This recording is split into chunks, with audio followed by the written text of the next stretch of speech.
I know. Wait a minute. Wait a goddamn minute. So you know it's a lie. You know what he's saying is a lie. You know what he's saying is a lie. You know what he's saying is a lie. You know what he's saying is a lie. So why are we still here? Why are we still here? This is not a small lie. This isn't a what did you eat for breakfast? Oh, I ate pancakes when you ate waffles. This isn't a small lie. This is a humongous lie. I don't get it. I get it, but I don't get it. And like somebody was like, oh, he's 6'5" and he's paying all my bills. I'd marry him too. Come on, y'all. We gotta be smarter than that. We gotta be smarter than that. We have got to be smarter than that, ladies. Exactly. This is the face that I'm making. What do you mean? Bro, if my husband is ever watching this video, if you ever come across this video, if you're somewhere in the world, because I know for a damn sure my husband is not in this small ass town that I'm in right now. I just know he's not here. He's not in Georgia. I'm just going to say he's not in Georgia. He's not in the United States. He can't be. I refuse to believe that. Anyway, if my husband ever comes across this video, I'm going to let you know right now. I'm going to let you know something right now, mister. Do I even want to get married? What's the point of me even saying that? She moved in with him the same month she met him. I could not imagine doing that. I literally couldn't imagine doing that. Like, I'm trying to picture myself in her situation with someone that I liked previously. I could not imagine moving into someone the same month I met them. He doesn't have it. That's the problem. He doesn't have it. He's lying. He's lying. That's kind of smart. That's kind of smart, actually. Wait a minute. Wait a goddamn minute. That's kind of smart. Look at Legion coming in clutch. Okay. All right, let's talk. Let's discuss for a second. Let me interject. Allow me to cut through those words. Okay? That's a this monster is kicking in already. Okay. I think that she has some validity to what she's saying in the fact that she saw the paper from Chase that approved the $750,000 mortgage. If I saw that, I would believe it too. Like, okay, he's actually showing proof. Here, he's showing proof of this mortgage payment from Chase. He's showing proof that he got this. I wouldn't think in my head, oh, he faked these documents. That would never even occur in my head. But that's besides the point when it comes to him saying he'll pay for these houses, right? Like, I don't know, honey. This is giving me anxiety. This is causing me to lose my mind. This is giving me anxiety. That's the whole point. He's crazy. He's crazy. You haven't seen the house, the houses, the cars, the bank accounts. You haven't seen the not the rental car, but the car that he drives from one area to the next one to pick up the car and then come home. You haven't seen that. You haven't seen The Office, Mr. VP of production or whatever. Get out of here. There you go. Boss up. Go get your shit. Go get your chain. Go get your chain. He would be getting company helicopter? He would be getting use of the company helicopter. Does that sound real? Does that sound realistic? Does it sound realistic? Because as a VP of production, what are you using a helicopter for? One, he lied about having $700,000 in an offshore account because if he had the money, he would have bought a house. He lied about all the houses and putting closing on houses and bidding on houses. He lied about that. He lied about cars, having a company car, a company helicopter. He lied about that. He lied about his ex-wife. He has 2 ex-wives. He lied about the daughter dying. And she up in this point in the story, she knows all of this. But she this is at this is the point in the story. This is the beginning. This is the middle. This is the end. She up until this point, she knows all of this. There's probably more to learn, but right now she knows all of this lie, this big old lie over here. All right, welcome back. My lips are so chapped.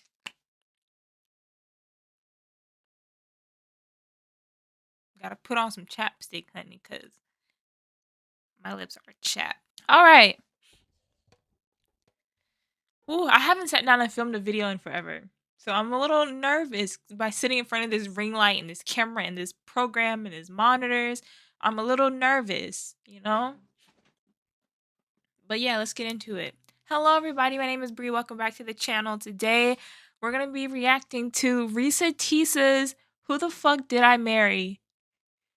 This... I'm so nervous. I haven't sat down and filmed a video in like 2 months. It's because I've been so busy with school and just life is just lifing right now. So I'm just stressed. I'm just stressed. But today we're going to be reacting to Reesa Teesa's Who the Fuck Did I Marry? Full series. I don't know if I'm going to watch all of them in one video or if I'm going to break it up into parts because this is like an 8-hour long series. 50 parts, 10 minutes a piece. It's a long time. So I don't know what I'm going to be doing, but I'm excited. I'm very excited to be watching this. I have watched a lot of it on TikTok, which is where it originates from. I watched a lot on TikTok, but today we're going to be rewatching it from episode 1 all the way into episode 50. I don't know if I'm going to put all of them in one video or if I'm going to break it up into parts. We'll see. We'll see how this goes. Get your snacks. All right, get your snacks. I have grapes. I have grapes right here. I have water. I got chips, candy, Smarties, Cheez-Its, Takis, Doritos, the purple bag, I don't know the name of it, but the purple bag of Doritos. I got a whole bunch of snacks, so make sure you go get your snacks. Get ready to enjoy this series together with me. If you're into drama, if you're into tea drama, let's watch this video together, yeah? I'm going to try not to talk too much during it, but if there is something that I want to say, I'll pause it and we'll talk about it, okay? Yeah, okay. Let's get into it. Hi, and welcome. We all Let's know go. why you're here. You're here. Why are we here, part girl? Of the new series that I am calling Who the Fuck Did I Marry? I'm going to create this playlist series, and I'm going to tell the story of how I met, dated, married, and divorced a real pathological liar. This is my introduction / disclaimer video. First and foremost, I'm going to be truthful, even if it makes me look bad. I'm going to be honest, but I'm also not going to be disrespectful to anyone that was involved. I'm not going to use people's real names because I don't have their permission to do so, and the sister does not want any sort of litigation. I will tell you off the top, I have a sense of humor and I have sarcasm. So things that you see me laughing at, none of this is funny. But in order to get through it, I have to laugh. If I cry, I cry. I'm human. I'm a woman. Don't cry, girl. Don't cry. I'm going to do the best I can to upload as much of the story as I can. Because I know people get so annoyed with the follow for part 4, follow me for part 17. I'm just going to do the best I can to keep uploading the videos each at a time. I'm going to go in order from the time we met until the time I got our divorce decree in the mail. So that is a lot of time to cover. Please give me the almost grace dropped my grapes to just get it out. It may not be all in one day. It may not be all in 2 days. But what I can tell you is even if you don't necessarily see a video, I'm probably recording it and then I will upload it into the playlist titled, Who the Fuck Did I Marry? What else do I need to cover ahead of time? Because I feel like this video is important to give some sort of context. So that way when people jump into the series, they kind of can figure out, oh, let me start at the introduction video and then work my way through. A lot of the questions that you all have sent me will be answered when I start and tell the story in order. Everything I'm going to tell you can be verified. There are people in my life who can easily verify, yes, this did happen. Yes, he really did do that. Yes, he said that. Yes, she did go through that. I have no contact whatsoever with my ex-husband in any way, shape, or form. We do not communicate. We do not have mutual friends or anything where we communicate through those people. No contact. I cannot stress that enough because I feel like somebody's going to ask me, do you still talk to him? No. I ain't seen him. I ain't heard from him. I don't want to hear from him. And I will tell the entire story up until the last time I did hear from him and what happened. Okay. Let's get into it. This is my story. So, I am just a regular woman who thought she met the one, and I understand, girl. I get it. Most people have never came in contact with a pathological liar. We typically come in contact with like a compulsive liar. It is not the same. A pathological liar has no reason for why they lie. And the lies that they make up, there's no limit to the lie.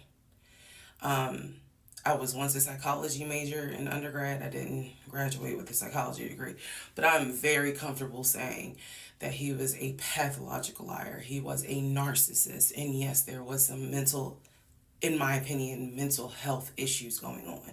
Pathological lying part, absolutely.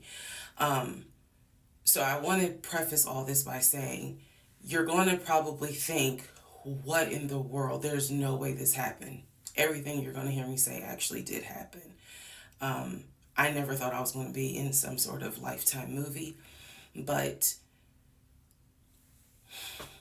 I was. So, I will read the comments as best I can. Like I said, I think if you allow me to tell the whole story, things will be answered.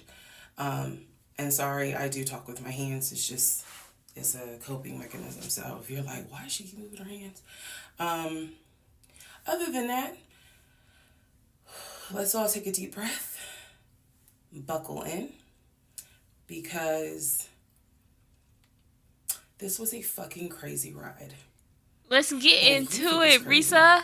Imagine how I feel as the person who lived it and had no idea what I was dealing with. I thought I knew, but I truly had no idea who the fuck I married. You like how I twisted that? Anyway. All right, y'all. This is the introduction, so welcome. Part 1 will be up shortly. Let's go. Please excuse the hair, but here is part 1 of Who the Fuck Did I Marry? So I met my ex-husband around March 4th of 2020. We met on Facebook dating site, and we That's also red flag matched number 1 on Hinge. for you too. I Facebook did not dating realize site. that Red flag. he was on both under 2 different names. So one was his actual name, and the other one was a variation, like a nickname that he called himself. Different pictures. So it was a running joke between us. Oh, you ain't even recognize that you had matched with me on Hinge. No, I didn't. And also that should have been a red flag. By the way, you will notice in this story, I called it the United Nations of red flags. It is so many red flags that, I mean, you would have thought I was colorblind because I ignored all of them. So, anyway. Said it, not me, girl. Back to the story. We met around March 4th. We exchanged phone numbers. He called me and we talked on the phone for the first time.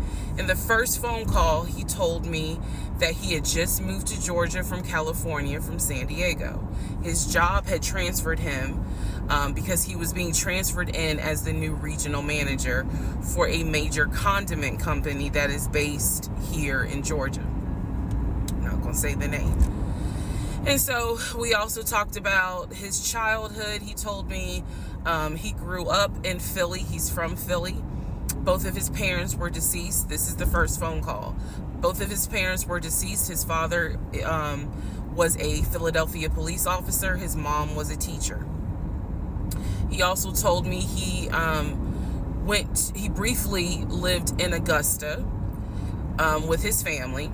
He had 2 brothers and 2 sisters. He also had 2 half-brothers on his dad's side. First phone call.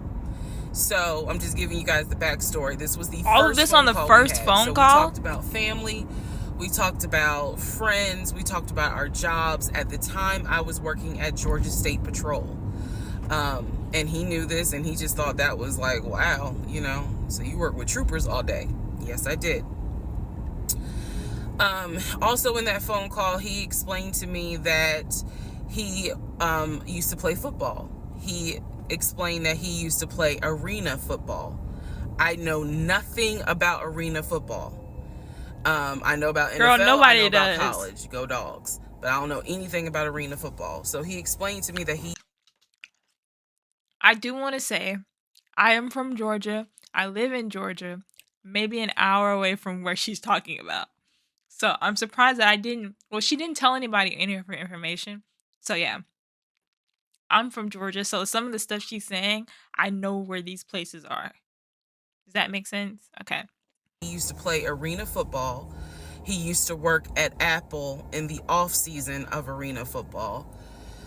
And I remember thinking on that phone call, oh, okay, good for you. I don't know anything about arena football. And I believe I did tell him that. I don't know anything about arena football. That'll come into play later on. What is arena football? He told me, I just moved here. My job is paying for my housing and they're helping me to look for a house. He was like, right now I'm in Gwinnett County, but I'm trying to look for a house. Ideally in Atlanta, like Brookhaven, Sandy Springs. He was like, I really would like to move out there. And so I thought, that's great. You're looking to get a house. You just moved here. He was like, I don't really know too many people here because I spend all my time at work and, this job is really demanding. So that was our first phone call. We talked more. He talked a lot, which took me by surprise because I'm not really used to men talking more than me. He eventually asked me out on a date. Our first date was set for Saturday, March 7th, 2020. He asked me what was my favorite restaurant. I said Cheesecake Factory. And so we agreed to go out at the Cheesecake Factory in a location that was in between. I lived in Clayton County at the time. He lived in Gwinnett County. I realized that if you don't know anything about Metro Atlanta, that makes no sense. But basically, we lived about 45 minutes apart. So we agreed to meet at the Cheesecake Factory over at Perimeter Mall, which is in an area, Sandy Springs, Dunwoody area. I was excited. Like, I called my friends and was like, I got a date, blah, blah, blah. We'll see how it goes. First conversation was good. Hopefully he looks like his pictures because, that's always an issue with online dating. Hopefully he looks like his pictures. So on my way to our date, I took 285 and literally right before I got to Boulder Crest, the exit for Boulder Crest, I heard a boom and I lost control of my car. Thank God that not thank God, but I knew what to do. So I did not crash, but my tire blew out. So I called him and I said, hey, I'm so sorry, but my tire just blew on 285. I'm slowly making my way off the exit. I believe I pulled into a Chevron gas station. And I said, I got to get this fixed. I don't know what to do. Like, I'm a damsel in distress kind of thing. He kind of paused. He got quiet. And he was like, tell me exactly where you are. Drop your pin. So I dropped the pin. And he came to the gas station. Came to the gas station, got out the car, and I was so relieved that he actually looked like his pictures that I was like, oh my God, he's actually attractive. Because he's like 6'4", No, he's not. 6'5". He's came out. We know who he is now. No, he's not. Oh, also, man, no, he's not. I apologize. So let me go back to the first conversation. Let me add something. He did tell me in the first phone call that he was divorced, and that his ex-wife, she had 2 children, a boy and a girl, who were teenagers, young adults. I think the girl was about 20, and he said that he had a very close relationship with his stepkids. But that he and his ex-wife had divorced because she cheated on him out in California. And so coming to Georgia was a new beginning for him. She was still out in California. The kids were still out in California. And so, you know, he was like, I can't stand her, but I still want to be in the kids' lives. I have to put that in there because that will come back later. So this is just setting the stage. Again, that first conversation we talked about family, job, friends, how he ended up in Georgia, me being in Georgia, the things that, you know, I would think people talk about in the first conversation. All right, now back to the tire blew out. So he shows up to the gas station. He changes my tire, which I just thought was the sexiest thing in the world. And then he proceeds to say, hey, I found a tire place around the corner. You need to get another tire. Like, you can't drive on this donut. So he followed me to the tire place, and then helped me get a tire, paid for it. So I was definitely like, wow. And so the vibe was good. So anyway, I get the tire fixed. We follow each other to the Cheesecake Factory over in Perimeter.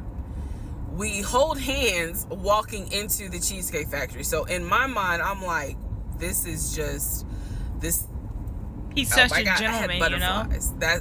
That's the look of a woman who had butterflies. So yeah. I had butterflies, and I get that. We go in. There's a long wait, and so we sit outside and we just talk, and the conversation's great. And this is where he tells me what it is he's looking for. He tells me, you know, I believe at the time he was 42. He was like, I want to get married and it be for real. He's like, my parents were married 40 plus years before my mom passed away. And I want that. I want marriage, family, a house. Like, that is what I want. He was like, I'm as a man, I'm ready to get married, but I want it to be for real, because the first time, you know, it really hurt me when she cheated on me. So he's telling me everything that I wanted to hear. And so he was like, what is it that you want? He's lying. And I said pretty much the same thing. I was like, I'm ready to get married. Definitely want to have a family. And I want to marry my best friend. So we both put on the table that we wanted marriage. And this is this first date talk? Like, I'm so confused. What are things that you talk about on the first date? I've never been on a date before, so I don't know. What are things that you talk about when you first meet somebody that's not like too deep into it? Like, oh, my favorite color is black. My favorite food is pizza. Like, is that what you talk about? Because do you not go into detail? Like, if you're dating somebody, like, not if you're meeting them for the first time, but if you're like dating this person, don't you talk about things that about yourself? Like, oh, I'm dating to get married. Like, isn't that what you talk about? I don't know. I really don't know. Let me start my camera over. This is the end of part 1. All right. Who the fuck did I marry? Part 2. So we both put on the table what it is that we wanted. We both had established we were dating for marriage. We were not dating just to date. We were not trying to be friends with benefits and none of that. So the dinner at Cheesecake Factory went really well. We laughed, we joked, we talked about people, which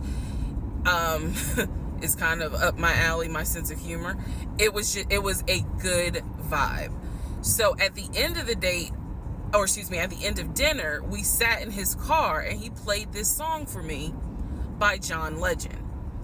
I don't know the name of the song. By the time this video posts, I will put the name at the bottom. I can't remember the song. I just remember that John Legend was talking about, I think I met my wife tonight. And somebody in the comments said, so John Legend being like, how did I get in this? So anyway, we ended up sitting in the car talking just about life and experiences until about midnight. So during this conversation, he again is telling me how it was, what it was like living in California, how he went out there. He went to San Diego State. He played football for San Diego State. He talked all about of this seems like a lie.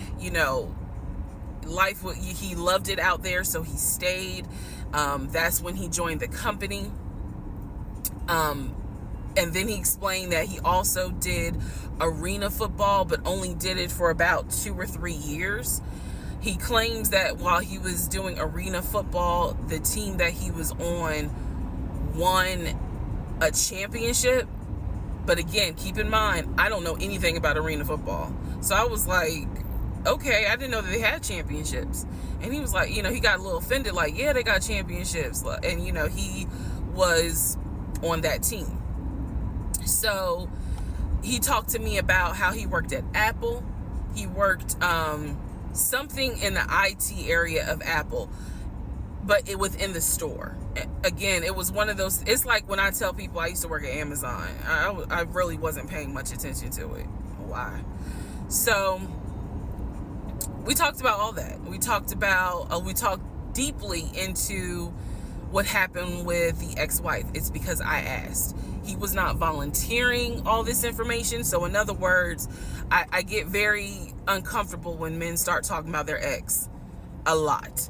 That's not what happened. I was asking questions because I was really trying to figure out, okay, are you ready for a relationship, or are you still missing her? Hung up on your ex. So yeah. We talked about that. We talked about my exes. That was a mistake I made because I talked about how I dated at one point in time somebody I worked with. That will come back later.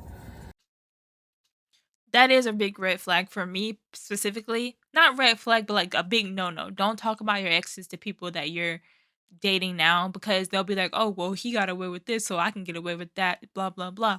Like talk about your exes, but don't go into grave detail about how they did you wrong or they cheated on you too deep. Like, you can't do that, because men are just ugh.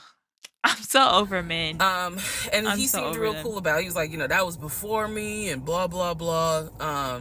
So the conversation was good. Midnight comes and I go home. Yes, I went home. We ended up talking. Mind you, our first date was March 7th. And within about 2.5 weeks, Brian Kemp, our governor, shut Georgia down. We were going to be on lockdown. So during those 2.5 weeks, we talked every day. We went out again at Red Lobster. I remember Red Lobster. But everything was going great. The issue was, where are we going to quarantine? So the question was, are we going to quarantine at his place, which he had like a studio type of situation. Like, it clearly, where he was staying, I was like, it's like a studio apartment, but he kept telling me like, this is temporary because I'm looking for a house. Like, he showed me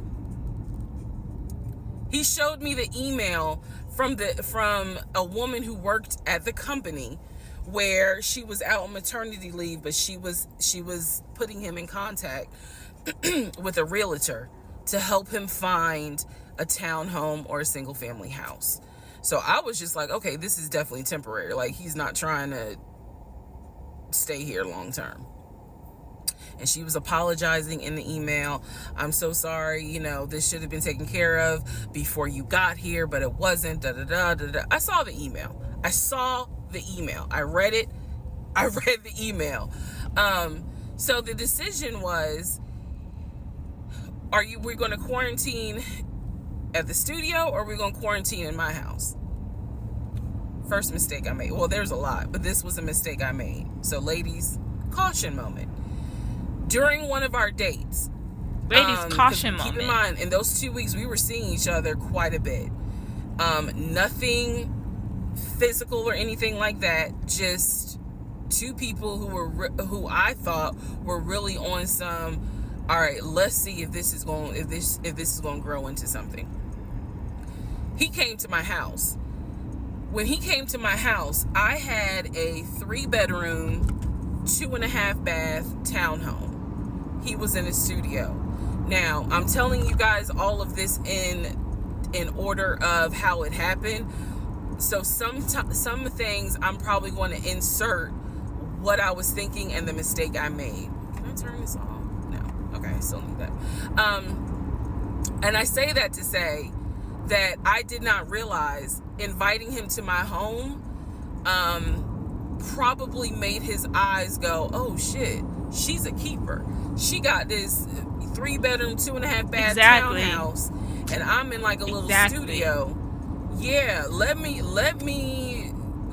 go ahead and pursue this. What I need to do to quarantine here. The decision was made, quarantine at my house. So the state went on lockdown. He came and stayed with me in my home, and for the most part, in the initial beginning, it was fine. It was fine. The reason why I hesitate is because I grew up in the church. So for me, it was really like an internal struggle of, bruh, you always said you would never live with a guy unless he was your husband.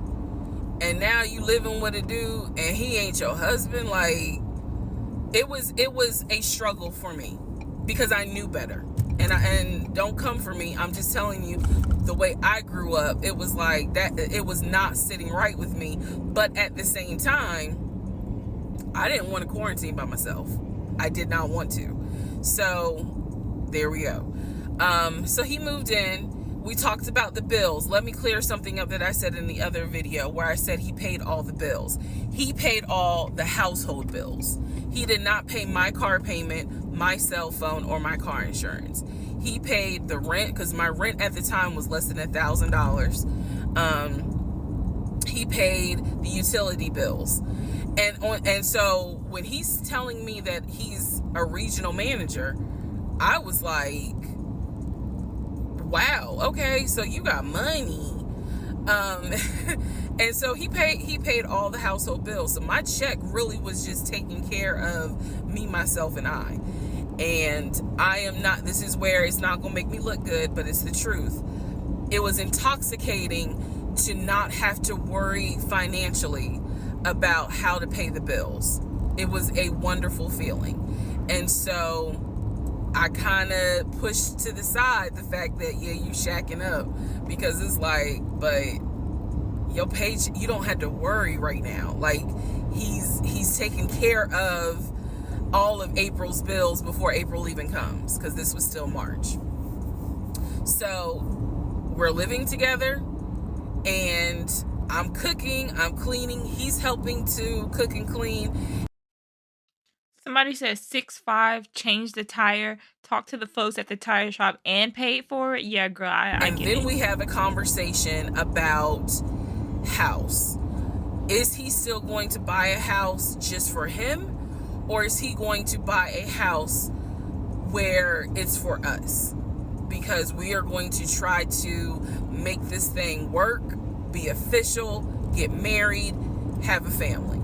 So the question now on the table is, what are we going to do? Because I didn't want to stay in Riverdale, Georgia. I did not want to raise a family there. I refused to have a baby in Clayton County. So the decision was made, let's start looking for a house for both of us. Remember, he was already looking for a house for him. But then he was like, you know what? We're together. I plan to marry you. Let's look for a family home for the two of us. He was like, how long did he know you before he said he wanted to marry you? That's when he showed me the Chase paperwork. It was a letter stating that and it had the Chase emblem at the top. He showed me a letter stating that he was approved for $700.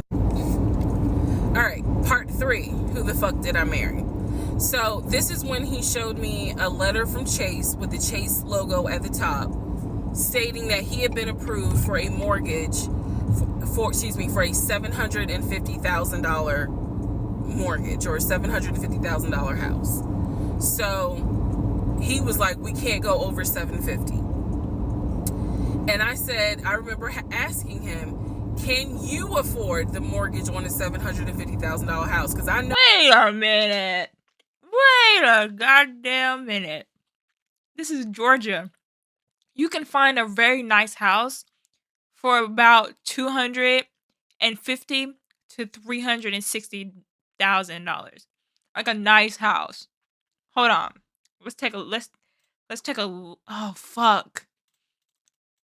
Oh shit. I didn't mean to. Oh god. How to pay the bills. It was a wonderful feeling. There we go. And so I kind of pushed to the side the fact that, yeah, you shacking up, because it's like, but your page, you don't have to worry right now. Like, he's taking care of all of April's bills before April even comes, because this was still March. So we're living together, and I'm cooking, I'm cleaning, he's helping to cook and clean, and then we have a conversation about house. Is he still going to buy a house just for him, or is he going to buy a house where it's for us? Because we are going to try to make this thing work, be official, get married, have a family. So the question now on the table is, what are we going to do? Because I didn't want to stay in Riverdale, Georgia. I did not want to raise a family there. I refused to have a baby in Clayton County. So the decision was made, let's start looking for a house for both of us. Remember, he was already looking for a house for him. But then he was like, you know what? We're together. I plan to marry you. Let's look for a family home for the two of us. He was like, this is how much I was approved for. That's when he showed me $750,000. Let me look up houses on Zillow. It was a letter stating that and it had the Chase emblem at the top. He showed me a letter stating that he was approved for $700. All right, part 3. Who the fuck did I marry? So this is when he showed me a letter from Chase with the Chase logo at the top, stating that he had been approved for a mortgage for a $750,000 mortgage, or a $750,000 house. So he was like, we can't go over $750,000. And I said, I remember asking him, can you afford the mortgage on a $750,000 house? Because I know I can't. This is when he explains to me, I told you how I played arena football. I invested my money really well. So he said, I have money that will help pay for the mortgage. He was like, we're good. Like, I'm financially, I am okay. He was like, that's why I'm able to get approved for $750,000 mortgage. So he told me that his money was in different savings accounts. He said he had an account with Chase Bank, he had an account with US Bank, and he had an offshore account. This is what he told me. The offshore account, I was like, why? And he explained something about, the US, the US imposes taxes on money when you have a certain amount in US banks. He was like, so everybody knows that it's smart to have some money in an offshore account. Y'all, look, I live paycheck to paycheck. I was like, okay, that's whatever. I said, so you have the money to pay for a home. I'm also holding in my hand a letter from Chase saying that he was approved for $750,000. So I went off of what I saw. So we contacted a realtor. I won't say his name, but man, if he ever sees this TikTok, I owe this man such an apology. But we contacted a realtor who was based in Cobb County, because I was very adamant I wanted to move back to Marietta, Smyrna area in Cobb County, Georgia. He was fine with that. His whole attitude was, you're going to be my wife, happy life. So we met a realtor. I would find houses that I wanted to tour. Keep in mind that this was COVID. So at the time, we could not tour a home. It would have to be a virtual tour. So this particular realtor, we found a house in Douglasville, Georgia. Not Cobb County, but nevertheless it's in Douglasville. I was fine with Douglasville. So we found a house in Douglasville, Georgia. The realtor did is that the house I was looking at? Tour of the house. The house was a nice home. 5 bedrooms, 4 baths. So we did a FaceTime tour of the home, and the home was listed, I believe, roughly 400 and something thousand. I really liked the house. I could see myself living there. I could see us living there. Could see us with the kid there. This is now April, just for timeline purposes. This is April. So he really liked the house. He was like, you know what, we'll put an offer in on the house. He was like, if you like it, because again, it was COVID, we weren't going to be able to see the house in person because the family still lived there. So he said, I'll put an offer in. We'll see if it's accepted. I said, okay. So he puts an offer in. He's telling me he put an offer in. I need to clarify some things he told me and the things that I actually saw. So for this house in Douglasville, he told me he was putting an offer in. The realtor would call me, because one thing that the realtor told us, he was like, if the woman likes the house, typically the house is going to get bought. So he kind of dealt with me a bit more than he did my ex-husband. And again, this is April 2020. This is before we got married. So at the time, he was my boyfriend. So the realtor was calling me and was like, hey, I put the offer in, and what they're asking for is proof of funds. And I did not know anything at this time about buying a house. So I was like, hey, you probably need to talk to him, because I'm not even listed on the mortgage. Like, from the paperwork I saw, it was only in his name. So he called him. I guess they talked. I was not there, but I'm assuming that they had talked. So the boyfriend is coming, my ex is coming home saying, yeah, I talked to so-and-so. I sent him over the paperwork. The offer was approved, and they are going to try to do a virtual closing. First, we got to do an inspection. If the inspection goes all well, then we have to do a virtual closing. He also told me that he put down earnest money on the home. He put down, I believe, $5,000. He said, I just transferred the money over to the realtor's account or whatever, so that it could be earnest money for the house. So I'm just like, okay, great. He was like, so realistically, this is April. We should be able to get in that house by June. Okay, no problem. So this is what he told me. About 3 or 4 days later, I get a phone call from the realtor, and the realtor is like, hey, I'm just checking to see what you guys want to do about that house. So I was confused. I'm at work, and I said, oh, I was told that he put an offer in. And the realtor was like, he did? I didn't know that he put an offer in. And I said, well, why wouldn't you know? Like, he told me he put the offer in, and he had paid earnest money, $5,000 earnest money. And so the realtor was like, well, let me call him and find out what's going on with that, because I didn't know anything about it. So red flag, of course. So I call him, and he, in true narcissistic nature, he flips the script, and he like goes off. He's like cussing, going off, like he shouldn't, excuse me, I have the hiccups. He shouldn't be calling you. If he has a question, he should call me, because I'm the one that's on the mortgage. He was like, and now it's, it's going to be an issue. And I said, well, did you put the offer in with him or not? And he said, no, I did not put the offer in with him. I put the offer in with a friend of mine who is a realtor, so I can give him the business. So I did not hear from that realtor again. So I was just like, is the house under contract or is it not? He was like, yes, the house is under contract. This is how crazy things work out.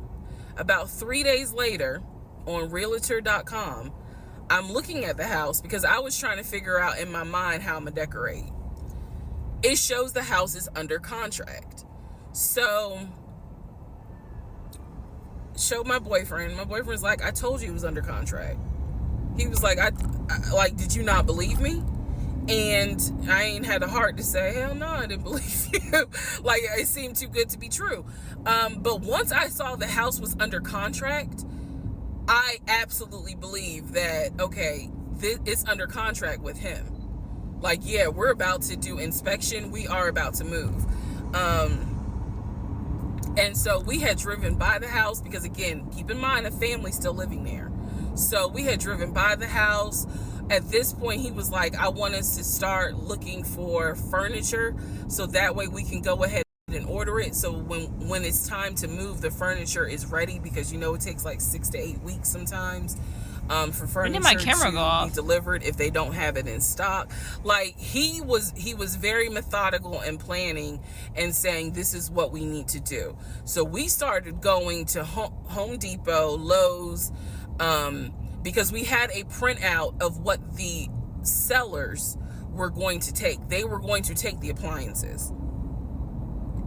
He had a printout. Let me be clear. He had a printout. So it said on there that they were going to take the appliances.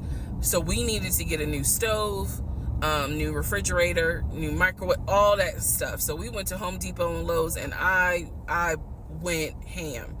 I chose all these new appliances, and here's where we get into the shopping.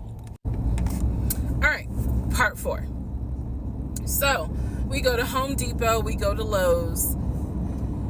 I'm choosing all these appliances. He's taking pictures of the SKU number. We have representatives helping us, and he basically explained to them, hey, we're buying a house. We should be closing sometime in June. Can we order this stuff now? Can I put a hold on it? Like, what can we do? Because we're not ready for delivery.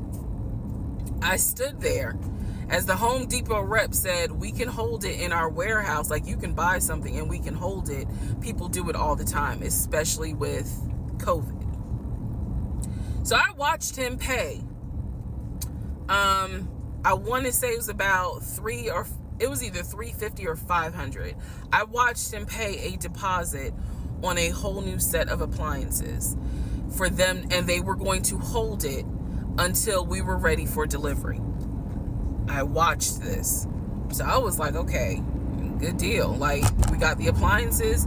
Next, let's go to Rooms to Go and Ashley Furniture and find actual furniture.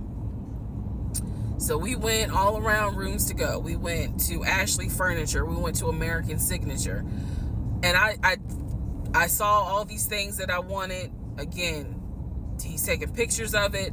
He was like, I can go online and order it. I didn't think anything of it because, again, I just saw that we held the appliances. So I was like, okay, that's fine. So April turns into May. May 2020 comes. This is where things start to get a little interesting. May comes, and obviously we had not done inspection. And I'm asking him all the time, what's the deal with the house? He was like, oh, because of COVID, they're trying to get someone to do the inspection. But the guy that they had, it was always something. The guy they had, he keeps coming COVID, up with excuses so for why they can't get the house. And he's like 15 houses backed up, so it'll be a while. So at this point in May, I know I look crazy. In this point in May of 2020,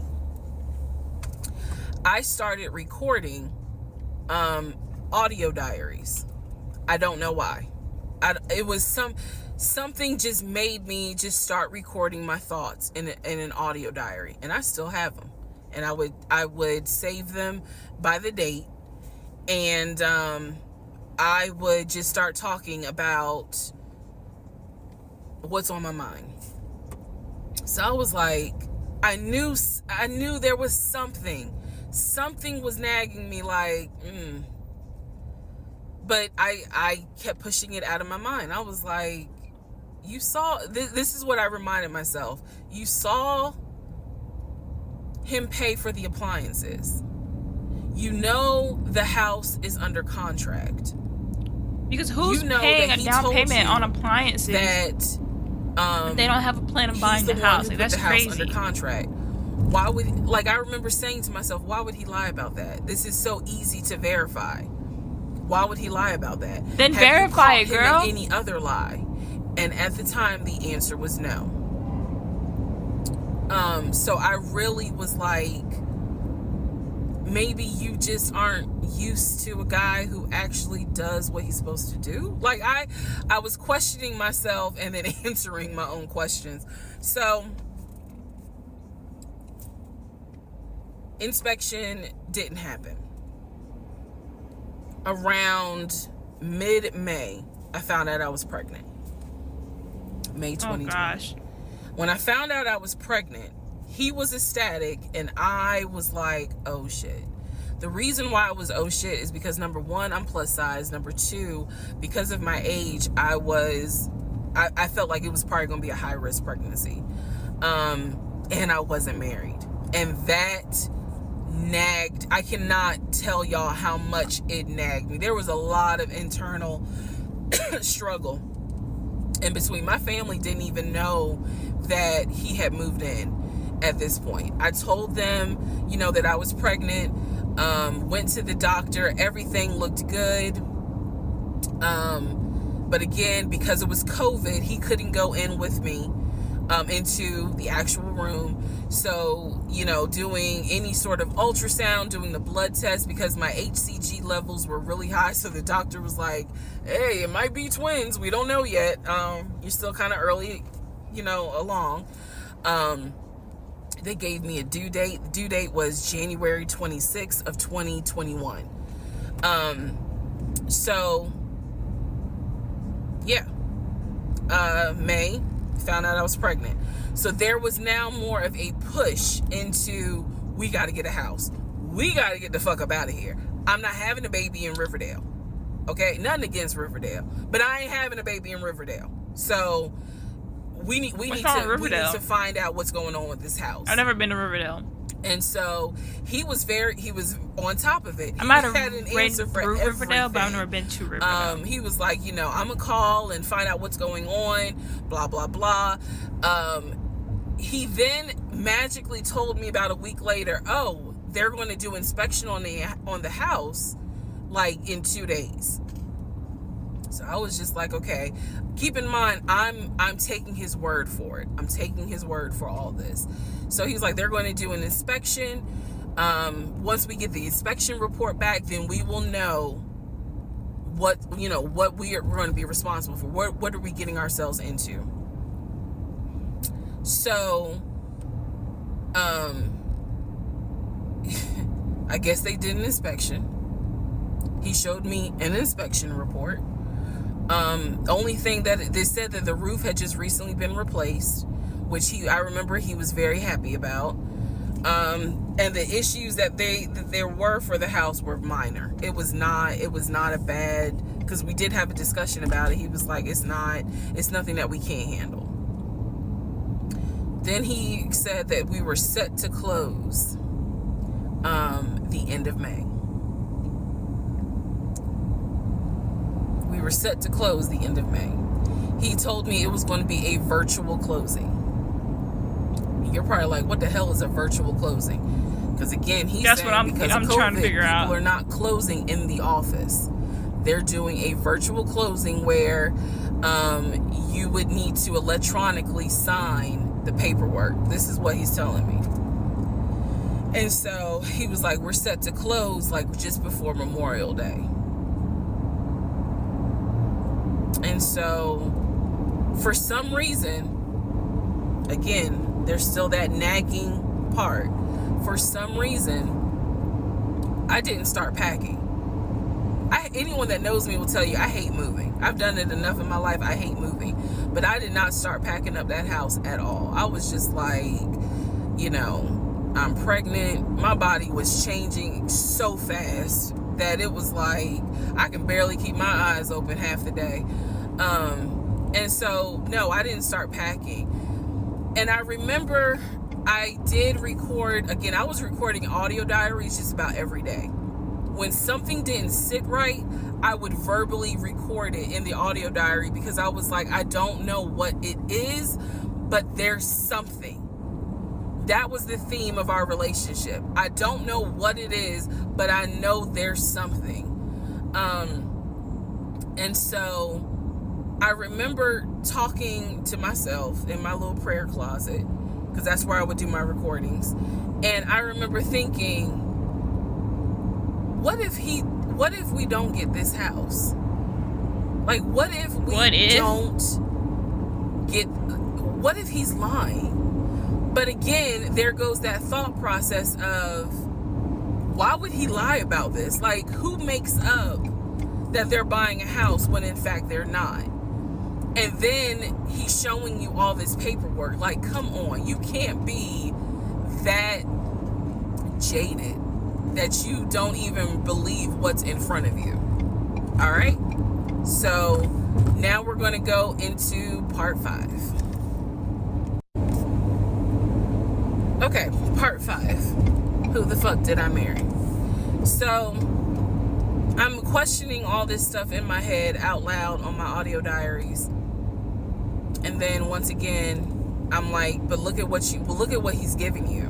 Like, he's paying, it wasn't a question about money. It was just a question of, are we really about to move into this house?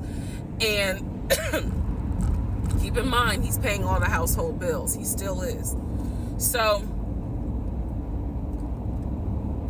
we were supposed to close before Memorial Day. We didn't. There was an excuse. There was always an excuse with him. Always an excuse.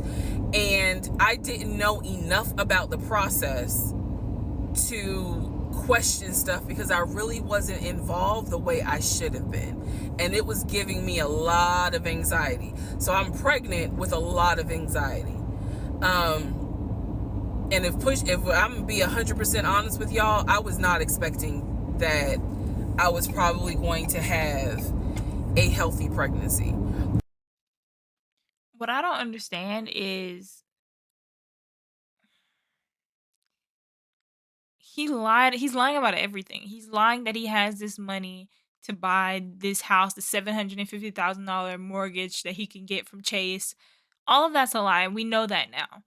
But like, what was the point of putting a down payment on appliances if you had no intention of buying a house? Like, if you had no money to buy a house, what was the point of you putting a down payment on appliances? That's next level manipulation. That's next level psycho. That is next level psycho. You had no money to put down on this house. Why would you spend thousands of dollars on appliances when there's nowhere to put them? That's next level crazy. Because I was stressed. That's next level crazy. And what I was stressed about is I didn't know what was going on because I wasn't really involved the way that a normal relationship would be involved. Just being honest. So we did not close. We moved now into June. This is now going into June. Around June 5th, I looked at the house again on Realtor.com. I don't know what made me do it other than, and I don't mean to sound super spiritual. I know that people are like, you may or may not believe in God, but I'm telling you, I believe with all my heart, probably the Holy Spirit was like, look at that house on Realtor.com. So I looked at the house on Realtor.com. This was around June 5th. It showed that the house was off the market. And I remember being like, okay, wait, what does that mean? What does that mean? Because ex-husband is telling me we're about to close on the house. We're about to close. It's our house. We got furniture, he's also telling me that he's been in contact with the realtor, his friend, who was telling him, this is what was happening next. Here's what's going on. So the guy that we initially worked with apparently is completely out of the picture. But again, I was not heavily involved. So I'm just like, let me look at the house. I see it's off market. What the fuck does off market mean? Like, now I'm really freaking out. So it shows the name of the real estate agent for the seller. I don't remember her name. I called her and I said, I said, my husband and I, even though I wasn't married, my husband and I were looking at this house at 123 Main Street, and we really wanted to tour it, but now I'm showing it's off market. Is it not available? Or, I pulled that card, and she was like, oh, no, ma'am. The home closed yesterday. It closed June 4th. Again, there are certain dates I just remember. And I said, oh, it closed June 4th? I was like, really? And she said, yes, ma'am. She was like, my sellers sold the house. And I was like, oh, man, okay. Well, I said, my husband and I really wanted, we love the pictures of it. And we're getting ready to start a family. So I would have loved to have been able to, have the opportunity to see it. I asked her something. I don't remember the specific question I asked her. And I know why I asked the question, because I was anticipating that my boyfriend at the time was going to have some sort of excuse. So I asked her something about the buyers. And I remember, and somehow, again, forgive me, I don't remember the question I asked her. But the answer was that it was an older white couple. So I get off the phone with her. I record an audio diary, and in the audio diary, I specifically say, okay, there is no house. He's going to have to get out of this lie somehow. So it's a lie. You know what he's saying is a lie. You know what he's saying is a lie. You know what he's saying is a lie. You know what he's saying is a lie. So why are we still here? Why are we still here? This is not a small lie. This isn't a what did you eat for breakfast? Oh, I ate pancakes when you ate waffles. This isn't a small lie. This is a humongous lie. He lied to you saying that he had $750,000 to buy a house, that he was looking to buy a house, that he put in an offer for the house, that he put appliances on. You know that this is a lie now. You know that he had no intention of buying a house. He told you he closed the house. Why are we still here? Why are there 45 more parts? Tessa? Reesa Teesa? Why is there 45 more parts? I'm not understanding. I'm not understanding. If somebody lied to me like this, I would be out of there so fast. This is not a small lie. This is a humongous lie. I'd be like, what do you mean? What do you mean? What do you mean? And she's like, he has to figure out a way to get out of this. So it's a lie. You know it's a lie. Why are we still here? Because now I realize, at the very least, he was lying about him being the one who was under contract. I knew enough about that. So I was like, what, how was he going to get out of this? Again, I've listened to the audio diary in 2024. I literally said in that audio diary, how is he going to get out of this lie? And I was trying to think of ways on how he's going to do it. And something said to me, because I say it on the audio diary, I said, he's going to say it's a bad deal. And he's going to say he wants to pull out. Y'all keep in mind, I am pregnant. So I had a decision to make.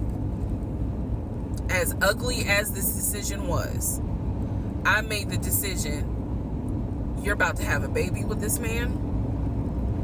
He's paying all the household bills. Let him get out of the lie. And that's what I did. I purposely made the decision that I knew he was going to come back, and I knew he was going to give me some bullshit on why he couldn't buy the house, because he didn't know that I knew that house is already sold. The house is already sold. And this is the part where I said, I'm gonna be honest, even though it's gonna make me look bad, because most women in their right mind would have and been I'm not even trying to be out. funny, but yeah, and I didn't. Yeah, my battery's dying. Gotta change my battery. 1 second. So, sure enough, he came home. He didn't really say anything that day. The next day I asked him about the house, and he said, my friend, the realtor, he was like, I'm talking to him because something's going on with the interest rate. And when he said that, I felt so much relief, because I knew that I had been prepared for, he's going to give you some bullshit. So when he said there's something with the interest rate, I said, you know what? If this is literally what I said, y'all. If the interest rate isn't good, then we shouldn't move there. We should probably let this house go. We should cancel whatever furniture we ordered, what I would have said. You know, appliances, and let's just look for another house. I said I would like to be moved before the end of the year.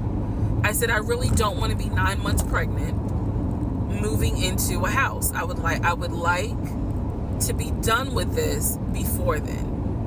And the way I said it was so calm, and he was like, okay. He was like, I'm gonna call the friend, the realtor, and tell him I'm backing out of the house, and I'm gonna see if I can get my earnest money back. And I remember looking at him. I was standing in the kitchen, and I cocked my head to the side, and I said, okay, get your earnest money back, and let's find another house. And so that's how that first house fell through. So, first house, she says. There's more houses. I keep looking at this to see how much time I have, because you know they only give you 10 minutes. So this is part 5. Part 6 is coming up. But subsequently, what ends up happening the next week, which is mid-June, I was at work, and I started cramping, started bleeding. And at this point, my doctor, I had just had an ultrasound earlier that day. So I went to work, because the ultrasound was fine. I went to work, and the cramping and the bleeding started, and I started crying because I kind of knew what was going on.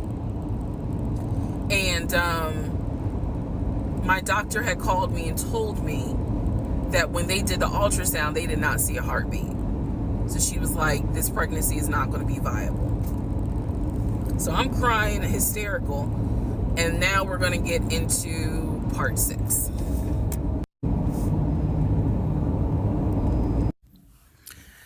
Okay, so this is part 6 of Who the Fuck Did I Marry?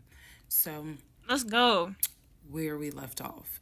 So obviously My doctor had called and told me there was no heartbeat. The pregnancy was not viable at that point. Sorry if I'm not talking a lot. I'm really trying to focus on what she's saying so I can catch the red flags. You know what I'm saying? Like red flag number 1, on their first date, he starts talking like deeply about his life. Like I get it, but like at the same time I don't get it. I don't get it. I get it, but I don't get it. And like somebody was like, "Oh, he's 6'5" and he's paying all my bills. I'd marry him too." Come on, y'all. We got to be smarter than that. We got to be smarter than that. We have to we have got to be smarter than that, ladies. I've made mistakes too. I've trusted people that I shouldn't have trusted. I've ignored red flags. I've done that too. Never to these extents. Never to this extent. But I've made some mistakes as well. So I'm not going to clown her for making mistakes cuz we all make mistakes. Some mistakes are worse than others. Trust me, some mistakes are worse than others, but we've all made mistakes. So I'm not going to clown her for that. But what I am going to say is that some of these red flags are crimson red, blood red, and we're ignoring them. Do you get what I'm saying? Like what are we doing? What are we doing? You know what I'm saying? What are we doing? What are we doing? And I was cramping and spotting at work. Went into my best friend's office and immediately started crying. She was like, "What's going on?" And I said, I told her what the doctor said. And she grabbed her keys, grabbed her purse, and was like, "Let's go. I'm taking you home." On my way home, I called my boyfriend and told him what the doctor said. And he was like, "I'll meet you at home." So he was coming from Duluth, went straight home. And so about 24 or 48 hours later, I had a doctor's appointment. And my doctor gave me 3 options. First option, let everything happen naturally. Your body will expel the fetus on its own. Second option, you can take a pill which will induce expelling the fetus at home. The pill basically will cause you to contract and expel. The third I feel option so was to go bad for into her the that she had to hospital go and through do a this. DNC. I did not want to do a DNC because I did not want to be in a hospital with COVID going on. And for whatever reason, I did not do the option of let it happen naturally. So I chose to do the pill. His birthday was June 17th. My ex's birthday was June 17th. So the decision was made, we're going to celebrate his birthday that day, go out to eat. And then that night I would take the pill because we both were off from work the next 2 or 3 days. So went out to eat to try to celebrate as best we could, and then took the pill that night. That night was the most traumatic, excruciating pain I've ever put my body through. I do not recommend any woman, if prayerfully you don't have to go through that, but I don't recommend taking that pill. If you don't have to, don't do it. I spent the whole night in the bathroom just crying in so much pain. They gave me a narcotic. I couldn't take it because I found out I was allergic to it. So it was causing me to like projectile vomiting. It was a mess. So Somebody said the flat tire, Zillow, and the miscarriage, all signs from the universe. Exactly. These are signs from God saying, no, baby. No, absolutely not. And he was right there. He was scared that he needed to take me to the ER. But in the morning, the pain kind of subsided. So about 72 hours later, I had another doctor's appointment where the purpose of this appointment was to do an ultrasound to see if everything had passed. Everything did not pass. So because of that, my doctor was like, we're going to have to do a DNC. My DNC was scheduled for the first week of July. My boyfriend, my ex, was going to take me. That was always the plan. 2 days before my procedure, he comes home and tells me that he is up for a promotion. He's up to be promoted to VP. Because of this, the president of the company, excuse me, is coming in, and it was going to be this huge business meeting he had to go to. The business meeting was scheduled for the day of my surgery. And so I'm throwing a fit because I was like, you there's no way you can do that meeting. Like, I need you to take me to the hospital and all this other stuff. And so he offered to have his sister take me to the hospital. What? Apparently his sister lived in Douglasville. I was like, no, because I've never met her. Like, I'm not having a stranger I don't know take me your to the sister. hospital. No, this is a private situation. I don't want to do that, blah, blah, blah. So my aunt had offered to take me, and then my friend who took me home from work had offered to take me. I do want to say I have watched this entire series, not all of it, but a lot of it, but I don't remember every single detail. So if I'm like, what, huh? It's because I don't remember these little details. So at that point, we get into an argument because he's like, my sister is, you about your family, so why can't she step in? And I was like, nah, because I don't know her. Period. I don't know her. So my friend offers to take me to the hospital because I was all distressed that he's saying he has a business meeting and he can't take me. So I remember being on I-75 on the connector on the phone with her crying because I was so embarrassed that he wasn't going to be the one to take me and that I was needing to rely on someone else to take me to the hospital in order to get a D&C done. And she was really great. She was like, girl, this is why you have a village. Like, it's okay. Things happen. The world is crazy right now. I will take you. You're going to be okay. So he did not take me to the hospital for my D&C. My friend did. She could not stay because of COVID protocol. So when they wheeled me into pre-op after I got checked in, I texted him and was just letting him know, hey, here's the update. I'm about to, I'm in pre-op. They're going to get me prepared to go back to the surgical ward or whatever. And the response I got was from his new executive assistant named David. Now, when he told me he was up for the promotion, he did tell me executive assistant. Part of getting this new job would be okay, that Legion. he would get an executive assistant named David.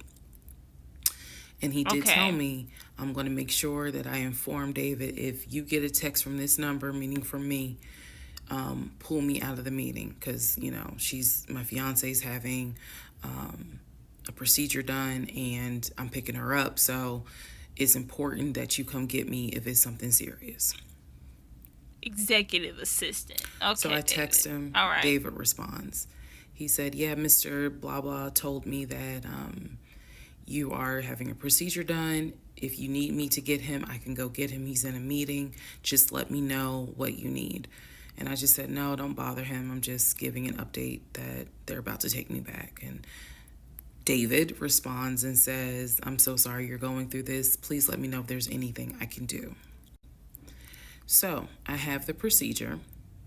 I wake up and I am now in recovery. I should be in recovery 45 minutes up to an hour and a half. I wake up. First thing I ask, and I remember asking, is where is so-and-so? The nurse who was so sweet, she was like, everything went well. You're doing great. She said, we spoke to your fiance. He's on his way. So I said, okay. I kind of dozed back out, but I could still hear everything that was going on. I just could not keep my eyes open to save my life. So I hear her talk to the other nurse. And that's when she said, Dr. So-and-so called her fiance and his executive assistant picked up. And the executive assistant said that he was in a business meeting and that, you could relay to him what you need to say and he'll tell the fiance. And my doctor was like, hell no, HIPAA. I need to speak to him. HIPAA violation. So apparently my fiance called the doctor back about 30 minutes later. And the doctor informed him she'll be ready to be discharged in about an hour. You know, you can make your way and come pick her up. He said he was on his way. He was on his way from Duluth to Atlanta, which is not a huge distance, but the time of day, one thing about Atlanta, there's always traffic. So there is. He should have been there within the hour. I should have only been in recovery an hour and a half. Let's go to the next part. Part 7. Who the fuck did I marry? So I should have been in recovery at Northside Hospital for about at most an hour and a half. Subsequently, I ended up being in recovery between 3 to 3.5 hours. The nurses kept calling my ex, asking what's the status, because they were actually getting ready to do a shift change. So they kept calling, asking what's the status, like, where are you? I want to say that they called a total of 3 times and they spoke to him twice. So at this point, I knew that they were all like, where's her fiance? Like, what is going on? He said he was stuck in traffic, and so he was making his way there. He eventually did get to Northside Hospital, and they wheeled me down, because again, he couldn't come in, just because of the protocols. So when I got in the car, and I'm in pain, but yet drugged up, couldn't keep my eyes open, I was just out of it. But I remember him calling my aunt and my mother and letting them know I picked her up, we're on the way home, let me get her settled, and then I'll give you guys an update. I remember that. What I did not know was that he had texted my aunt and my mom and asked them to not bother me for like a week. Like, just please don't reach out to her. Let her just rest. I am from New Jersey. I am from an African American family. You don't tell my black mama or my black aunt that, please don't bother her for a week. Yeah, that's weird. I didn't know this at the time, but I'm just interjecting that part. I'm trying to stay in the timeline, but he did apparently do that, and my aunt was like, well, I will fuck you up. Anyway, so go home. He waits on me hand and foot. I recover. Just needed about 24 to 48 hours to just get my mind right. During this time, in between when the house in Douglasville fell through, we had not talked about a house. So I guess it was about a week later, after the DNC, he decides that, do you want to start looking for a house again? Excuse me, I have hiccups, y'all. Do you want to start looking for a house? Why does he keep bringing this house shit up if he knows he can't pay for it? Douglasville, I felt like I was smarter this time to say, I want to be involved in every aspect, because I don't know what the fuck happened with that house in Douglasville. But what I do know is that he lied to me. I didn't know then what I know now. I just knew he lied about I knew he lied about being under contract. So I told him, I said, I don't want to work with your friend who I've never met. And that's a big lie. Talked to. I know that he has talked to him, because he's talked to him in front of me. And I'm going to demonstrate on one of the videos how he used to do his phone calls. Don't worry, it's coming. So we found a new real estate agent. Really nice guy. His name was Scott. I am using his real name. Really nice guy. And we told him what the budget was. And Scott was like, okay, when you guys are ready, we can start looking at houses. Try to look for houses that are empty, because you can actually tour those. If it's a house where someone's already living in there, chances are it's going to have to be a virtual tour because of COVID. So I found a house that I absolutely, in total, we must have looked at about 15 houses. But I found a house in Smyrna that I absolutely loved. Wow, it's a nice house. We toured the house. Everything about this house was perfect. The house was listed for 699,000. It was a brand new construction build. The only issue was that the basement was not finished, and he wanted the basement to be his man cave. Again, I went with him to tour this house. So this was already feeling very different than the situation in Douglasville, because we did not actually tour the Douglasville house. We only did a FaceTime virtual tour. This house in Smyrna, we toured. We toured this house more than once. And it was gorgeous. Fucking gorgeous. So we talked about it. He said that he had the money. Again, the price was $699. He said he felt comfortable putting in an all cash offer. If you remember on the videos before, he told me he had money in his savings from when he played football. So when he said an all cash offer, even I knew, you got that kind of money, like where you can cut a cashier's check for $699,000. And he told me he did.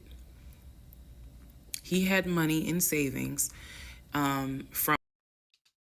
When you met this man, he was staying in a loft apartment, like a studio apartment.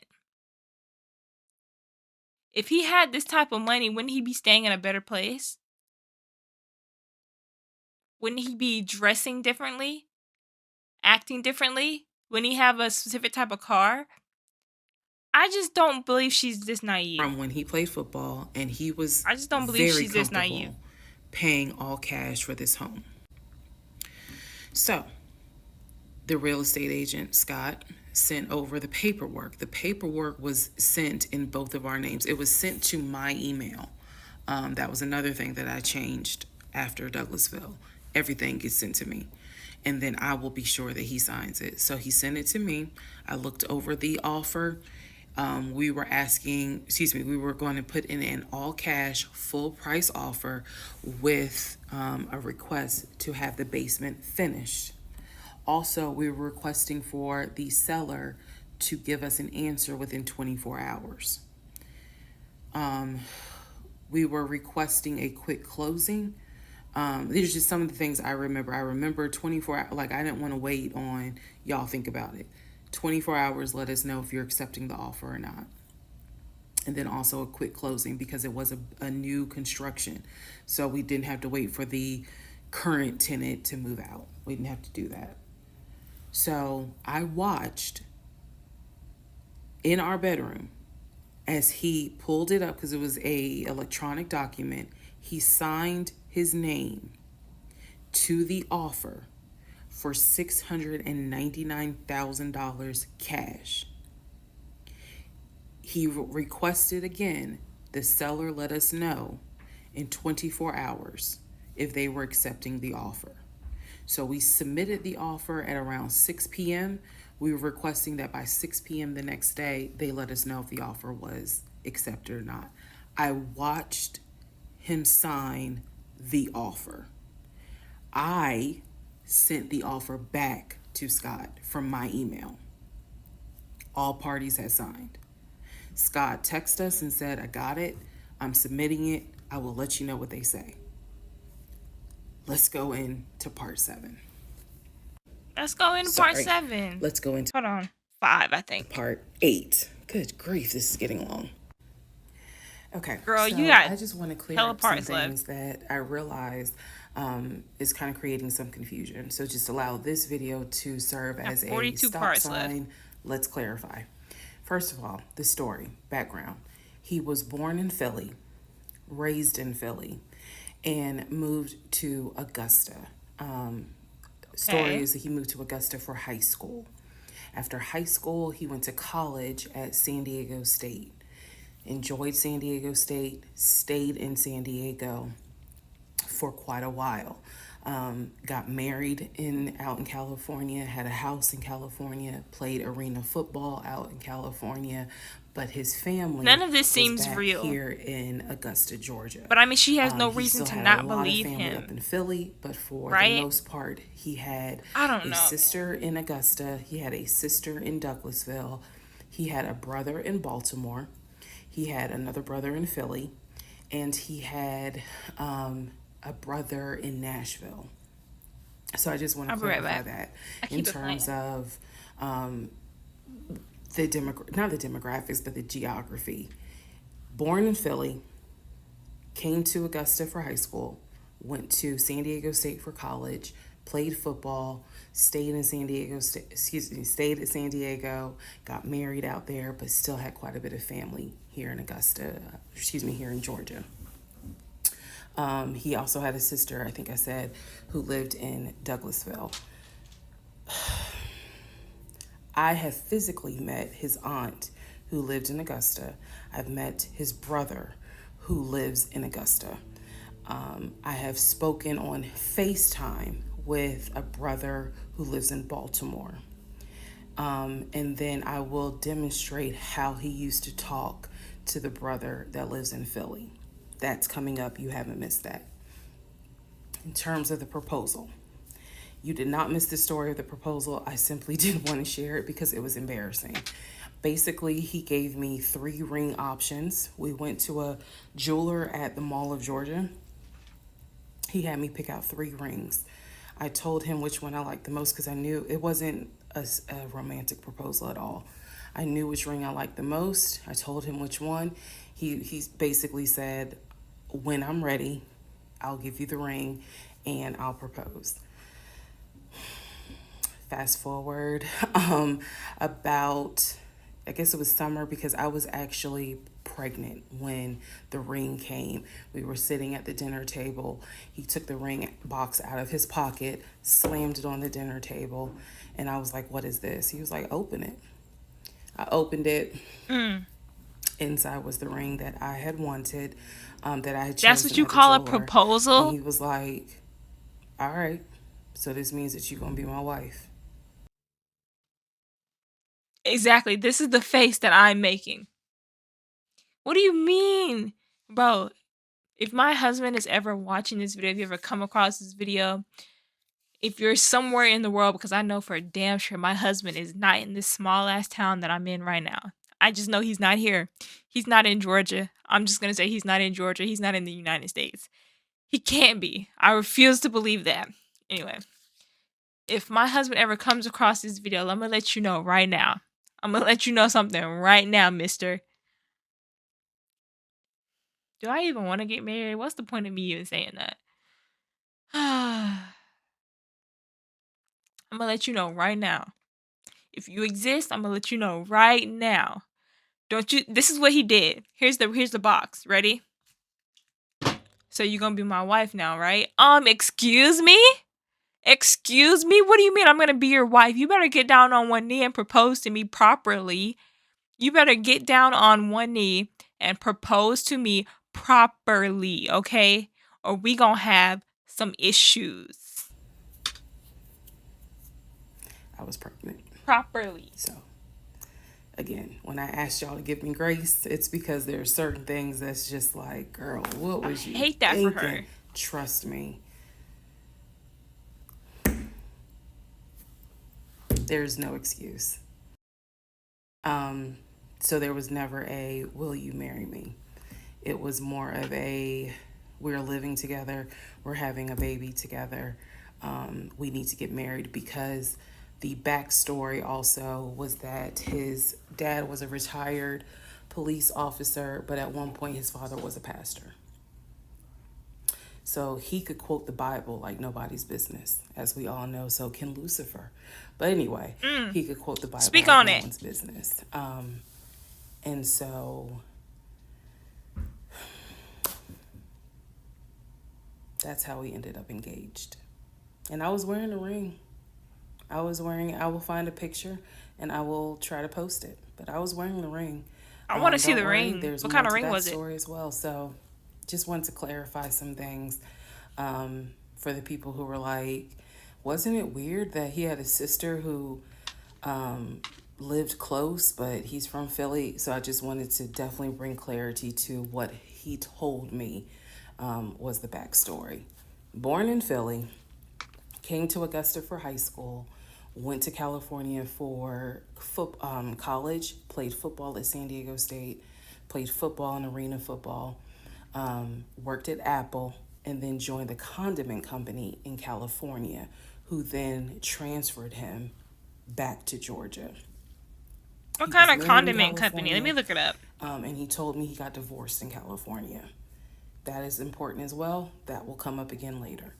And so the ex-wife, at this point in time, at the time that I'm telling you, part 7, which is the last video I just posted, the ex-wife lived in California with her 2 kids, his 2 stepkids.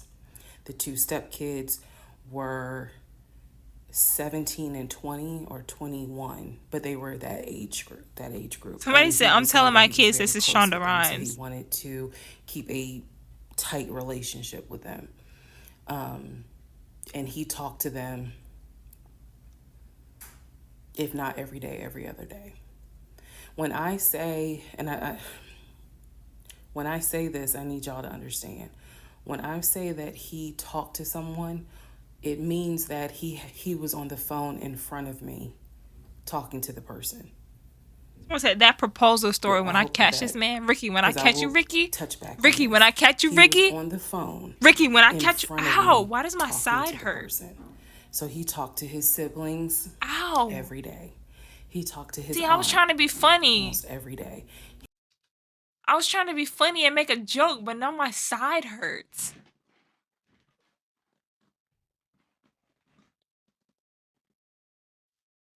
Why does my side hurt?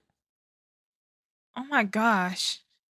He talked to his family the way I talk to my family almost every day.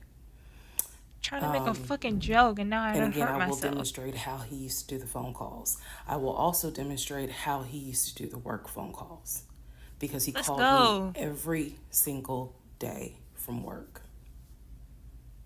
And he would talk to people while he was on the phone with me. And I could hear people in the background.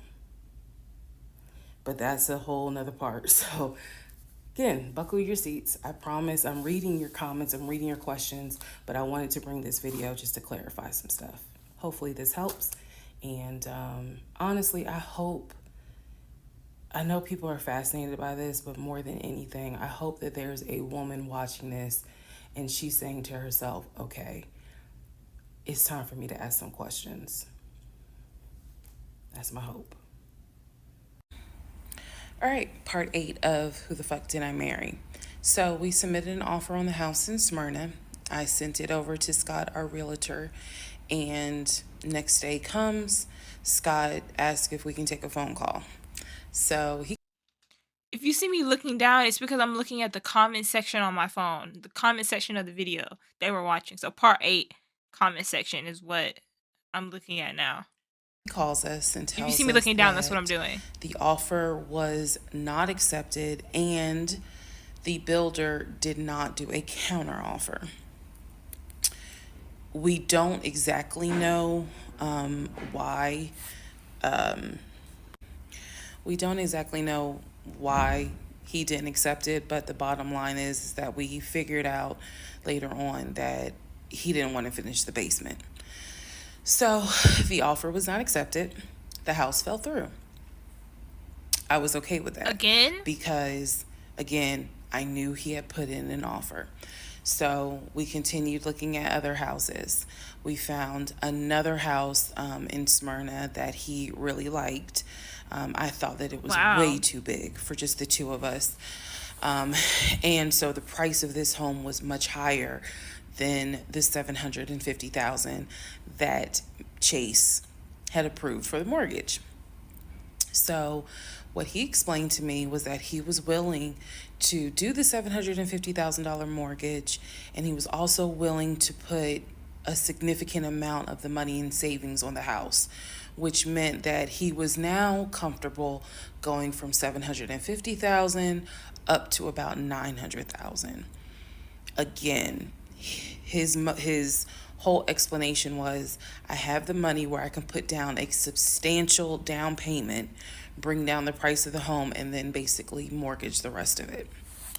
So that was now the plan. I was not comfortable with a home over $900,000. But again, keep in mind, I saw the Chase paperwork. So I was like, I just feel more comfortable sticking at the 750,000 mark. That's what you were approved for. Let's go with that. By this point, this is now fall of 2020. We had been talking about marriage. I had my ring. He had made VP at the company. And again, he was calling me every day from work. I need to kind of explain how the company was ran, because when you think VP, you would. Is it me, or is he not progressing very fastly at his job? Very quick, I say fastly, very quickly he's progressing into these different positions at his job. Now he's VP. He's vice president. What qualifications does he need to have? Did he even graduate college? What qualifications do you need to have to be VP of a condiment company? What qualifications do you need to have to be VP? That's a great question. That's a question that you need to be asking Reesa Teesa. Think he would be in an Start office. asking questions, girl. It was a condiment company, so they actually were producing the condiments, and I'm not saying the name of the company on purpose, but they were producing the I'm condiments. finna Google it, no worries. In this particular plant location. So a lot of times, he would simply tell me that he walked the floor, checking in with his subordinates, basically. Now, how did he? It's on Reddit. For the most part, at this point, he left before I woke up. However, pretty much he wore dress pants, kind of like a dark navy blue cargo pant, and he had a polo shirt with the company logo on it. What I saw a lot of times is that he would not wear the polo shirt to work. He would wear like a company t-shirt. He would wear rubber sole shoes and the navy blue cargo pants. I didn't think it was a uniform, but it reminded me of what someone would wear when I worked at Amazon, if you're going to be doing manual labor. He didn't go to work sloppy looking at all, but it definitely was not suit and tie. Nowhere near suit and tie. It is fair to note that outside of work, he was a man who he loved to dress. He loved to wear the latest Jordans. He loved to collect watches. He collected a lot of Invicta watches.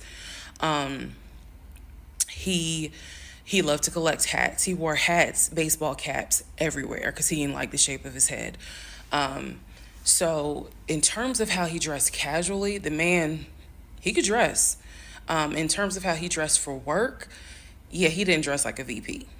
But his excuse was, I'm constantly walking the production floor, and I can't be in a suit and tie walking the production floor where they're creating the condiments that we're selling. So by this point, again, this is fall. We're still looking at houses.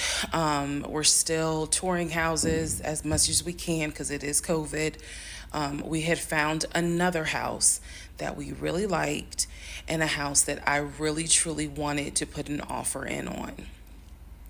This was now going to be the second house that we put an offer on.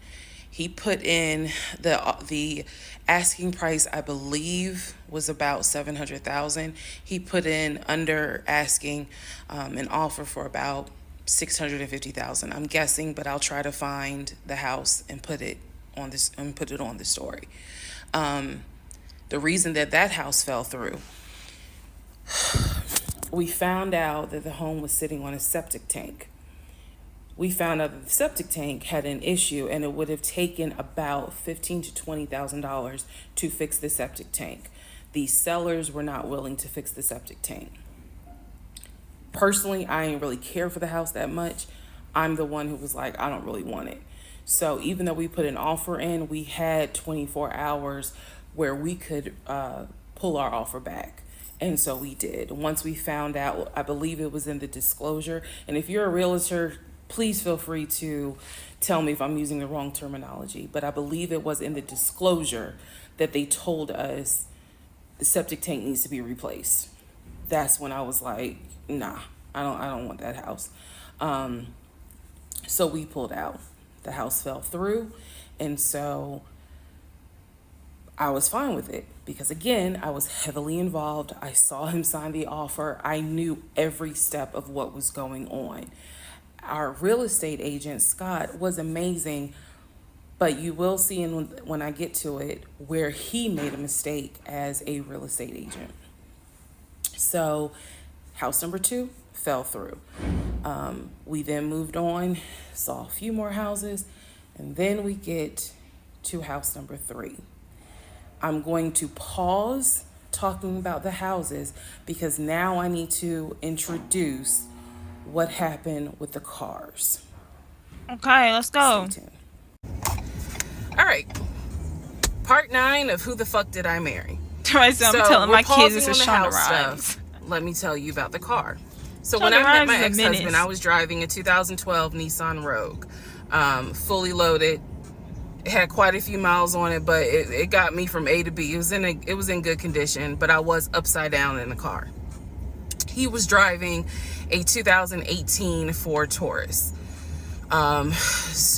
sport mode. I know he had a sport mode on the car, and I love driving that car.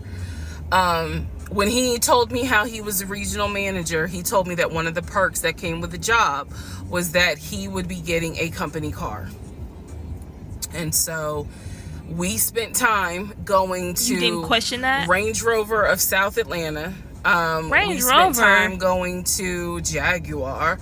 We spent time going to Jaguar. BMW. We spent time going to Ford, which was on Mount Zion in Morrow, if you all are familiar with that area. He test drove a whole lot of cars.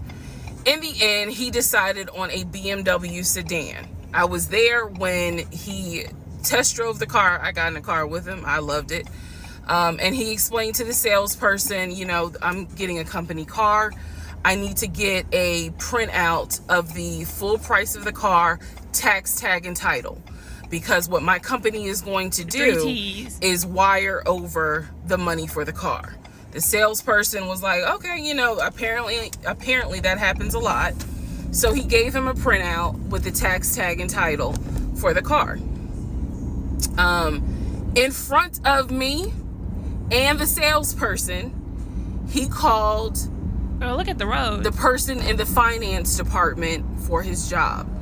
Obviously, I have no idea what this person's name is, but he called the person. He explained to them, this is the amount of money. He said the president of the company, so-and-so, has authorized for him to get a car, not spending more than, I think, $90,000 tax, tag, and title. The BMW came out to just under $90,000.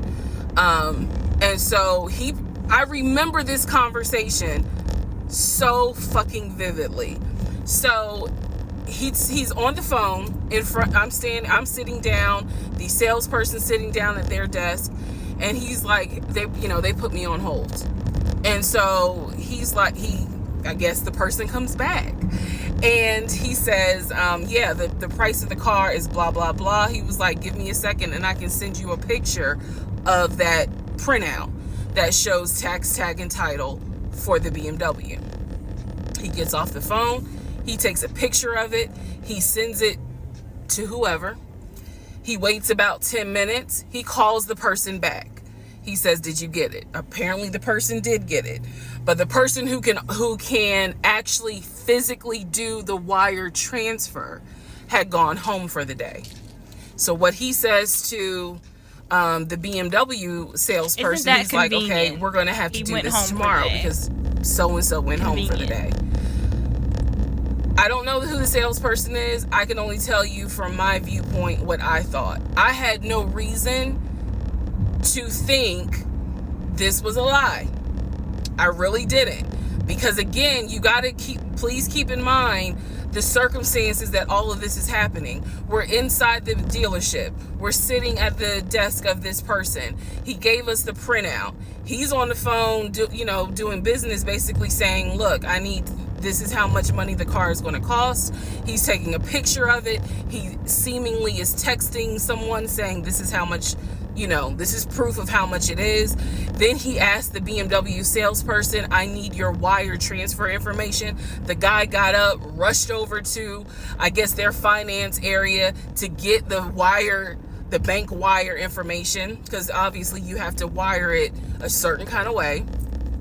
Rushes back over, gives it to my ex-husband. My ex-husband's like, okay, first thing in the morning, we will get this wired over, and then, I'll come and pick up the car. My fiance, me, will drive me up here to pick up the car. So we leave. He felt like, because at the time that this all happened, I was pregnant. So he felt like, look, we're about to have a baby. I don't want you driving that Nissan Rogue. I want to get you something more secure, something new. I really wanted a Kia. I really wanted a Kia Telluride. And he was like, well, let's look at the warranty. This man knew a lot about cars. He knew a lot about the warranty. He knew a lot about the depreciation value. And so he did talk to me a lot about what will we get the most for our money. We test drove, when I say we, I test drove a Kia Telluride, a Kia Sorento. He didn't like either of those. He had me test drive a Ford Explorer. He didn't really care for that. Then came time where he really wanted me to get a BMW.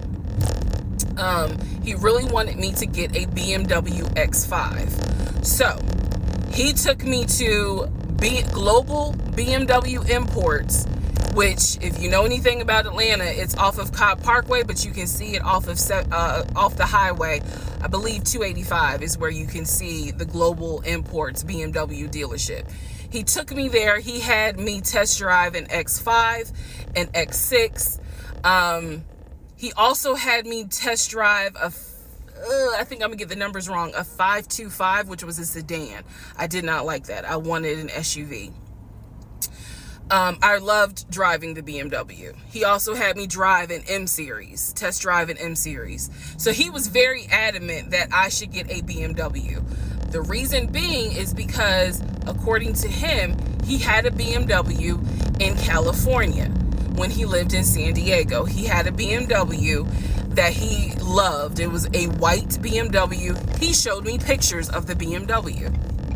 So he showed me pictures of this white BMW that he had, and unfortunately, the car got totaled about 2 months before he moved to Georgia. So he had received money, not a lot, but some money to get another car, and he used it to get the Ford Taurus because he was like, I just need a car that's going to get me from A to B until I get into a house and I'm much more settled. For him, he was like, I'm really giving myself 60 days to get settled here in Georgia after moving from California. But then he met me.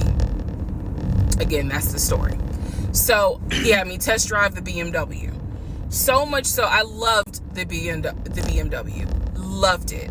I wanted a dark blue BMW with cognac interior. I wanted an X5 and I wanted an M-Series. So I can clearly tell y'all interior. That's exactly the car I wanted. We were online looking for that particular car because not every dealership had it. I was okay with a black BMW if needed. But I really wanted dark blue, and I really wanted that cognac colored interior. So what is cognac he colored felt interior? like, I want you to consider all of a sudden an Audi Q8. Let's just see how you like it. If you don't really like it, then we will go back to the BMW. I cannot tell you why he switched up. Oh, okay, that's nice. But I can tell you he took me to an Audi dealership on Peachtree Industrial. He test drove an Audi and I test drove an Audi Q8. I loved the Q8. Loved it, loved it, loved it. But I was tired of test driving cars. By this point, I had test driven so many cars. Our weekends were spent either looking at a house or test driving cars. And I was picky, I will admit that. So he had me test drive the Q8. I really liked it. I finally just told him, look, I'm good with either the BMW or the Audi, because I'm tired of test driving cars. He told my family he was buying me a new car because, keep in mind, not keep in mind, let me let y'all know, he had met my family initially on Zoom because, again, we were locked down. He had met my family. He also had met my family in person because at this point, it was like, look, if you're not showing any symptoms, maybe we can do family dinner. And so we had. So he had met my family in person. And now we will go ahead and move towards part 10 of this series. Okay, part 10. Who the fuck did I marry? Okay, had to sneeze. All right, so at this point, I had test driven all these cars. Kias. Hell, he even had me test drive a Nissan Murano. But the main two were BMW and an Audi. He had told my grandfather he was getting me a car. He had told my aunt he was getting me a car. That he was going to, he was like, she's going to be my wife. I want her to be in something secure. So my family was really like, wow, wow. Who knew that he had this kind of money? He don't, girl. And so he don't. I hated the fact that and he you did that. know it. Anytime he got around my family, here's another red flag to put in the United Nations of red flags. He would always talk about money, and he would always brag.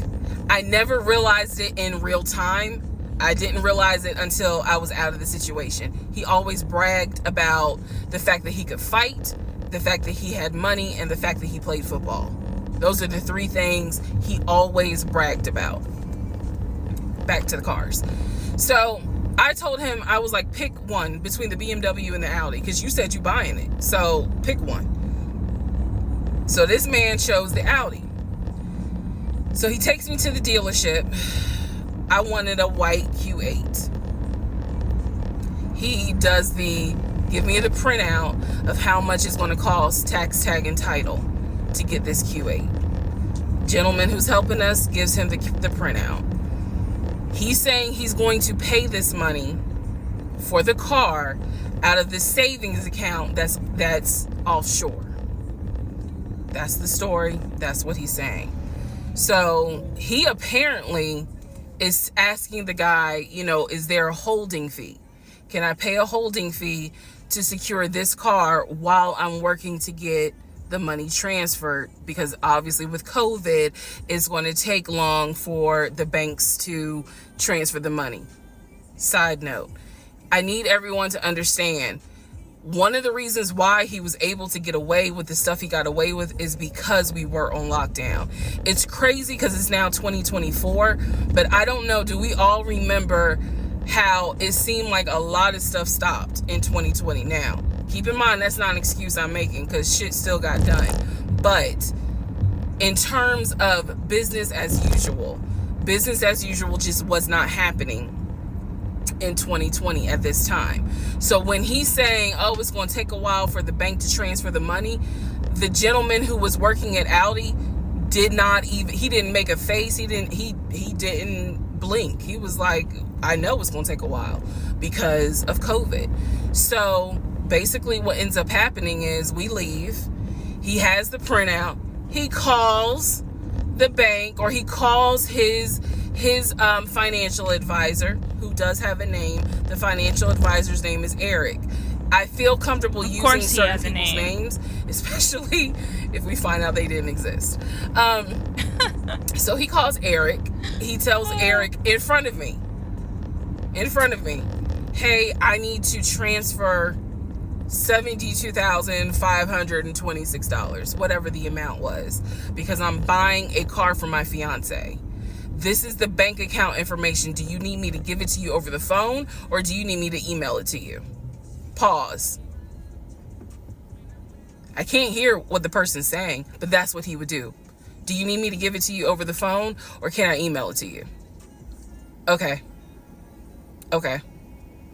All right. Give me a few minutes and I'll go ahead and email it to you. All right. Let me know. I'll call you back to find out if you received it. Okay. Hang up. So I'm hearing this because, again, I'm not paying attention to, did I hear anybody on the other phone? Did I hear anybody on the other end?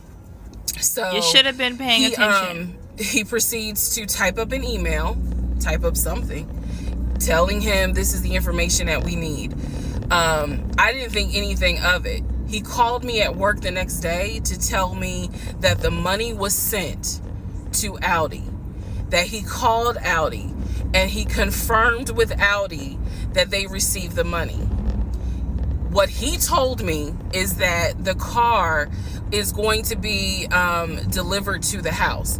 Y'all, it's not that I lived in the hood, because I didn't, but I did not live in an area of Clayton County where you would have a brand new Audi delivered to your house. So I remember saying to him, I don't want that car like delivered to the house, not yet, because I need to put that car in the garage. And my Nissan I only had a 1-car garage, so my Nissan was in the garage. So he said, okay, well, let me call them back and change the delivery date. Can you be home, or can you do a half day? So he's asking me, can you work a half day so that they can deliver the car and you will be home for it? I said, yes, that's fine. Because again, it's COVID. I'm working from home anyway. I only had to go in the office 2 days a week. So I'm at home the next day. He told me the car would be delivered between the hours of 1 and 3. Let me guess, it didn't get delivered. Obviously, between 1 and 3, nothing happened. So 3 o'clock, shocker. I called him. We're so He's shocked. at work. He sends me the voicemail. He calls me back. I said, it's 3 o'clock. No one ever came with the car. What's going on? And then I remember I was like, well, do I need to call Audi myself? Because I thought that you handled it. But if you didn't handle it, do I need to call them? And so whenever I would suggest I will handle it, he would get very, very defensive. Red flag number 472.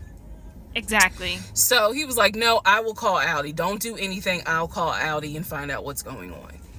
Okay. So I'm at home chilling, cooking dinner, normal night. He calls me back and says, yeah, the car was stuck on the truck in Spartanburg, because apparently that's where their deliveries come from.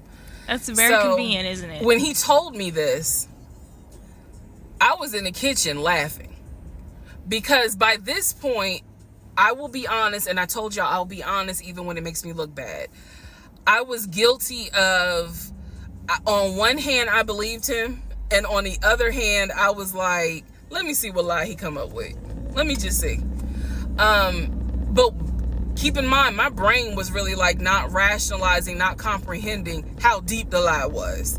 I just thought that no one told him the car was going to be delivered, and he made that up. I had no idea how deep the lie went. So he said, the car's in Spartanburg. It should be delivered this weekend.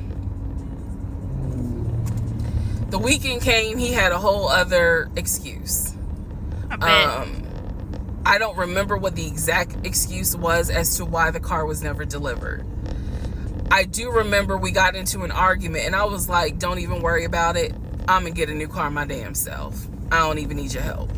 Which is probably one of the worst things you can tell a narcissist, because they love to be the hero, it's all about them. But I was like, don't even worry about it. I'll get when I have the money to get a car myself, I'll do it. I don't want to hear anything else about a new car.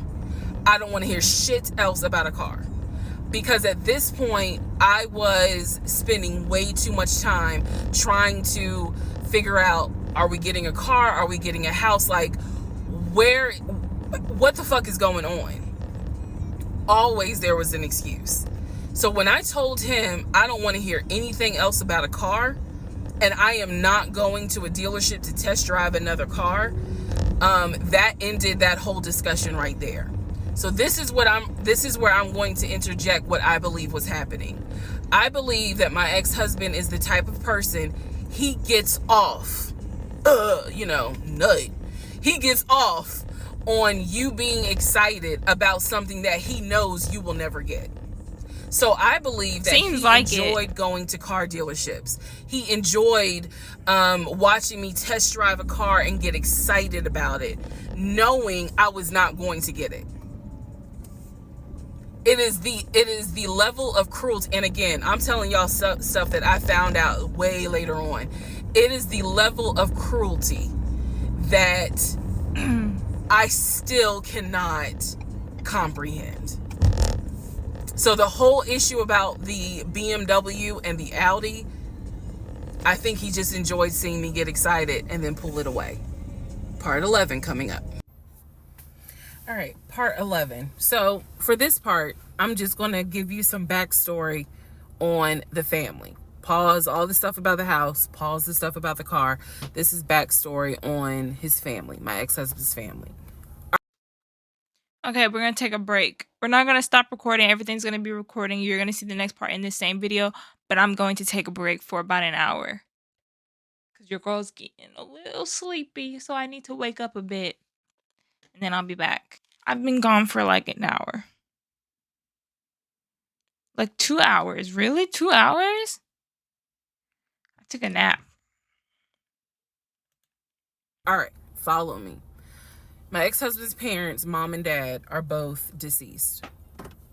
Mom passed away from cancer. Dad passed away shortly after her. I'm not sure what he passed away from.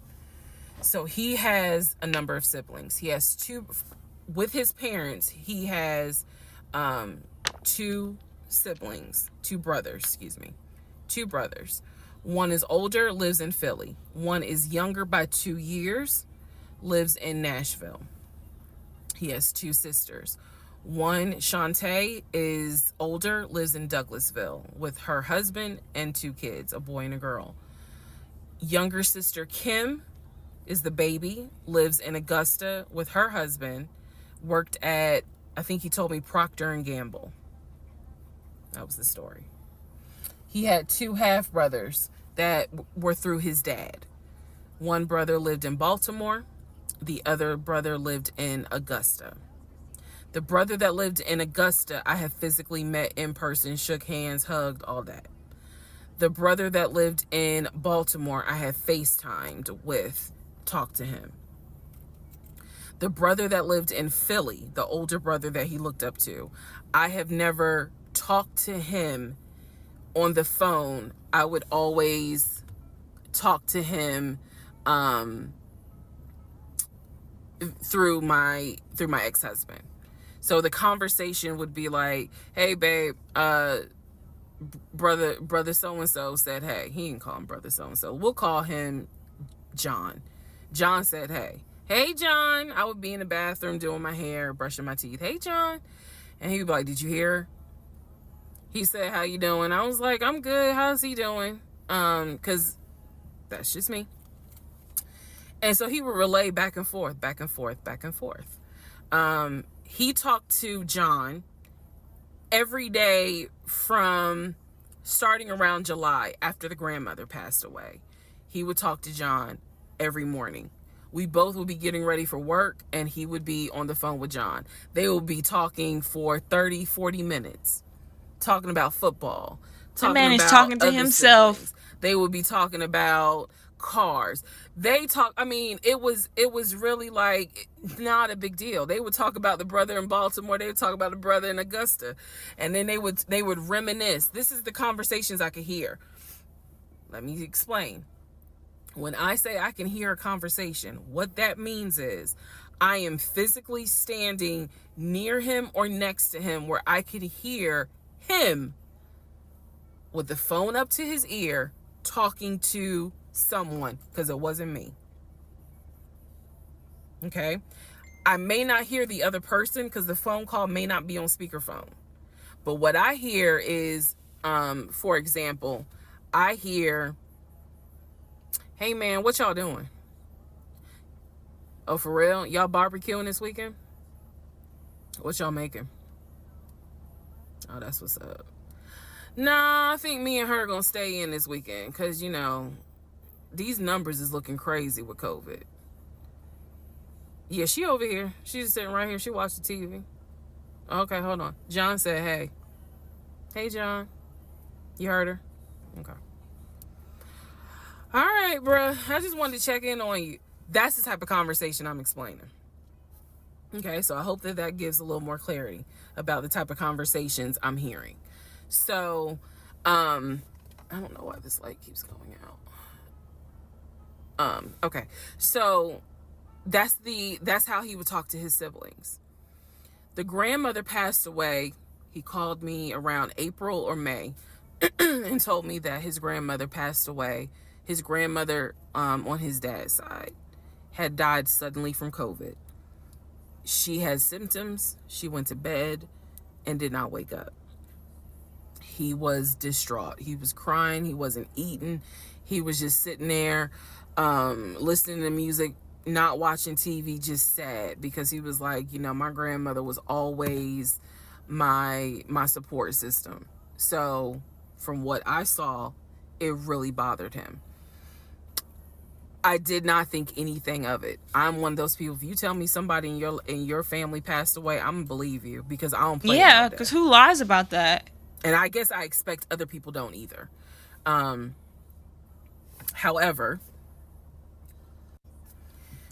that is not the same for everyone else. But we'll get there. So, family. He had his sister, Shantae, who lived in Douglasville. Like I said, she was married with 2 kids. Apparently, she was a nurse. So when I had my miscarriage, that was a sister that he was like, my sister will take you to the hospital. Like, that's what family does. Okay. I had never met Shantae. I've been on the phone, or excuse me, I've been around him when he was on the phone with Shantae. Never heard her part of the conversation. But he would be talking to his sister. That's what he said. That's what it sounded like too.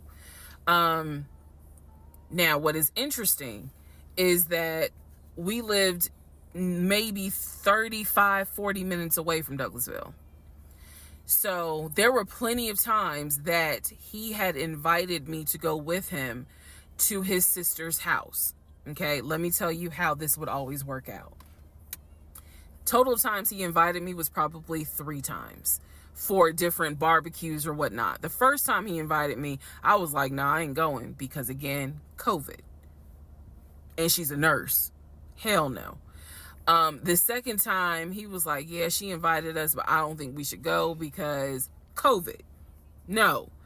The third time I agreed to go. I was like, absolutely, I'll go meet your sister. Like, that'd be great. On our way to her house, to Douglasville, to go see the sister, apparently he got a phone call.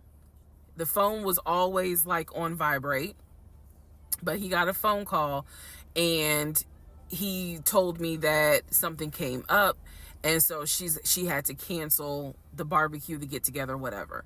And so I was just like, oh man, okay, well, hopefully we can go another time. It didn't happen close enough for me to have red flags, if that makes sense. But at this point, as y'all probably like, girl, you so blind. But again, I didn't think anything of it, because it's like, okay, it fell through. We'll see. We'll reschedule. And so we just went out to eat, and then he talked to another brother, the brother from Augusta that he would have on speakerphone. So it was like, I didn't think anything of it. I really didn't. Man. And the more I talk about it, the more I realize, like, I'm not a dumb person, but it just never dawned on me the things that you have to now investigate. It didn't dawn on me. But nevertheless, that is the backstory for his family, right? Grandmother passed away. 3 weeks later, he called me and told me his uncle had passed away from COVID. So after listening to all of that, because I was quiet during all of that, I have a lot to say. Not a lot, just a little bit, just a little thing to say. Who lies about stuff like this? Like, it's so sad that you can't even, like, I don't know what I clicked on. Oh, okay. Like, why? Who? It's so hard to believe people nowadays because who lies about this? Who believes? Who lies about this stuff? Like, I understand why she believes him because who would lie about this? Like, who lies about this? I know I keep saying that, but like, I understand why she believes him because who lies about it? Like, if someone's like, oh, my grandmother passed away, my grandfather passed away, my parents passed away, you wouldn't be like, that's sus, that's weird. You'd be like, oh, okay, I'm so sorry, right? Right? 3 weeks later, he called me and told me his uncle had passed away from COVID. The uncle had tested positive, had to go into the hospital, and he died. It was a bit of a red flag. It was a bit of a red flag, but like I said, I don't play about death. So I was just like, wow. Because of these two deaths, he became a stickler about COVID. And when I mean a stickler, wear your mask, wear gloves, hand sanitize, wash your hands. Like, he was annoying about making sure neither one of us caught COVID. So now I'm going to give you the backstory in regards to what I was told with the ex-wife. Okay, I know I look rough, but it's okay. It's okay. Anyway, so this is part 12 of Who the Fuck Did I Marry? So, this is the backstory on what I was told for the ex wife. This is important. Pay attention. All right. This is 2020. So, this is what I was told in 2020. I was told that he and his ex wife used to be friends. Then they started dating and subsequently got married. They got married in California. He had bought a house with the money that he made from arena football. They had Go that apparently arena gotten football married on nonsense. the downward of the arena football career. Had a nice house. He showed me a picture of the house, showed me pictures inside the house. Remember that? Showed me pictures inside the house. It was a really nice home in San Diego. And basically what happened was that he came home from work early one day and I have the hiccup, sorry. Came home early from work one day and his wife was sleeping with another man. The man was in the house. He and the man get into it.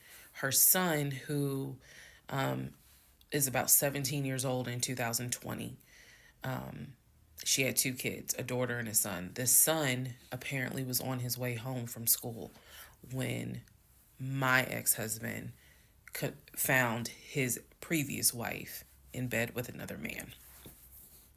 So the story goes that he and the guy fought. He kicked the guy out. He kicked his ex-wife out, but told her the kids could stay. The kids are not biologically his. Those are his stepkids. She was like, you must be kidding. Like, I'm not leaving my kids here. The kids are old enough to where they were like, we don't want to go because you fucked up. We don't want to leave. So apparently she leaves. The kids stay with him for a few weeks. And does that seem true? To anybody with common sense, does that seem true? Like the kids to be like, we don't want to leave because you messed up. Does that seem true? No, I'm just saying, like, not from her perspective, but from the husband, the ex-husband, telling her, oh, well, the kids were like, they don't want to leave, so they wanted to stay. Reesa Teesa, honey, girl.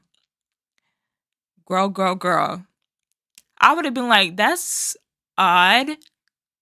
Like, if I was her, and my husband was like, oh, yeah, well, I caught her cheating on me, and I kicked her out, but the kids said they wanted to stay, so the kids stayed. I'd be like, what? First of all, I'm not leaving my mother. My biological mother, because they're not his kids. So you're not going to kick my biological mother out of this house, and I'm going to stay with you. Especially because he was 17 at the time. No. No, like it's hard to believe that story. Then she gets her own place. The kids move out, move in with their mom. He files for divorce in California. He files for divorce in California, and it was an ugly divorce. She was asking for spousal support, all kinds of stuff. And then it turned into, um, you know, I'll help you with the kids, not child support, but just I will give you some money for the kids because apparently he was very close to the kids and he wanted to keep a relationship with the kids. Their biological fathers, apparently there were two fathers. Their biological fathers were not in the picture.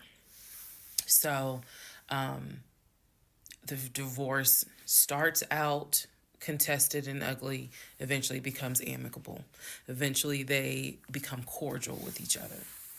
So my ex-husband moved. This is all before he ever met me. So I'm telling you the story of what I was told in 2020. So eventually, about 2 years later, is when his job approached him about an opportunity to transfer to Georgia. And so he took it. New beginning, fresh start. He has family in Georgia. He took it. He told me this story pretty much the second or third conversation we had. So it was always from the beginning that she had cheated. He caught her, and he had filed for divorce, but he was still close to the kids. They still had a great relationship. I've heard him. I've heard him on the phone with the kids, just encouraging them, helping the 17-year-old like with homework. The kids really apparently wanted to meet me, and I was fine with that. He I'm would confused. apparently he would send them money, if they needed something because he loved the kids as if they were his own. I'm telling you the story as I was told it in 2020. So, let's see, around April or May of 2020, he informs me that his ex-wife has moved to Georgia. Apparently, she's staying with her sister in Gwinnett County. So she has moved to Georgia. The two kids are now in Georgia. And so when he tells me all this, I'm like, so what's that supposed to mean? Now, I will say this. He never made it seem as if she wants him back. He never presented that. It was always, no, we're cool for the kids. We're cool for the kids. But he's never presented that she was trying to get him back. I feel like it's fair to her for me to say that. And again, stay with me. It all comes out.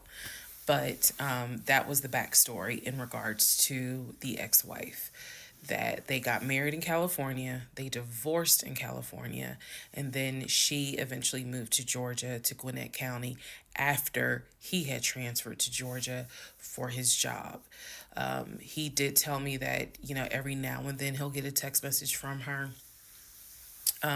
He told me that he, told her when I was pregnant, he felt like she needed to hear that from him instead of hearing it from the kids. And we got into a bit of an argument about that, but honey, in the big scheme of things, that anyway. So we got into it. Hassan just posted a video of him reacting to this. He's reacting to the sped up version. I'm reacting to the regular version because just in case you want to just in case you want to watch it, I'm not going to speed it up. Just in case you want to watch it, I'm not going to speed it up. Just so it's easier to understand. Okay. I'm going to get something to drink. Energy drink or something. I'll be right back. I'll play it. I can still hear it on here. An argument I'll about be right that. I back. felt like that's none of her business. But that's the overall backstory of her. So remember, because there will be a quiz, but just remember, he met her in California, married her in California, divorced her in California. She moved to Georgia, to Gwinnett County, after he moved to Georgia. Are we clear? Okay. Okay. Part 13 of Who the Fuck Did I Marry? So I've kind of given you guys all the backstory. Let's just kind of recap real quick. So I told you how we met in March of 2020. Basically, Georgia got shut down. I keep saying shut down, got locked down. We decided to quarantine together. I know it was crazy. It was crazy. I really liked him and thought he liked me. So I told you guys how we met. Things moved at a rapid pace. Met in March. Moved in together pretty much end of March, beginning of April. That's Found crazy. out I was pregnant in May. That's crazy. I was wondering about that. I was wondering about when she moved in with him. I was wondering about that. Let me write that down. Hold on. I'm keeping notes. 2143. New vid. 2149. She moved in with him the same month she met him. I could not imagine doing that. I literally couldn't imagine doing that. Like, I'm trying to picture myself in her situation with someone that I liked previously. I could not imagine moving into someone the same month I met them. Like, that's a big commitment. Lost the baby in June. Had to have surgery in July. Started looking for houses. Started looking at cars. All this stuff happened in 1 year between March and the end of in August is when I got my car. So that's like 6 months. In August, he paid the down payment for that car, which I was shocked by. And no, it was not a BMW or an Audi. It was a Nissan Altima, but I loved that car. It's a nice car. So he paid the down payment for that car. Told me he would help me with the car payment. The biggest mistake that I made, and I'll explain why I say this. The biggest mistake I made was that I signed myself up for a car note, where I knew I needed his help to pay the car note. I knew better. My mom has always taught me, do not ever put yourself in a position where you are financially dependent on a man. My mom taught me that too. And all of that went I hope I don't end up like this. And the reason why I say that was the biggest mistake is because when I have pulled back the layers of this whole monstrosity of life that I lived for 2020 and 2021, it really does boil down to the fact that I truly ended up marrying him more out of fear than anything else. And I'll expound upon that. My battery's dying. Hold on. Your girl been recording for like 2 hours. That later. But I got the car in August. And by this point I was exhausted of looking at cars. I was mad that I didn't get a BMW X5 dark blue with cognac interior. Girl. And I was tired of looking at houses, getting my hopes up, looking at a house and picturing myself in the master bedroom, the kitchen, the island, all that stuff. I'm a visual person, and I was tired of getting my hopes up. So now we're going to segue into fall, going into the holidays. Battery about 70%.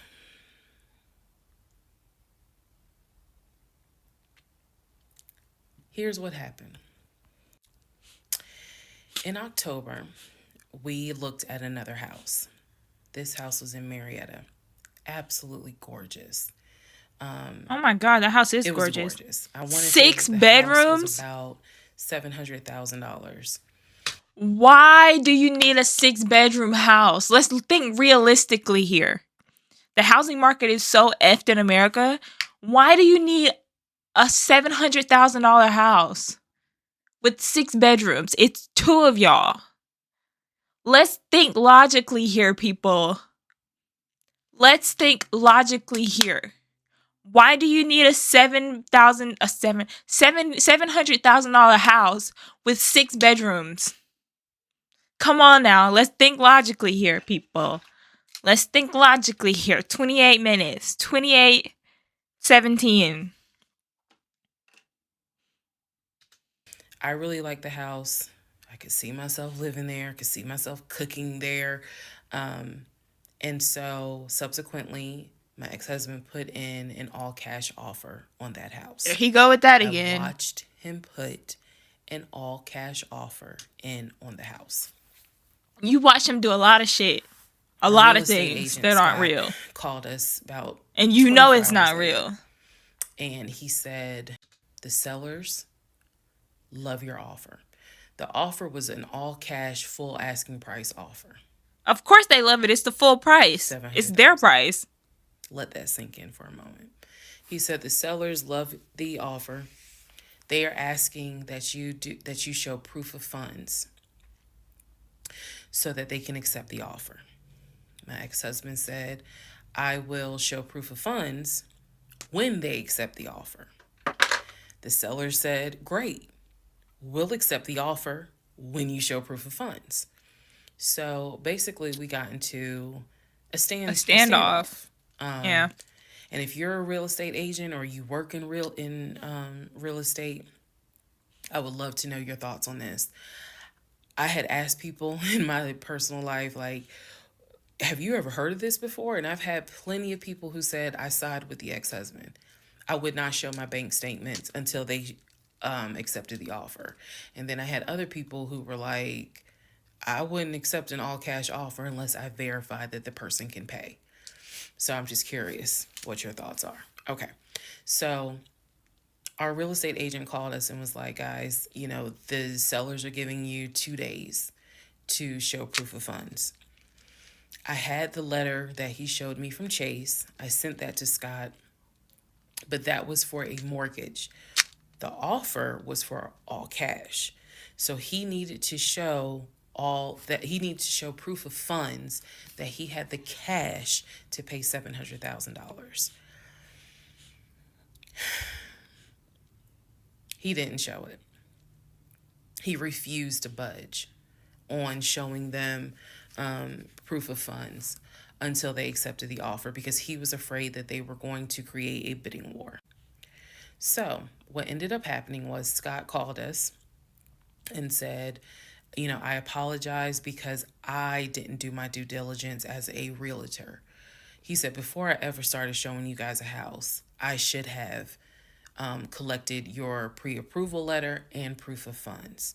He said, so at this point, my broker has informed me that I cannot show you guys another house until you show at least us, meaning the real estate firm, until you show us proof of funds. And so I'm just like, well, I'm telling my ex-husband, just show them the fucking proof of funds. Like, what's the problem? He doesn't have and it. So it was a That's lot the of, problem. I don't really. He doesn't have This it. is really unprofessional. He's lying. Because it's not our fault that He's you didn't lying. do your job correctly.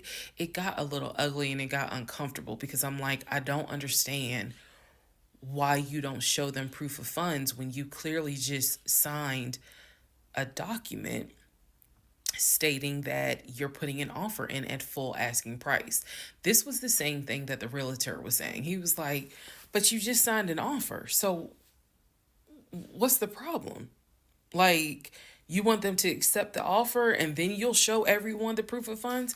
And my Legion is a menace. without missing a beat, said yes. So Scott did his best to work with the seller and say, look, accept the offer. He'll show you, he'll open the books. He'll show you the proof of funds. These sellers were like, no, that's not. And it wasn't so much the sellers. It was the seller's agent. Big respect to the seller's agent. But the seller's agent was like, no, that's not how we're doing business. He needs to show those proof of funds before I advise my clients to accept his offer. Period. If he's not willing to do it, we'll go on to the next offer. Because they did have another offer on the table for it was less than asking price, but they were willing to accept that offer over the all cash offer because those people had basically shown proof. So subsequently, I'm gonna do that when I buy a house later on in my life. I'm gonna be like, hey, I'm gonna get my family members to be like, hey, y'all put in an all cash offer for full price and don't show proof of funds. And then I'm gonna put in an offer for a lesser amount, but I'm gonna show proof of funds so I can get the house for a lesser amount. That's kind of smart. That's kind of smart, actually. Wait a minute. Wait a goddamn minute. That's kind of smart. Look at Legion coming in clutch. the house fell through. We passed the 2-day Look deadline. at that. They went with the other offer. Also, at Look this at that. point, our real estate agent, Scott, and I do not blame him for this, pretty much cut all ties. Because what he, I believe, felt like was, I don't know what's going on, but something's going on. And this is not how I do business. So until you guys are ready to show I have the an proof acne of scar right funds, here. needed to buy a house, you need to get yourself another agent, because we were already about 20 to 25 houses deep by this point. We had already put in 2 other offers. They fell through. And now here we are with this house. And once again, it fell through. Okay, so good news and bad news. Number one, this is part 14 of Who the Fuck Did I Marry? Bad news, this is going to be the last post for the night. And the reason why, good news, tomorrow's my birthday. So I'm just going to make this video, post it, and then I will pick back up probably Friday, because honestly, I truly want to enjoy my birthday tomorrow. I just want to enjoy my birthday. All right, so y'all don't be upset. Just, if anything, watch parts 1 through 14, then we'll be ready for part 15. So the house fell through in October 2020. And what I told him was, I said, I don't want to look at another house. I don't want to talk about cars. I want to get through the holidays, because it was going to be a holiday season where I could not celebrate with my family because of COVID. So I said, I just want to get through the holidays. I want to get through the end of the year. And we'll revisit stuff in January. I was very calm when I said it. No argument, nothing like that. And he said he understood. A lot of what fueled me staying in this situation really was the fact that, number one, I didn't want to be alone. Number two, okay, I didn't want to look stupid by having the relationship end so quickly for everyone. That's not going to make you like, look "We stupid." told you something was up. And number three, I was ready to get married. And that Reesa Teesa, girl, that's ooh, that's what I'm talking about. That's what I'm talking about. Red flags. She knew. She knew. She knew. She knew. She knew. She knew. She knew. She knew. She knew something was up. She knew something was wrong, but she didn't want to do it. She didn't want to break up because she was a little desperate. That's the tea. That's the whole gist of the story. She didn't want to end. She didn't want the relationship to end because she was desperate and she wanted to get married. There we go. 2 hours into this, there we go. There's the answer. There's the answer. What ready to get married fueled a lot of stuff. Okay, so she's aware. She's aware that this is wrong now. So at least she's not dense now. Now that she's in reality 2024, she knows, and you got to give her props for that. She knows the truth now. 2024, she know. What am I trying to say? Calm down, Brie. Calm down. In 2024, she knew.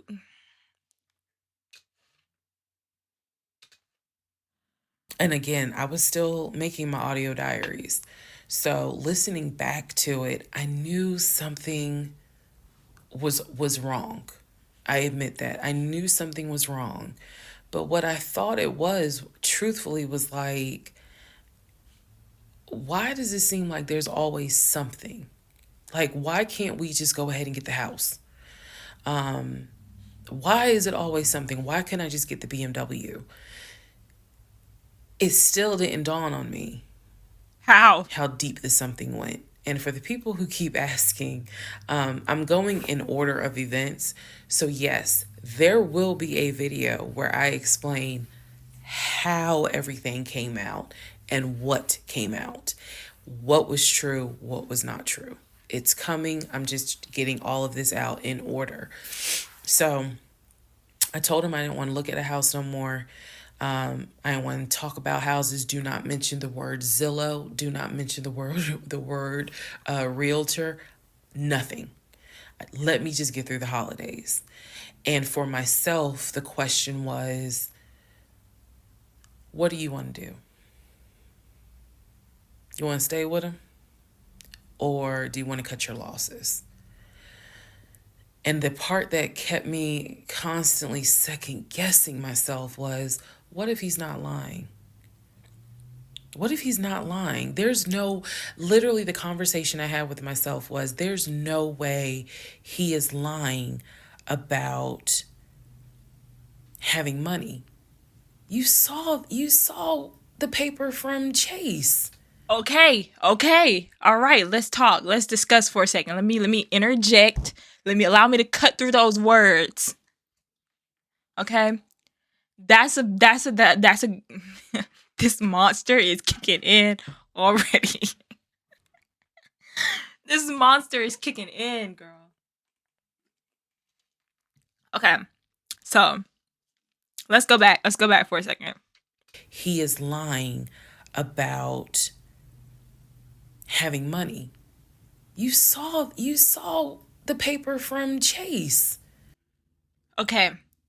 I think, what am I trying to say? Let me think before I talk, cuz I'm all jittery now.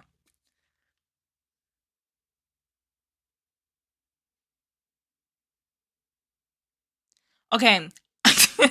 I think that she has some validity to what she's saying, in the fact that she saw the paper from Chase that approved the $750,000 mortgage. If I saw that, I would believe it too. Like, okay, he's actually showing proof. Here, he's showing proof of this mortgage payment from Chase. He's showing proof that he got this. I wouldn't think in my head, oh, he faked these documents. That would never even occur in my head. But that's besides the point when it comes to him saying he'll pay for these houses, right? Like, I don't know, honey. This is giving me anxiety. This is causing me to lose my mind. This is giving me anxiety. They don't just approve $750,000 for a mortgage for anybody. He printed those papers out himself. He went over to Staples, typed up something on his phone, printed it out, and showed it to you. That's what he did. I've seen his checking account. You see how much money's in his available checking. Like, you How much money, girl? I don't think he's lying. I don't think he's lying about that. But what is it? Is it that he doesn't trust me? Like, I second guess myself so much.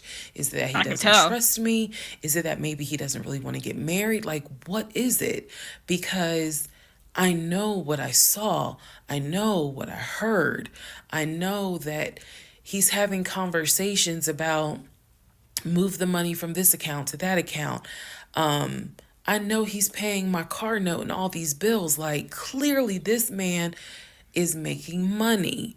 I know that I saw the letter from HR that states his new salary is 200 and something thousand. And I remember thinking, like, God, what am I missing? I'm missing something. But what is it? Because I know what I've seen. I know what I have touched. I have physically touched these papers. Like, I know how to read. So what is it that I am missing? He's close to his I get that. family. He I talks get to them that. all the time. He's just a regular guy that just likes to watch NFL football. He leaves me alone when I want to watch Georgia football.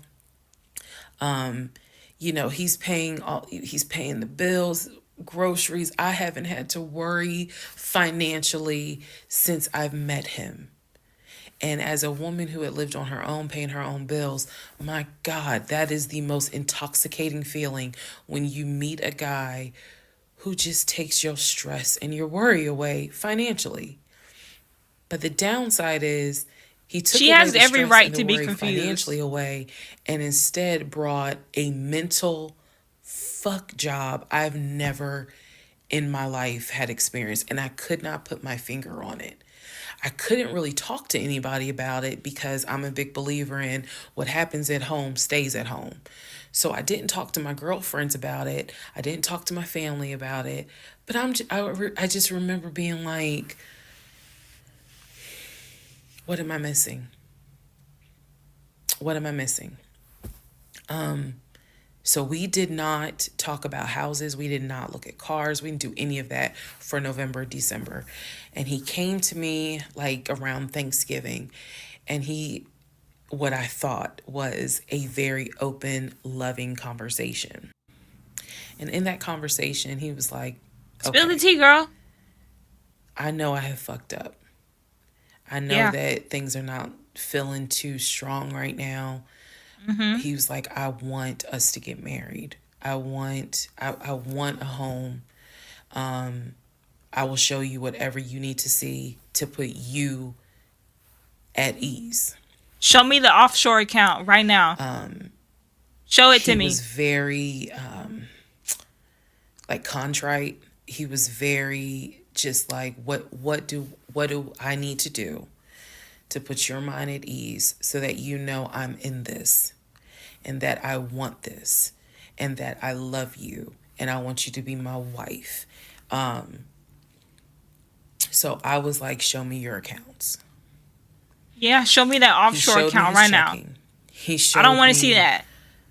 I don't want to he see the showed me savings one of his either. savings. He showed me a Chase Offshore. savings. Offshore. He did not show me the offshore. And he did not show me the US Bank. So he showed me those two accounts, checking and Chase savings. So I knew that there was money. What I saw in those accounts, there was money. I need a drink. I told him Your girl needs a drink. There's a cork in this. I thought this was a twistable. Stella Rose. I thought this was a twistable. There's a cork in this. I can't drink this. I don't have the cork thingy. Damn. I thought this was a twistable. It's a cork in there. I needed a drink. Now I can't even drink this. I can't even drink that. There's a corkscrew in it. And I don't know where the cork thing is. My mom has it. That's my mom's wine, by the way. My mom doesn't drink. She doesn't drink. Not even a sip of anything. She doesn't drink. She bought them for herself because she's like, I'm gonna try to drink. I'm gonna try to drink, Brie. I can do it. I'm an adult. She can't do it. She can't do it. I love you, Mom. I know you're watching. I love you.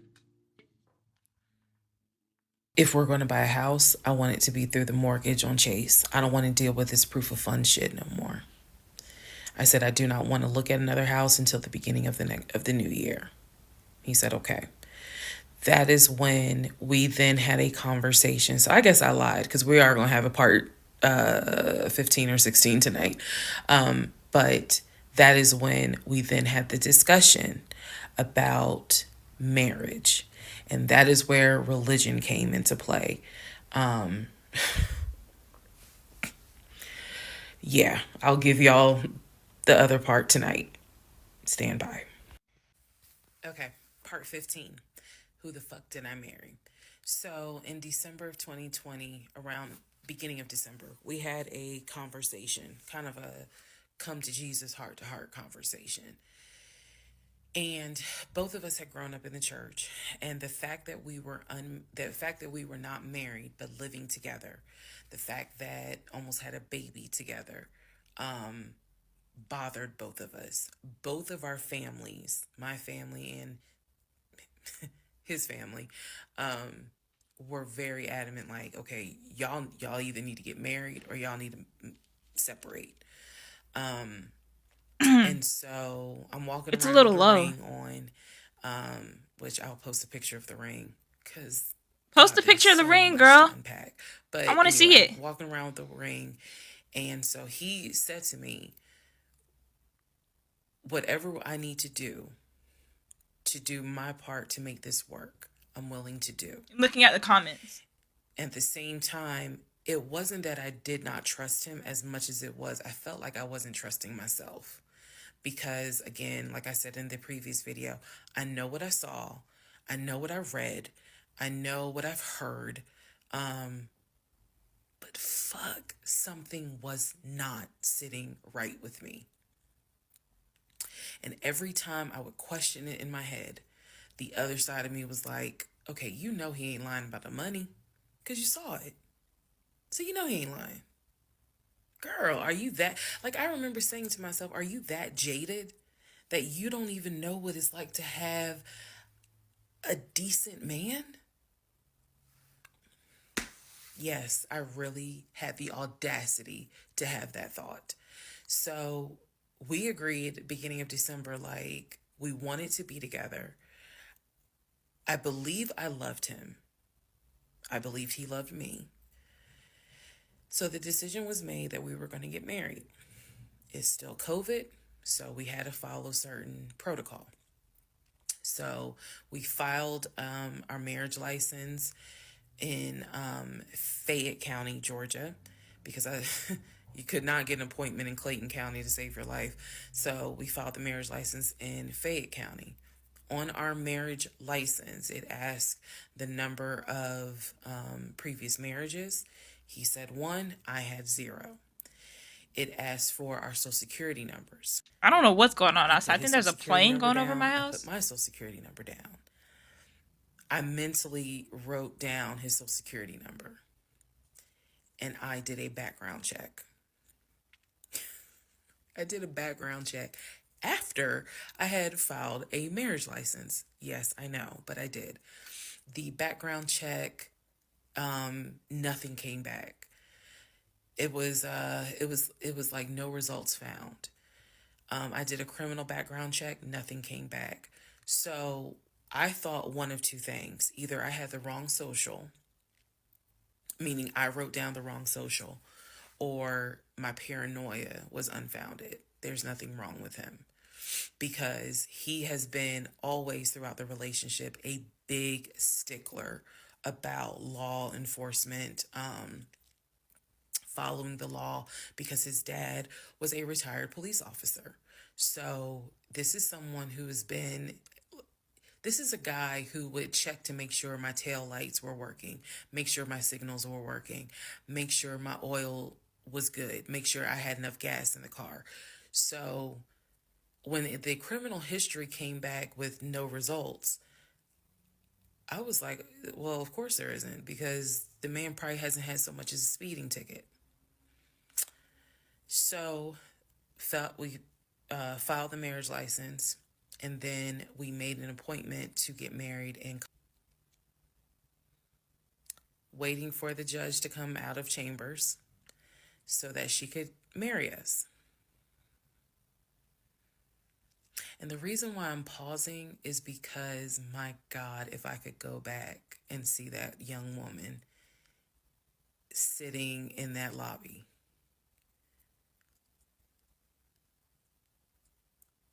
Wow. I know we can't go back in time. But damn, if I could go back in time, I would. If I could go back in time and undo some stuff, girl, I would too. That we had tried before in September, and something came up. So I didn't want to tell anyone. I didn't want to get anyone's hopes up. I didn't want to get my hopes up.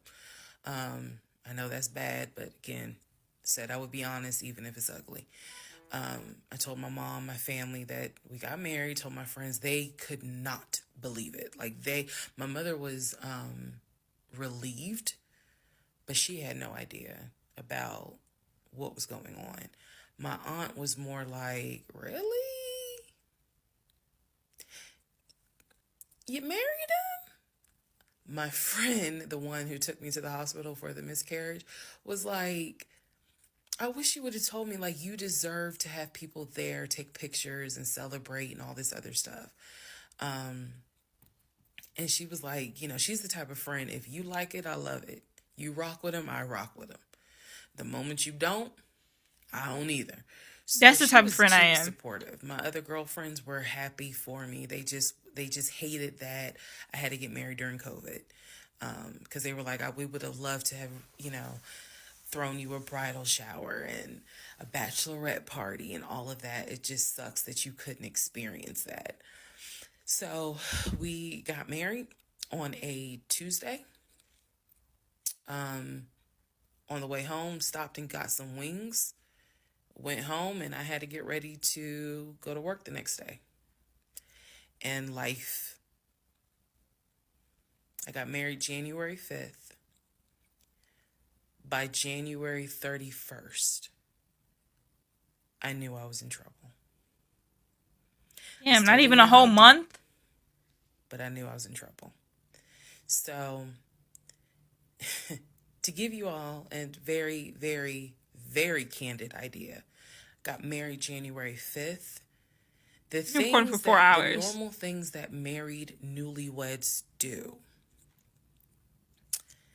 When we got married, completely stopped. And that was not by me. You always hear men talk about, man, now that we're married, she don't. In my case, it was the exact opposite. It was the exact opposite. So, anyway, because this is not a forum to be all R-rated or whatnot, but y'all get what I'm saying. So, we got married January 5th. January 6th, I went to work. It was, a lot of people congratulated me because it kind of word got out that I had gotten married. January 7th, I filed the paperwork to change my last name. And if you were following me, you can go back like 15, 16 videos, and I talk about how I had to change my name back to my maiden name. But I changed my name within about 3 days of getting married. My attitude was, this is the bed that I made. I'm going to do right by him. I'm going to do right by my marriage. I took marriage seriously. And when I married him, I absolutely married him thinking, I'm going to be with you for the next 40, 50 years. So we're going to have to figure this shit out. That was my mindset. I did not get married to turn around and be divorced in 6 months. But I got married January 5th, 2021. And by January 31st, I knew I was in serious trouble. So that is where we are. The next set of videos, the next set of all this will be me talking about how things went downhill before it crashed and I found everything out. In the meantime, tomorrow is my birthday. Happy belated birthday, girl. Happy birthday. Cheers to the half almost gone monster. Monster? The fuck did I marry? This is the interlude, basically. I'm not recapping on this video. I'm just kind of answering some stuff that has been written to me. Someone was like, why are you airing your business out on social media? It's a valid question. For me personally, I feel like this was traumatic to experience, to live through. And I'll expound on that on another video, the aftermath of the toll that this took. Honestly, and I know some people are going to be like, that sounds crazy. It is kind of cathartic to get this out because I cannot tell you how much of this has been internalized since 2020. Also,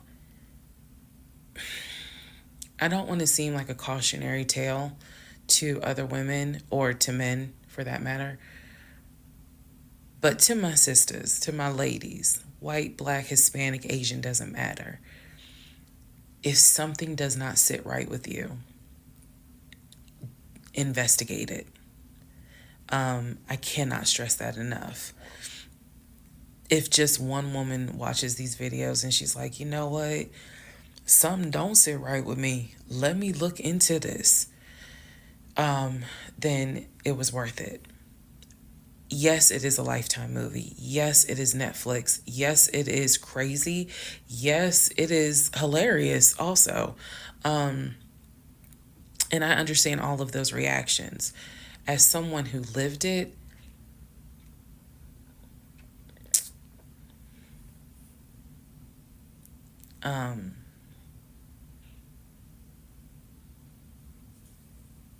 it was traumatic.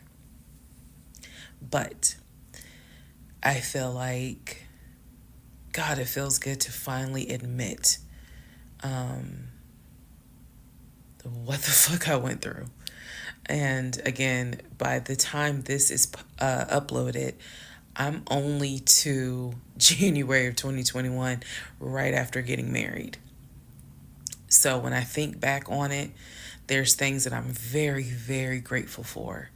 There are things that I'm just like, why did you not pay attention? Why did you not question? And the sad part is, I can't even begin to tell you, I don't remember the woman I was before I met that man. I don't remember. Because going through something like that, it changes you. And I've seen some women in the comments who were like, I was married to a habitual liar. I was married to a pathological liar. My baby daddy's a pathological liar. And my heart goes out to them because until you have dealt with someone so depraved, you really don't quite know how bad it can get. So I'm fully aware that this was a risk, putting this out on social media, telling my story, my truth, and really kind of being like, look, this is what I went through. I made dumb decisions. I overlooked things I should not have overlooked. I argued away things I should not have argued away. I can pinpoint exactly the moment I should have left. I still feel like God is sitting on the throne and he's like, I never planned for your monkey ass to marry him. I never even planned for you to go out and date with him. That's why I blew your tire. But you hard-headed and you went anyway. And then I tried to go ahead and show you signs. You ignored them. Like, I feel like God did everything to help me as his child be like, this is not who I created to be your helpmate. And I was like, God, you taking too long. I want to get married. You taking too long. I want to have a family. You taking too long. And these are the consequences that I am paying for basically telling God, you took too long. And I feel like God's grace is sufficient. It is. But at the same time, and I'm not perfect. I mean, not perfect at all. None of us are. But I do feel like when I sit back and I replay the events that happened, I truly cannot believe that was my story. Because all I wanted was to meet a guy, for him to be my best friend, for us to get married, have a family. I wanted someone I could make fun of his big old forehead, and he make fun of my nappy head and all my wigs, and yet he was my ride or die.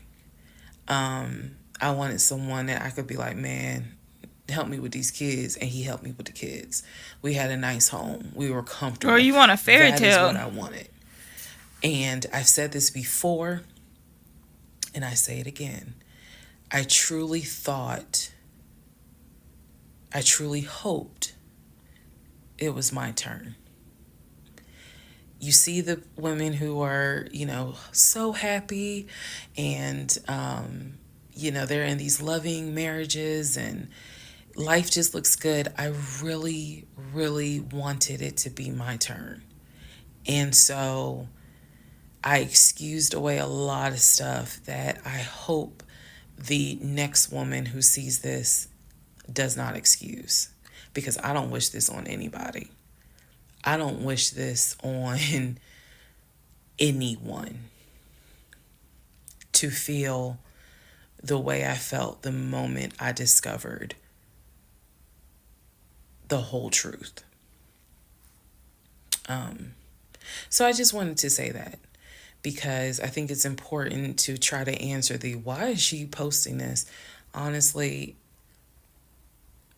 I was tired of holding it in.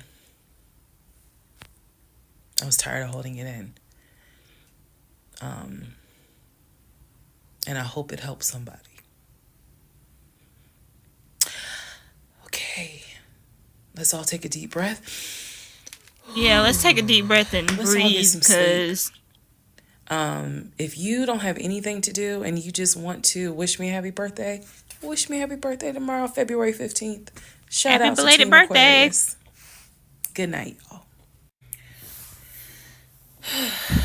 Part 17, who the fuck did I marry? So, for context and just to clarify some stuff, going forward, I'm going to now call my ex-husband, I'm going to use the name that I call him in real life. So that way it clears up the whole fiance, boyfriend, husband, ex-husband thing. So, his name is Legion. Anyone that knows me will tell you that is what I call him.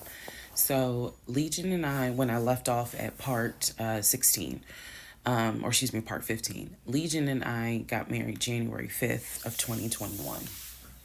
For the first 2 weeks, things were fine. We got into like a routine, basically. I would go to work, he would go to work. He was still leaving the house at around 6:15 every morning. He was still on the phone with his brother, the one that lived in Philly, every morning. That was their time to talk. From what I was told, the brother got off work. I guess he must have worked the third shift. And so he was getting off work as Legion was getting ready to go to work. So that was the perfect time for them to talk. He would talk to his brother in Baltimore and the brother in Augusta. Pretty much, just a quick phone call here and there, if not every day, every other day. So everything was pretty much the same. I would talk to my mom almost every day. I would talk to my aunt almost every day. So it was nothing to kind of, that's weird. That's what the morning routine was. He would talk. So I worked at Georgia State Patrol. And I said this in a previous video, but again, there were things I said in previous videos that I remember saying, hey, remember that, because it's going to come back later. So I worked at Georgia State Patrol. I had been working there for almost 8 years, 7 or 8 years by the time Legion got into the picture. He was fine with the fact that I worked within law enforcement. I'm not a trooper. I'm not a sworn officer. I'm a civilian. However, he, again, his dad was a retired police officer. So he was perfectly fine in the beginning with the fact that I worked for Georgia State Patrol. He had been to my office before. He had met some of my co-workers.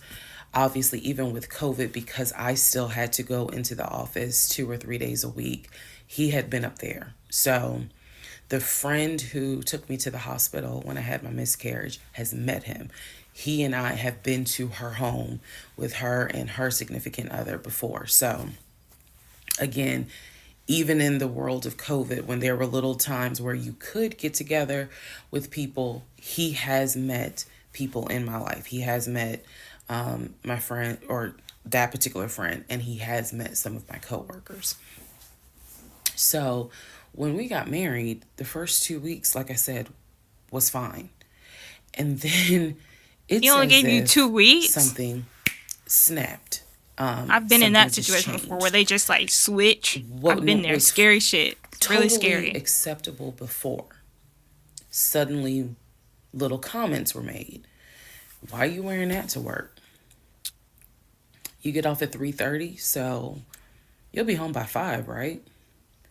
Things that had never happened before. He had never questioned what time I'm gonna be home. Really, he didn't need to question it because when I'm off work, I leave. So it was never a situation of, oh, I'm gonna just sit around at work and just run my mouth because I have nothing to do. And then it turned into, he would call me every day from work. And I'm going to demonstrate how those phone calls went. But he would call me every day from work.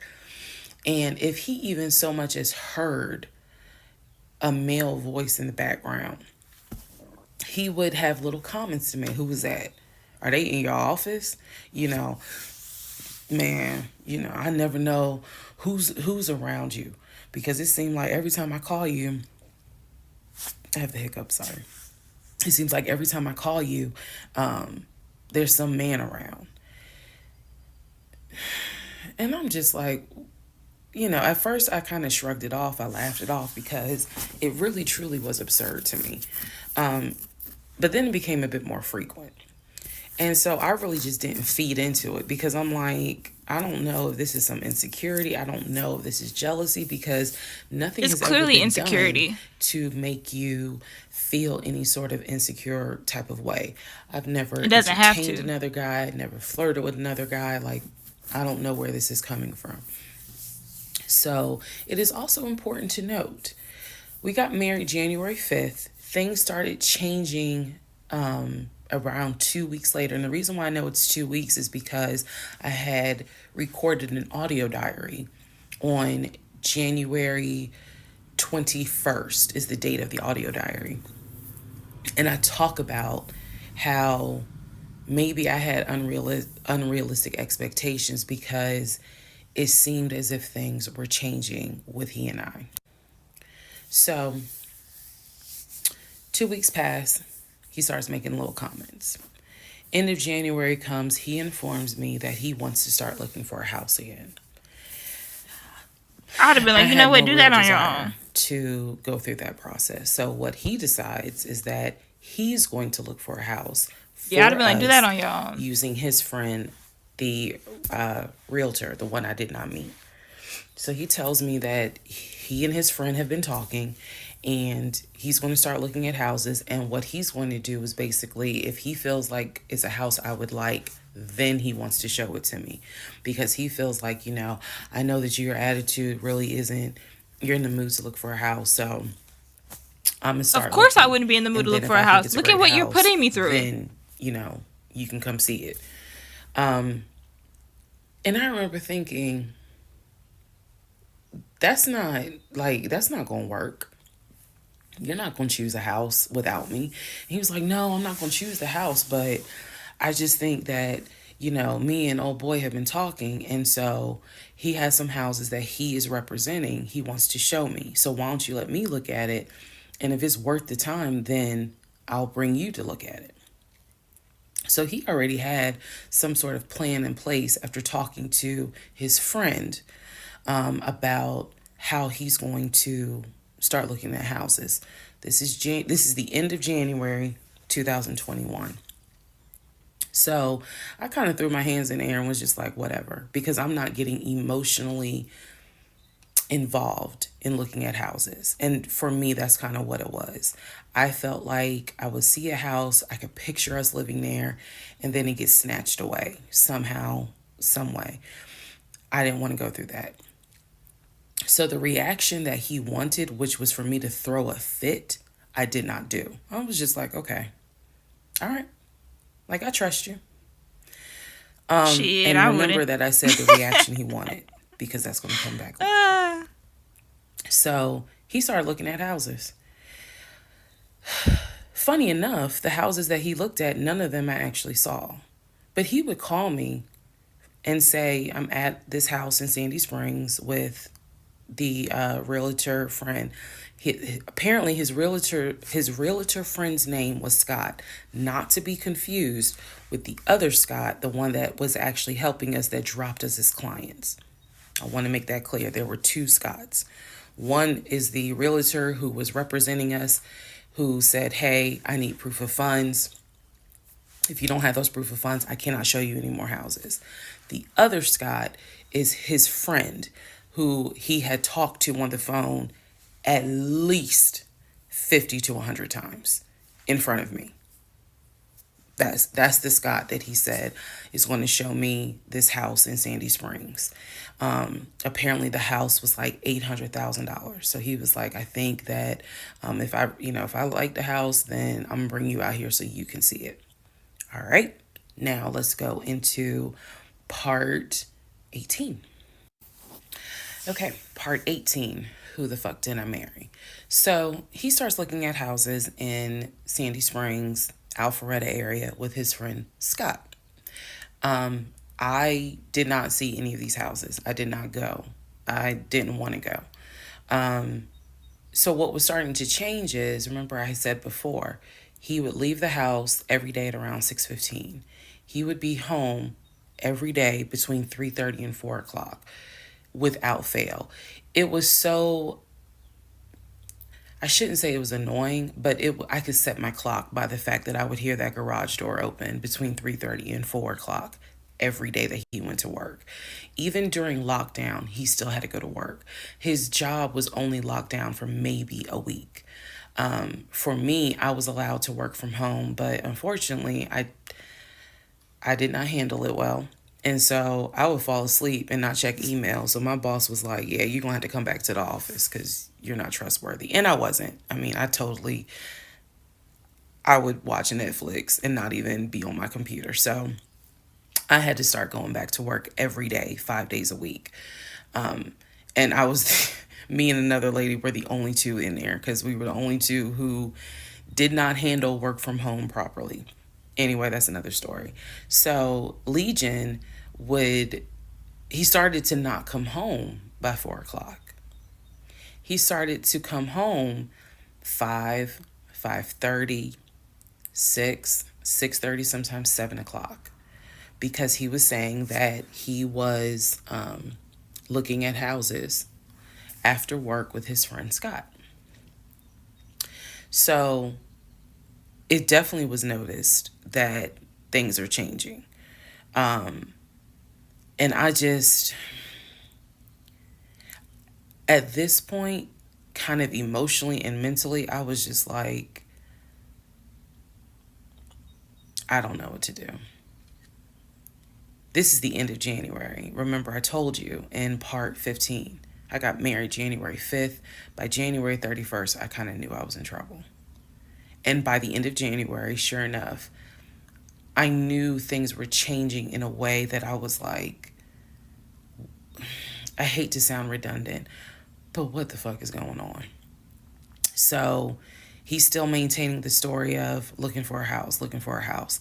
I had already let him know my lease is up in August. When my lease is up in August, I am moving to Cobb County. And then my attitude was kind of like, you can go with me or you can stay here. I don't care, but I'm moving. I'm leaving Clayton County. The reason why I was so adamant to move was not because of Clayton County. It was not because of the house that I was in. It was because Legion had started to create this narrative that he was beefing with my female neighbor. He was trying to get me to believe that my female neighbor to the left of me somehow was interested in him. And so she would make these little comments and he would come in the house complaining about her and her music and the fact that she had, different men over to the house. It was driving me crazy. And all of this was kind of starting in January. So when I say that, it really seems like we got married January 5th, and then we had 2 weeks of peace, and then something just snapped. I literally mean something just snapped. So he's looking at houses. Now we're moving into February. February obviously is my birthday month. He did good. He did good to make Valentine. He went all out for Valentine's Day. He went all out for my birthday. My birthday and Valentine's Day are February 14th and February 15th. So he went all out on both days. Y'all ain't even gonna believe this story. But I said I would share even when it makes me look bad. So, the weekend after my birthday, and what I mean by that is if my birthday was on a Tuesday, we're talking about Saturday. The weekend after my birthday, he gave me money to go to the nail salon, go get a manicure and pedicure. So I leave the house. I take his car. His car was in the driveway. We had a key to each other's car because, again, we're married at this point. We're talking February 2021. So I take his car and I drive to the nail salon over in Morrow. I'm in the chair getting a pedicure, and I get a text message from my husband saying, someone was just at the house looking for you. And I'm like, who was looking for me? Who was it? And he said, I don't know. I think it was some, this is through text. I don't know. I think it was some dude you used to mess with. Okay. I was like, what are you talking about? He was like, I'm telling you, some guy just came to the house looking for you. I told him you were not here. So at this point, y'all, I'm in the chair at the salon. I'm freaking out because I'm like, who the fuck has the audacity to come to my home unannounced, uninvited, talking about they're looking for me? Especially because before I met my husband, I was working the last shift at Amazon as a part-time job. So I had not dealt with, dated anything with anyone for about a year before I met him in March of 2020. So I really was like, who the hell is this coming to my house? So I finished the pedicure. I head home. Once I get home, I'm like, what are you talking about? What happened? And so I'm frazzled in a way. And he's calm. He was like, yeah, it was a black Dodge Charger. They pulled into the driveway. They backed in. They backed in as if they had been here before. So clearly this was someone who's been to your house. He got out the car. He said, I opened the door and I went out there and I said, is there something I can help you with? And he said, the guy said, I'm looking for, and gave him my name. And he said, I'm sorry, she's not here. And he said, he was like, oh, okay. All right then. And just got in the car and drove off. And I was like, my brain stopped working. Shocked. Because I'm thinking, who the heck could this be? A Dodge Charger? I was like, are you sure that it wasn't law enforcement? Like, was it the sheriff's office trying to serve me with a lawsuit for a credit card I didn't pay? He was like, no, he was in regular clothes. He was like, and it was not a police car. It was on a marked unit, basically. And so I'm just like, who the heck could this be? And he was like, I know who it was. And I said, who? He was like, I think it was your ex. You're just jealous. I said, what ex? He was like, the one that you had dated for 2 years. Remember back in like part 3, part 4, I told y'all. Girl, he we told remember, me about girl. his ex. I told him about mine. I thought we were being honest with each other. So now, fast forward to February 2021, and he's telling me, yeah, I think it was the ex that you had been dealing with for those 2 years before you met me. I said, so you think that he showed up to the house uninvited after 2 years? And he was like, well, whoever it was clearly was comfortable backing into our driveway, getting out the car, and was like, I'm here to see, and gave him my name. And so he was like, she's not here. Is there something I can help you with? And the guy was like, nah, it's cool. And then just got in the car and drove off. So, again, brain is like, who could this be? So then Legion says to me, you know what? The way that you reacting to this is real suspect. And I'm like, what are you talking about? He was like, you over here freaking out. I told you I took care of it. I told you it was fine. And you over here freaking out, which makes me wonder, what have you been up to? Now, let's go to part 19. Okay, part 18. Who the fuck did I marry? So he says to me, the way you're acting is real suspect because I told you it was fine. I took care of it. He was like, I ain't even worried about it. He was like, obviously, that nigga didn't know that you now married, that you've moved on. And so now he knows it. But for me, it was the fact that I don't do pop-ups. Don't come to my house unannounced. So if someone has done that, for me, it automatically feels like a violation and it feels like it needs to be addressed. So it was not as simple as, I already took care of it, it's fine, let it go. Nah, we ain't letting nothing go because you don't have my permission to show up to my house. And before this turns into something where I'm going to be on Fox 5 News, I need to address that with you because that is not okay. So he didn't like the reaction I had to the story he told me where someone basically disrespected my home. And he felt like my reaction was really suspect. So what I'm gonna get into the little details that he did not know about. So he tells me again, it was a black Dodge Charger. They backed into the driveway. A gentleman got out of the car and he asked for me by name, and Legion said she's not here. So I asked him, what does the guy look like?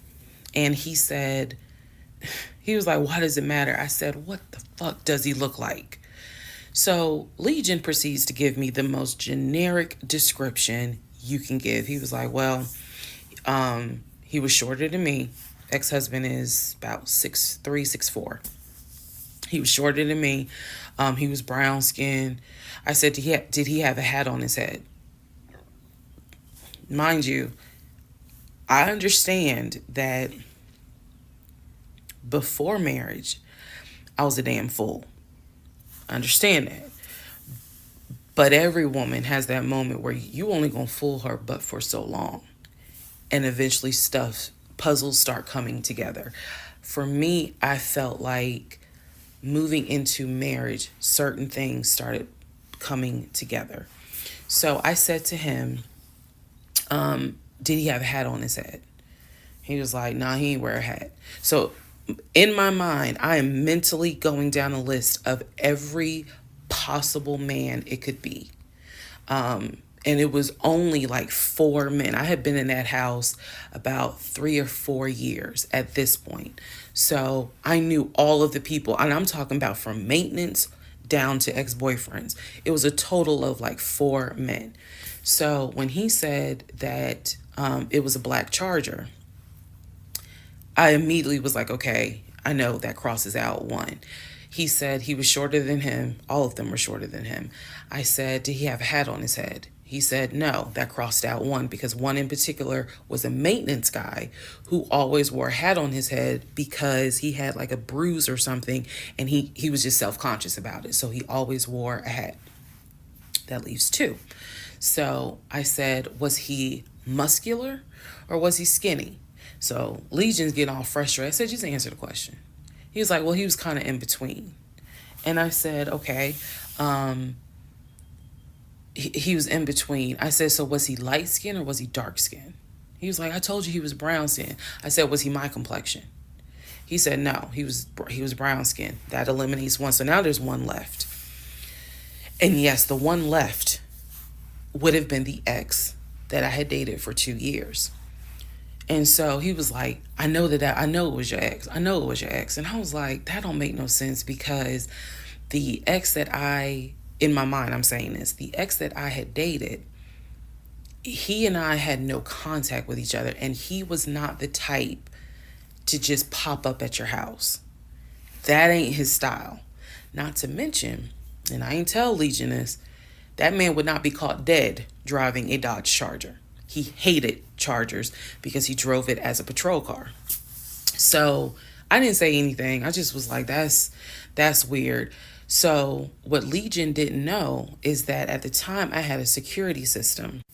So I had a security system where anytime the front door, the garage door, or the back door was open, basically any entry point, anytime it was open or closed, it would send me a text message notification.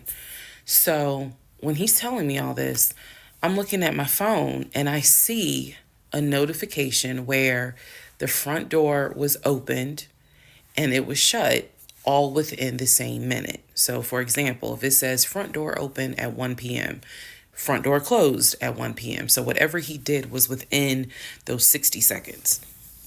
He's telling me the story of the guy got out the car.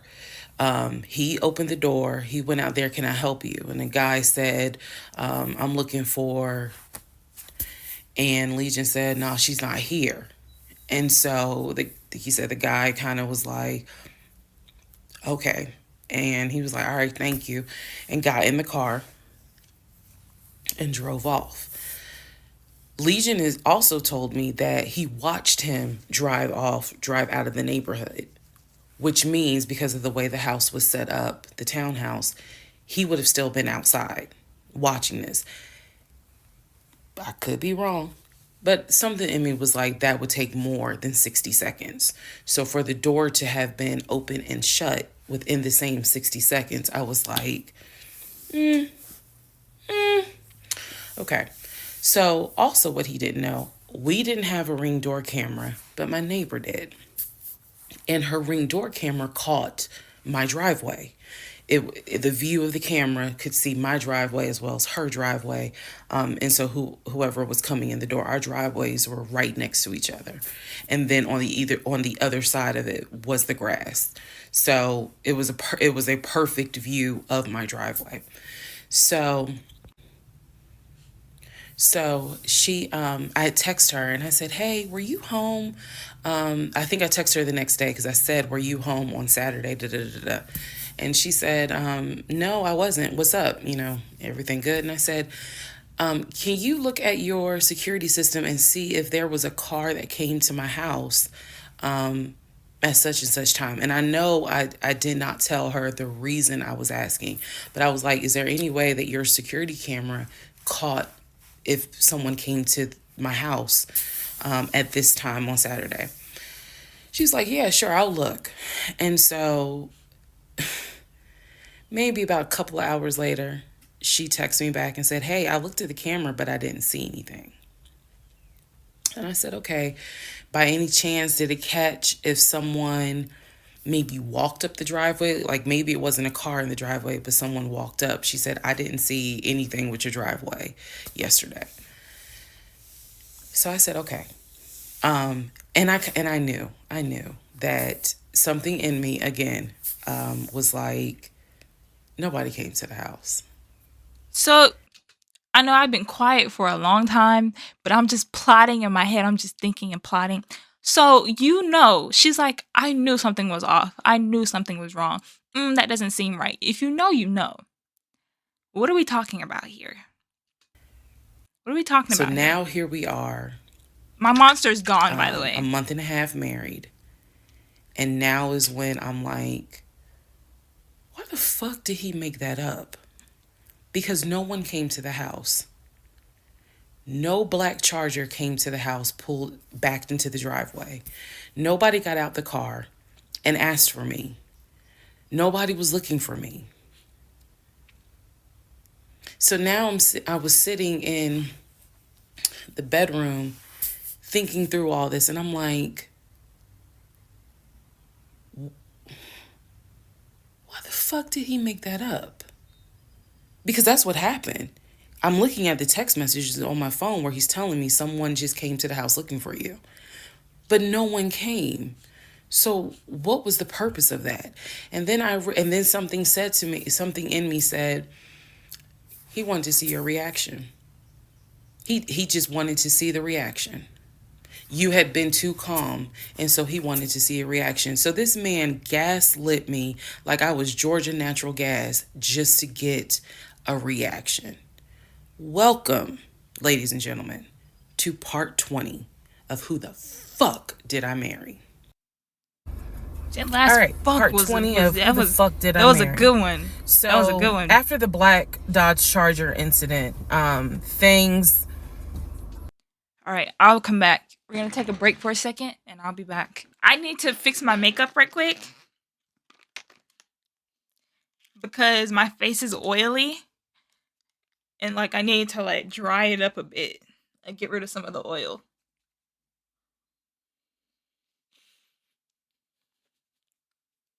I don't know why I started the camera just to do this. I'm not going to want to edit this because when I edit, I watch the entire video all the way through again, and we're 5 hours into recording. All right, let's go. We're quiet. Legion was fine. We'll start over at 20. All right. We'll start over at 20. Fuck did I marry? That last was crazy. All right, part 20 of Who the Fuck Did I Marry? My mom bought me another monster. After the She's black at work. Dodge Charger incident, This is empty. things were quiet. Legion was fine. Legion slept just fine. Me, that shit played over in my head for days and days and days. On one hand, I was like, I know nobody came. My head knew nobody came to the house. My heart was like, but maybe he didn't make it up. So the head and the heart were absolutely playing a tug of war. Yeah, because, I can see.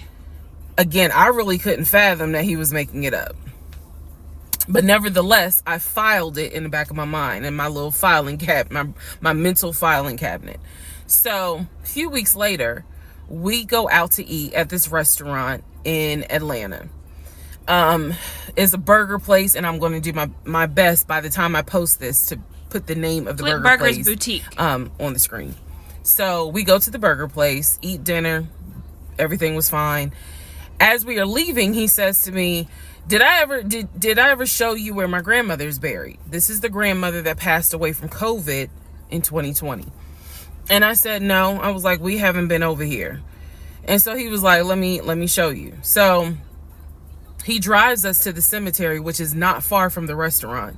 He drives us to the cemetery, goes around and around, and then it comes to like a little hill in the cemetery. And he was like, you see the headstone. The headstone had like the family name on it. And it did not have, for example, John David Doe. It just had Doe.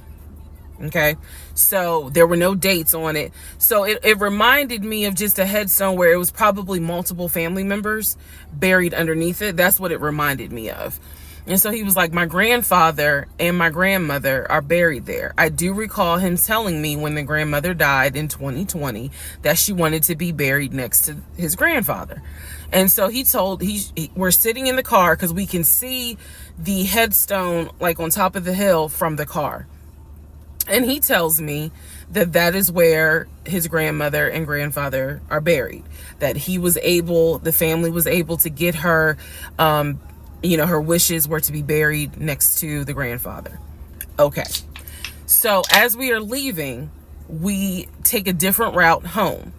So we get on the highway. If you're from Atlanta, you'll know what I'm talking about. We get on I-75 North. Not from Atlanta, but I'm from Georgia. And we're kind of we're just driving around, to be honest with you. But we're taking the scenic route. We get on I-75 North because the reason why I remember is because when you're on I-75 North going towards Atlantic Station, on the right-hand side, you will see the Varsity. You'll see all these tall skyscraper buildings. One of the buildings has the letters NCR on the building. As we're coming up towards the building, he says to me, do you see the NCR building? I said, yeah. He said the building behind it My job bought that building. That's where we're going to have, we're setting up operations. And I was like, why the hell would y'all buy a condiment company in downtown Atlanta? He was like, no, we're not doing production there. It's just going to be offices, and that's where we're going to handle like the business portion. The production is still being done in Gwinnett County out in Duluth. And so I was like, oh, okay. He was like, that's where I keep the company car. 1 second, I'll be right back. So I was like, the company car? I said, aren't you supposed to be bringing the company car home? And he was like, I don't want to bring the company car home because it's Clayton County and it's a $90,000 car. And I don't want no problems. So he's telling me that he keeps the company car at the building downtown Atlanta that's behind the NCR building. I barely could see what building he's talking about, but he was like, it's the building right behind it. And so he's telling me that that's where his office is. So I said to him, take me to your office. I know it's a Saturday, but shit, you one of the VPs, right? So take me to your office. No, I had not been to his office simply because, again, COVID. So I was like, take me to your office. And he was like, I can. He was like, that's no problem. So do I have the other phone? I do. So y'all are in luck. So I can maybe reenact how this goes. So he gets off the exit and starts driving towards the NCR building. While he's driving towards the NCR building, he always has kept his phone in his left pocket. This is my left hand. So he pulls his phone out and he starts calling. He tells me he's calling Willie. Willie is supposed to be the head of security. So he's saying, let me call Willie real quick to make sure that the building's open. So he proceeds. This is another phone, but he proceeds to go ahead and call Willie. We're still driving, by the way. We're still driving. I'm on the phone, scrolling through Facebook, trying to figure out some random shit. But he's driving with the phone up to it. So driving with the phone. Next thing I hear, hey Willie, it's Legion. Hey, how's it going? I'm good. Hey, is the building open? No, I just want to take my wife up there so she can see it and see my office. Are you up there right now? You're not? Okay, is Mr. Justin working? Okay. So is there anybody up there that can physically open the building? Because I don't think my badge is going to get me at least in the front door because of it's on the weekend lock. The weekend lock? Okay. All right, let me know. All right. Thank you, Willie. Bye. Y'all see how I did that? He's having this whole conversation while I'm sitting in a passenger seat. So then he gets off the phone and he says to me, Willie is not working and Justin apparently called out sick. So the building is locked and my badge won't get us in the front door. He was like, Willie's going to see if there's someone else that can open the front door so we can actually get in. He's like, my badge will get us on the floor, but it will not get us in the front door.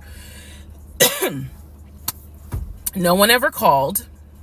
So when he's getting off the highway, he basically turns onto Spring Street. Again, there's all kinds of shit I distinctly remember. He turns onto Spring Street so that he can then get on 75 South so we can go home. Never saw the office that day. But again, this is where he's saying that he keeps the company car. So when we get to part 21, I'll kind of go into detail about the whole company car a little bit more. Part 21, who the fuck did I marry? So the company car apparently was a charcoal gray BMW.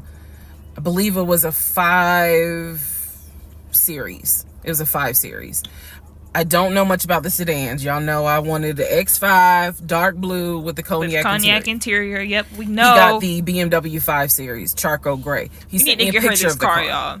So I did get your car, girl. A picture of the car. The money you made from TikTok, go buy the cognac interior car. Go buy it, girl. You deserve it. After this whole NCR building, take me to your office. That is what he's claiming, is that he leaves the company car at that location. He's saying that he drives from Riverdale to Midtown, switches out cars, and then drives from Midtown to Duluth. Those that don't know how Metro Atlanta is, basically Midtown would be in between where we live and Duluth. I only know that he left the house every day at 6:15. I know that I never physically saw the company car come to our home. Saw a pictures, plural. So when he told me that he got a BMW 5 Series, keep in mind, this is after I had been promised a dark blue X5. So I was a bit salty. I don't care if it is a company car. I was a bit salty. I will admit that. Because I felt like you get to drive the car that you know I really want, which is a BMW. And so he would call me from the car. He would tell me, yeah, I may just drive home in this car and not switch back to his personal car. He was like, I don't know. He did that a lot. And I realize now in 2024, he did that because he knew how excited I was to actually see the car. Because shit, I wanted to test drive it myself, to be honest with you. And he knew that. So, reactions. So he would say stuff like that, like, man, I'm so tired. I might just drive the company car, go ahead and go home. And then, just let me park it in a garage type thing. So eventually he stopped doing that because I didn't want to hear nothing about that car. I'm driving a Nissan and you driving a BMW after you promised me a BMW. So I don't really want to hear nothing about it. So in terms of the company car, I did see that it was according to the pictures, a charcoal gray BMW 5 Series. If you're asking me the exact model, I don't know. But I know it was a 5 Series because I know the 7 Series is slightly longer. So it's a 5 Series sedan. So after the whole situation with the cemetery to see his grandmother and grandfather's headstone, then there was the NCR, the office is open. Oh, it's not open. Justin ain't working. Willie ain't working. Willie is supposed to be head of security, but he ain't working. Okay. So at this point, I'm already numb. It is important for me to point out how numb I became dealing with him. Mind numbing, because I just got to a point where it was like, there's always something. There's always something. So, of course, we're not going to go to the office because there's going to be something. So this is the end of February. My birthday had already passed. There clearly was tension on my end, not so much tension on his end. So I get home a couple of weeks later. We are now in the beginning of March. This is something personal about me. The only way you would know this is if you know me. I have been dying to go to London and Paris. I had a layover in London when I did a study abroad, but it's not the same. I want to go to London and be a whole tourist. I don't care. I want to see Buckingham Palace. I want to see the Tower of London. I want to see Paris. I want to see the Palace of Versailles. This is something, if you know me, you know she wants to see Paris. She wants to see London. So I get home from work. This is the beginning of March. I get home from work, and on the counter is a folder with like a little bow on it. And I'm like, oh, what is this? Is this like mail? Like, was this something that you got at work? He's like, nah, it's a surprise for you. I open up the folder. Inside the folder is like a trip itinerary. It is not an actual booked trip. It's like an itinerary. A trip for two to go from Atlanta to London. The trip should have happened, and the month on there was like July, so it was a summer trip. So he tells me, I'm gonna take you to London. He was like, I wanted to take you for your birthday, but certain things fell through. He was like, so this summer in July, we're going to go to London. He was like, I've already made a reservation for us to stay at the Savoy. Again, there's certain things that my brain just was like, remember that. He said, I've already made a reservation for us to stay at the Savoy. I didn't know, as much as I want to go to London, y'all, I didn't know anything about the Savoy. And so I remember going to look it up because I was like, what is the Savoy? Well, apparently the Savoy is bougie, very bougie. So I was so excited. I cannot tell y'all how fucking excited I was when I saw that he had printed out British Airways. Like, he was speaking my language. I am one of those people, I'm a planner. So when he's saying, I'm gonna take you to London, and he took the time to research flights and print it out, and research the Savoy and print it out, and there were different not excursions, but there were different things that you could do. You could go see the Tower of London, you could go see Buckingham Palace, changing of the guard, we could go have high tea at certain places. He was like, I don't really want to go, but I know you're dying to go. So he was like, you know I love you, and I would do anything for you. Blah, blah, black sheep, have you any wool? And so he was like, I'm going to take you to London in July. The trip did not include Paris. That's fine. But I was so excited. So excited. And so this is the beginning of March. I was like, this is great.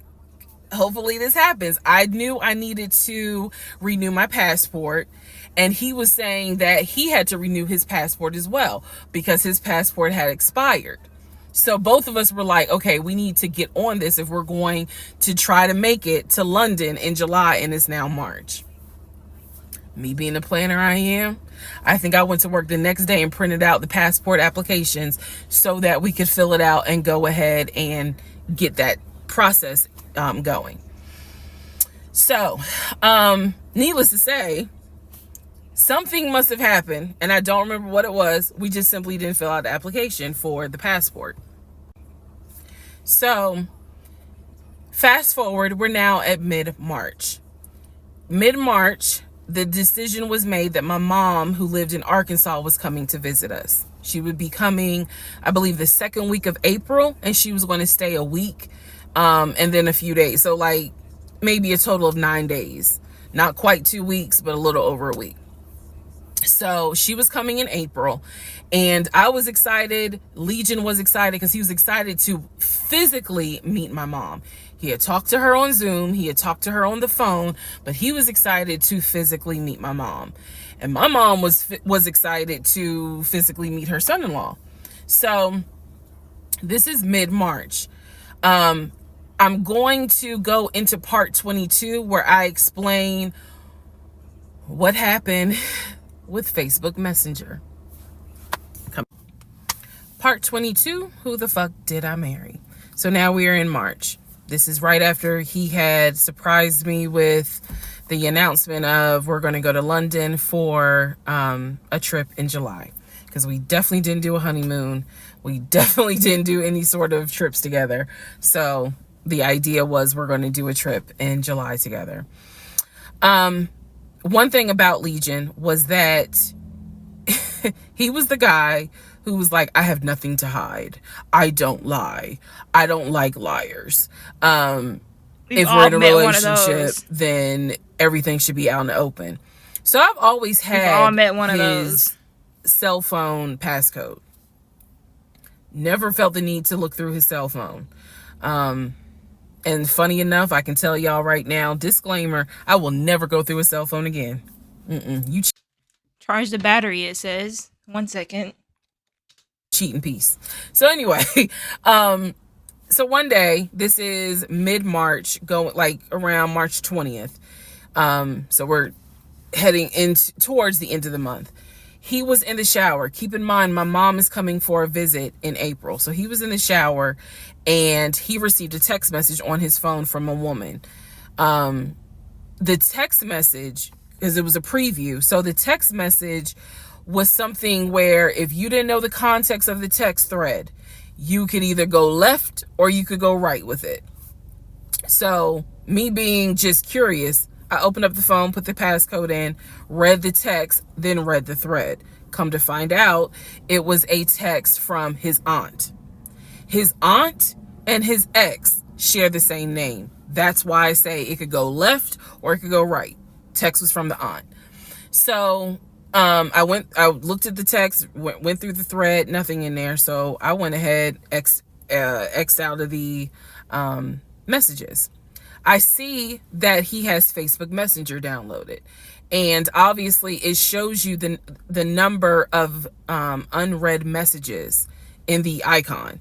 So it showed that he had like 5 unread messages. So I clicked on it, just being nosy. And what do my wondering astigmatism eyes see? So in his Facebook Messenger is about 7 women. I can see their How do you have time to balance all these women? Names. Some of them had a preview. The ones that how do you have time to balance talking to multiple people at one time? I tried that when I was in my sophomore year of college. I tried talking to 2 guys at the same time. When I tell you, that was the most stressful time. Probably not the most stressful time in my life, but it was one of the most stressful situations I've ever been in my life. Like, it's like I don't understand how people can have a roster of like 9 people. That's a lot. That's a lot. How do you get to know somebody deeply when you have a roster of like 9 people? Like you have to not be honestly into them if you have a roster of 9 people. I don't get it. He had not read. I could see the preview of the message. One in particular said, "When are you gonna come get this?" Y'all know what I'm talking about. So I clicked on that one first. And I'm reading through the thread. And so she's saying, "When are you gonna come get this?" But earlier in the thread, or further back in the thread, he had asked her, "When are you gonna give me?" And she said, "When lockdown is over." So from what I could piece together, he had not yet physically gotten with her. But had there been no COVID, he would have smashed all day, every day. The other messages were innuendos, meaning the other messages from the other women were innuendos. They were not as graphic as the one between him and her. So I'm reading these messages, and what is interesting is that the person I am married to is not the person in these messages. Like, this man was on some nasty shit. And I say nasty not in a judgmental way, but with me, he seemed to act as if I was damn near virginal white. And I clearly see evidence that you into some shit that with me, you acting like, nah, I ain't really into that. Men get really bold through text when it comes to that. I've noticed that in my life, that men, when it comes to like sexting, they get bold. Like they say crazy outlandish things that you wouldn't expect somebody to say to you in person. They'll say it online. For sure. I confronted him. I absolutely confronted him and was like, "What the fuck is this? If 2 + 2 is 4 and 5 + 5 is 10, what the fuck is this?" And so he did not, that ain't what happened, blah, blah, blah. Instead, what he hit me with is, "Man, I was just playing around. Like, ain't nothing happened. I shouldn't have said all that, but I was just flirting. It ain't mean nothing. I don't even know that girl. I was just flirting." And so I'm like, "Is this what you into?" And so he was like, "No, it's not what I'm into. It was just stupid. It was stupid because I shouldn't have done it." So I'm going to be honest with y'all, because I've been honest all this time. Let me guess, you took him back. What pissed me off the most was that here I am as a woman behaving, trying to do the right thing, by him and this marriage. And you mean to tell me you out here offering your dingaling to random chicks that you don't even know? That's what he doing, girl. That's what he doing. I was more angry at the fact that I'm like, dude, do you know how much I have turned down in order to be said I faithful got options. Sis said to I got your dumb options. ass? I got options. And I'm seeing that you basically are out here acting like you got Skittles taste the rainbow. I was hurt. I was angry. I thought about getting my lick back. I'm just being honest. I did. And he played it off like it ain't nothing serious. It ain't nothing serious. Don't overreact. Don't get emotional. It was just dumb. He was like, I will delete the messages. I'll even delete Messenger. And I told him, I was like, that's really not good enough, because that's not gonna fix the root of the issue. So this is where I introduced that we need to do marriage counseling. He didn't have any issue doing marriage counseling. We did not do premarital counseling, but he was like, that's fine. He was like, I don't have no problem doing marriage counseling, because if anything, it can help us. So I thought that, okay, he may not have physically cheated, from what I could see on the messenger. He may not have physically cheated, but he damn sure got caught, doing a little something, because they had exchanged pictures. So y'all know what pictures he sent. And I was disappointed, because I don't like men that send those type of pictures. But anyway, that's another issue. So we agreed that we would start marriage counseling. We also agreed that we would put on a united front when my mom got there. In other words, we were not going to argue. We, let's just act like everything is fine. But at that point, when my mother arrived in April, I could not stand him. I did not want to be, but we couldn't, he moved back into our bedroom, because he had moved into the guest bedroom when I saw the messages. Like 3 days before she came, he moved back into the bedroom, because obviously she needed to sleep somewhere. So I really could not stand him. And it was because I was busy second guessing myself, like, damn, what's wrong with me? Like, if that's what you into and I'm supposed to be your wife, like, let's have conversations. Like, shit, I went to FAMU. I understand some stuff, buddy. So it just was one of those things where it made me second guess, like, what's wrong with me? What did I do wrong? What is it that she got that I don't? Because you all out here willy-nilly, messaging her all hours of the night, because the thread went back quite a few weeks. I saw it in March. There were messages from December, November. So again, I'm just second guessing all kinds of stuff, self-esteem taking a hit. So no, I did not want to be around him. I did not want, I didn't like him, period. I did not like him. I left, and I would just go for a drive, because driving clears my mind. I called my aunt, told her what happened. I don't recommend that. I don't recommend calling family to tell them what's going on in your marriage. But I called my aunt, and my aunt lovingly was like, what do you want me to say? You married him. He ain't your boyfriend. Y'all can't just break up. That's the hard part about marriage, is like, I mean, yeah, I guess you could leave him, but at the same time, you married him. So, honey, you gonna have to go back home, and y'all are gonna have to figure this out. She was like, I can't give you advice on what you should do. I'm sorry that this happened, but you married him. So even though it was just one drive, I went back home, and that's when the discussion was, we need to do marriage counseling. Part 23, who the fuck did I marry? So we agreed to do marriage counseling. I had found a pastor and his wife who agreed to do our counseling, basically. Our counseling was going to be on Zoom, and it was going to be every other week, every other Tuesday. Initially, Legion was participating in it. His body language seemed to be that he was open and receptive to the marriage counseling.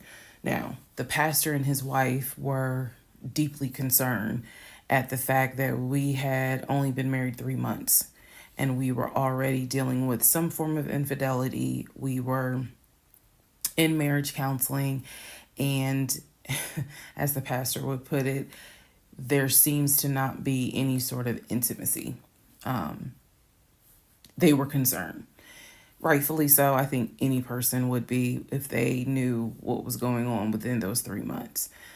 So, the pastor and his wife, it is fair to note, we started counseling with them in the spring. We continued counseling with them up until a week before I found out what I found out, and he got kicked out. So, one of the first things that the pastor kind of talked to us about was, are you what was the deal with the Facebook Messenger stuff? And Legion was like, it was stupid. I shouldn't have done it. It really was just attention, and I got carried away. He felt like he was not going to, he kept saying, I'm not going to keep apologizing. I'm not going to keep getting persecuted. After I told you, I'm sorry, I told you I wouldn't do it again, and I want us to move forward. You're either going to forgive me or you're not. The pastor and his wife were like, wow, the audacity is real on this one. So, needless to say, we started moving slowly forward.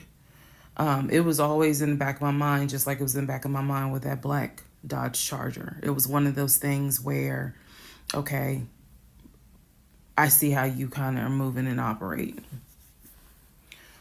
He came to me a few days after we started our first counseling session, and he was like, we should get a joint bank account. What he wanted to do was to each one of us have our own account, and to get a joint account for our money to go in there for joint expenses. Now, up until this point, he had been paying the rent, the utilities, and I really was just paying for my stuff. So now he's suggesting, look, we're married now, let's go ahead and get a joint account. I wasn't necessarily against it because I knew that I would still have my own account. I would still have my own savings. So what I countered with was, okay, let's take a look and see what we're working with. Show me your checking. Let's look at each other's accounts. Look at what we have currently. He was cool with that. So he shows me his checking account. His checking account available balance was it was just over $9,600. Mine was just over $1,500. So there was a huge disparity in the amounts. And so he logged in on the phone and turned it towards me, and I could see available checking, available balance, just over $9,600. I logged into my savings. I showed him how much I had in savings. He picked up his phone, logged into you still have an hour savings, left. Turned the phone towards me. Over an hour. In the Chase savings, 6 it was hours roughly recording. about $15,000. But I also knew that he told me he had a U.S. bank savings and he had an offshore savings. So at this point in time, I asked him, show me the U.S. bank savings, show me the other two accounts. He would not do it. This became a huge bone of contention. He would not show me the two accounts that he claims has the most money in there, the accounts that he claims has money for a house in there, because he still was mentioning, hey, we need to get on this house thing if we're going to move when the lease is up. So I'm just adamant on, why don't you want to show me your savings account? You showed me the Chase one, like, what is the big deal? And so he kept saying, he was like, there's a lot of money in there. And he was like, and my uncle always taught me, this is not the uncle that died, another uncle. My uncle always told me, just keep your money tight, because women can be, I said, women, like, we're married. So go ahead and show it to me. He would not show it to me. So then we went back into marriage counseling, like the next session. And I bring it up. I said, he will not show me these two accounts that he claims has the money in there to buy a house. I told our pastor and his wife, I said, I saw the pre-approval letter, so I don't understand why he's not going to show me, to just put me at ease, that he has the money in there. I had never questioned it before because, again, you tell me who in their right mind signs their name to a legally binding offer, an all cash offer on a house, and they just do it willy nilly. I don't know anyone that does He that. does it. Legion does So it. I actually never questioned That's the whole what was in point. the savings He's because crazy. I clearly saw him He's sign his crazy. name to a $699,000 all cash Yeah, offer on he's a house. crazy. If you don't know what I'm talking about, please go back to the parts in this playlist. Yeah, it was where like I 2 or talk 3 about hours ago in what this he video. did when we were looking for a house. Been So recording for the pastor and 6 his hours. wife were like, Legion, that's not his name, y'all. That's a nickname. Legion, why would you not show your wife your savings account? Like, what's going on here? And so he made up some bullshit. And I remember the pastor's wife was like, something ain't right. And so at this point, Legion kind of shuts down. He's just like, look, y'all are not going to tell me when and where I open up my accounts to show anybody the money I earned. I earned that money. I earned that money by playing football, blood, sweat, and tears. He went to this whole Denzel Washington monologue about how he earned that money, and no one is going to come in and tell him that he needs to open up the account. So then he starts talking about the ex-wife and how she tried to get money from him in the divorce back when they were in California. So now the pastor and his wife, their red flags are just like, whoa. So much so that the pastor's wife said, and I will never forget this, she said, I don't think you all are going to make it to January. What she was talking about is, I don't think y'all are going to make it a year. And I really, truly was like, we're going to make it. Like, of course we're going to make it. And she was just like, I don't have a good feeling about it. And so Legion's all defensive. He at this point, he's folding his arms and because remember, we're on Zoom. He's folding his arms and he's just like, I'm done with this. Like, I'm not going to get attacked because I'm not comfortable showing you the amount of money that I have. Money changes people. And I'm not comfortable. So he's playing that victim card. And so the pastor and his wife were like, we're still going to help y'all as much as we can. But so he was like, I'm not comfortable. And basically the pastor and his wife were like, look, we'll help y'all as much as we can. But there's some deep issues here. And, this is what they advised us. Had the two of you came to us for premarital counseling, we would have told you, do not get married. Y'all should not even be together. That is what the pastor and his wife told us in marriage counseling. If you two had come to us for premarital counseling, we would have told you, y'all should not even be together, let alone get married. But here we are. So we will help you guys as much as we can. But the pastor's wife was like, I don't have a good feeling that y'all are going to make it a year. Part 24, who the fuck did I marry? So, remember, we're in April. We're now moving towards the end of April. And he still did not show me his savings account. Saw the checking. Saw the Chase savings. So he decides that we should start looking for a house again. Because my lease was up in August. And I made it very clear that when the lease is up, I am moving. I wanted to move to Cobb County. So he was like, we need to get the ball rolling. I didn't want any parts of it. Didn't want any parts of it. He found a realtor. This time it was a woman. And I believe her name was Amber. I think her name was Amber. So he found a realtor and he told her what the budget was. Amber started finding houses. So please understand, or you don't really have to understand, but I believed I believed he was a sane, rational human being. Sane enough that you would not sign an offer on a home if you didn't have the money. That's what I believed.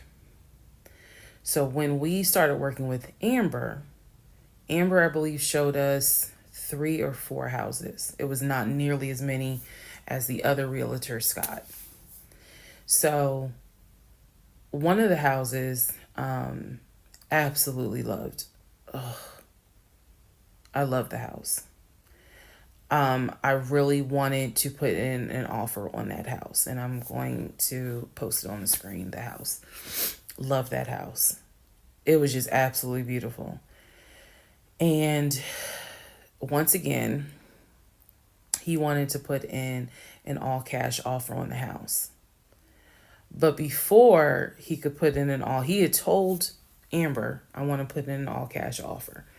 And what Amber, the woman, was smart enough to say is, okay, let's just go ahead and take it one step at a time. Let's go ahead and get your pre-approval stuff together. She said, I work with a great lender who, if you're not already pre-approved, he can get you pre-approved, no issues. And then if you want to do an all cash offer, then we'll go ahead and get the proof of funds together so that way we can submit it all with your offer. Jesus. Y'all already know what happened because you remember what happened on the last house with Scott. Basically, Legion was like, well, I can get you whatever you need. That's fine. But I really don't want to submit proof of funds unless they accept the offer. Amber, and I don't know where she is. I don't even know if she'll ever see this video. Anyway, let me keep going and I'll explain why that woman has a special place in my heart. So Amber was like, I totally understand, but this is how we're going to do it. I'm going to need that paperwork, okay? And we'll submit it with your offer. She just simply was like, yeah, this is how we're going to do it. And so he did not submit the paperwork when she had asked him to. And I remember I was driving to work and I stopped at the Quick Trip on Upper Riverdale Road in Riverdale, Georgia. And Amber had called me. It was in the morning. She had called me. And I believe with all my heart that Amber knew something was up, but she also knew I did not know what was up. So she called me and she was like, I just don't understand. Like, if he has the paperwork, like, you can submit the paperwork.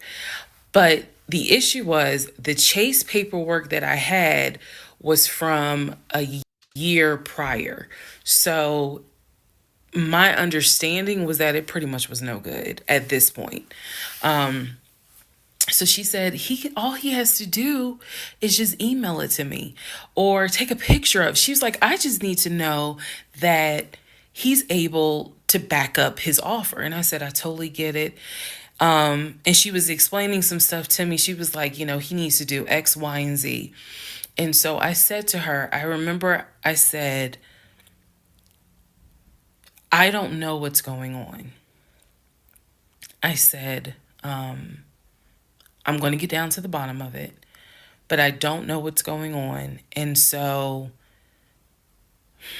let's put a pause on this whole thing. Let's put a pause on looking at houses.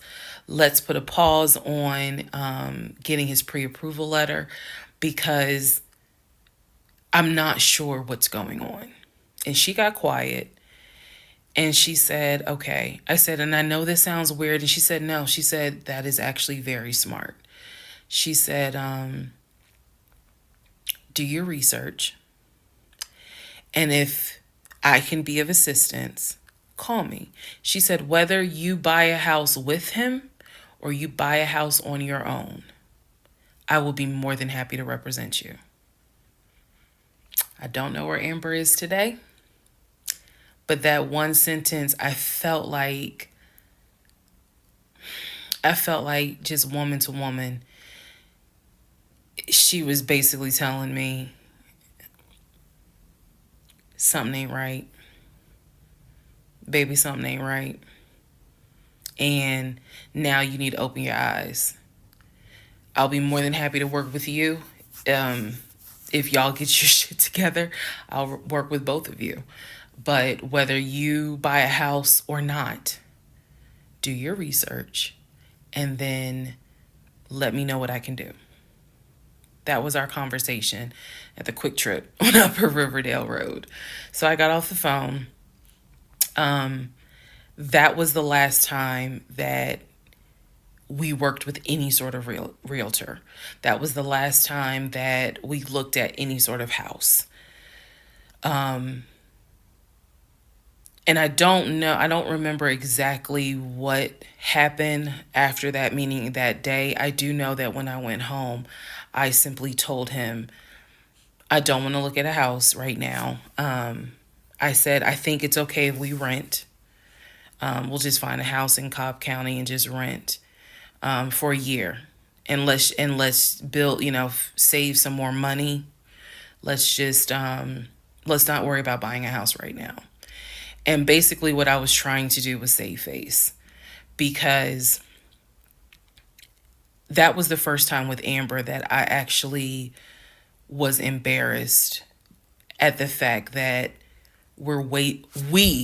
he and I, because I felt like I was complicit in the fact that I'm going to look at houses with him. I felt like we are wasting these people's time. I did not mean to waste your time. I clearly see my time as being wasted, but that doesn't mean I need to waste your time. And I felt embarrassed at the fact that we wasted her time coming across as serious buyers. When time came to put up or shut up, nothing was put up. And I knew nothing. I had nothing to add to add to this, because we're talking about a $650,000 house, and I don't make that. I don't make anywhere near that. So it just became one of those situations where I was trying to save face.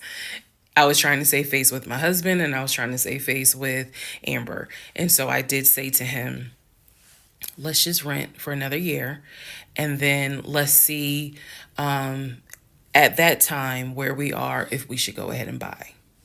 So now is when shit is about to get real. Let's get real then, girl. Part 25, who the fuck did I marry? So we weren't on looking part at houses 25. anymore.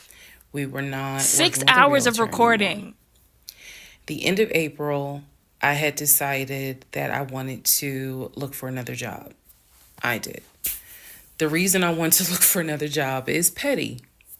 It is. I wanted to look for another job because I was pissed off at the fact that I had basically was dependent on him to help with the car note.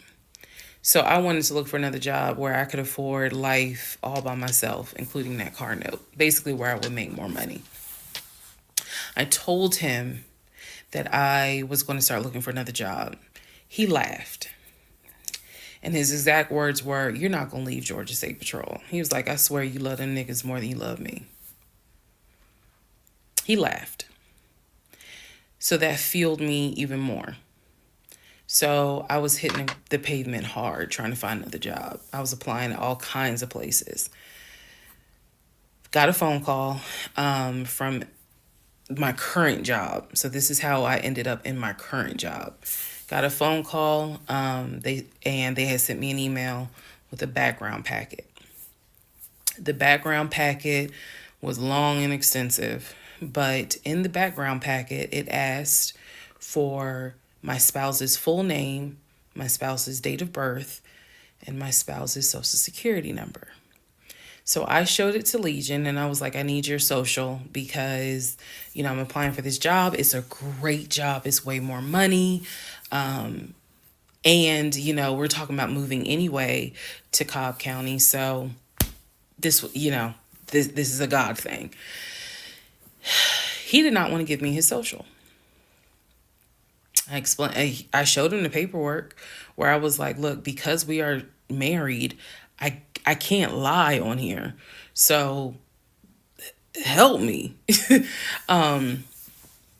So he writes down his social security number on the background packet.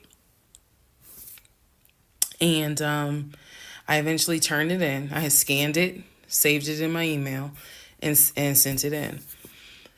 And I looked at it one day, just going through it, just making sure I didn't really miss anything. All T's were crossed, all I's were dotted. And I looked at his social, and something about the social seemed different than the social security number that I remember seeing when we did our marriage license. And so, for those who you remember in the previous part, I said I had ran his social security number from the marriage license. Nothing came back. So I thought that I had written it down wrong. Basically, what it is that the first three numbers were different on the background packet than what was on the marriage license. If you don't know this, here's a little trivia. Your social security number, the first three numbers, pretty much are dictated by the state you were born in and the state that issued your birth certificate. So he was born in Pennsylvania. So the first three numbers of his social security number should be attributed to Pennsylvania. Pennsylvania, shit, they probably got like 5-6 different numbers, 3-digit numbers that your social security number can start with. So the social that was on the marriage license, for example, was probably 123. What was on the background was 456. Both of those social security 3-digit prefixes are issued through the state of Pennsylvania. Again, this is an example so I can make it clear. So when I saw his social on my background, I immediately knew that was a different social than what I saw on the marriage license. And when I compared, because I had found a copy of the marriage license that we turned in because I had filled it out on the computer. So sure enough, the first three numbers were different. The rest of the numbers were the same. So one of two things: either when I ran his background, I did in fact put in the wrong number, or the number on the marriage certificate or the background packet is wrong. So I decided that I was going to roll the dice and take the social from the background packet. Again, this is the background packet that I had to fill out to get my current job. I was trying to get a new job. Okay, so I took that social and I ran a background check on it.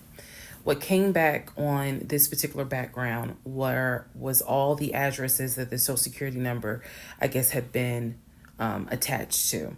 So all of the addresses, the states were Georgia, Rhode Island, Pennsylvania. What I did not see was California. So I thought that was weird. I thought, okay, maybe this is not a complete background because clearly he went to San Diego State. It's on his resume. It's on quite a few things. Social media. He didn't have a LinkedIn, but it was on his social media. He's a VP of a company. He doesn't have a LinkedIn. So clearly he had been to California. That's strange. So maybe I just need to do a different background check. That's odd. Also to note, during this That's time, weird. I think That's I told you guys he had suspicious. hit his leg at work. So what was happening was it was getting more and more difficult for him to walk, like put pressure on that leg, on that knee. He was still able to go to work. He was still leaving at 6:15 in the morning. He was still coming back between 3:30 and 4 o'clock. But I clearly could see where he was in pain. He would elevate the knee, ice the knee.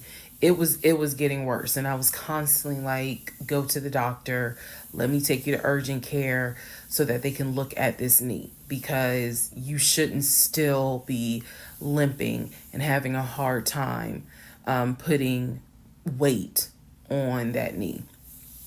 And every single time he was like, oh, it's fine. I have a doctor's appointment on Wednesday. The doctor just told me to ice it and to elevate it.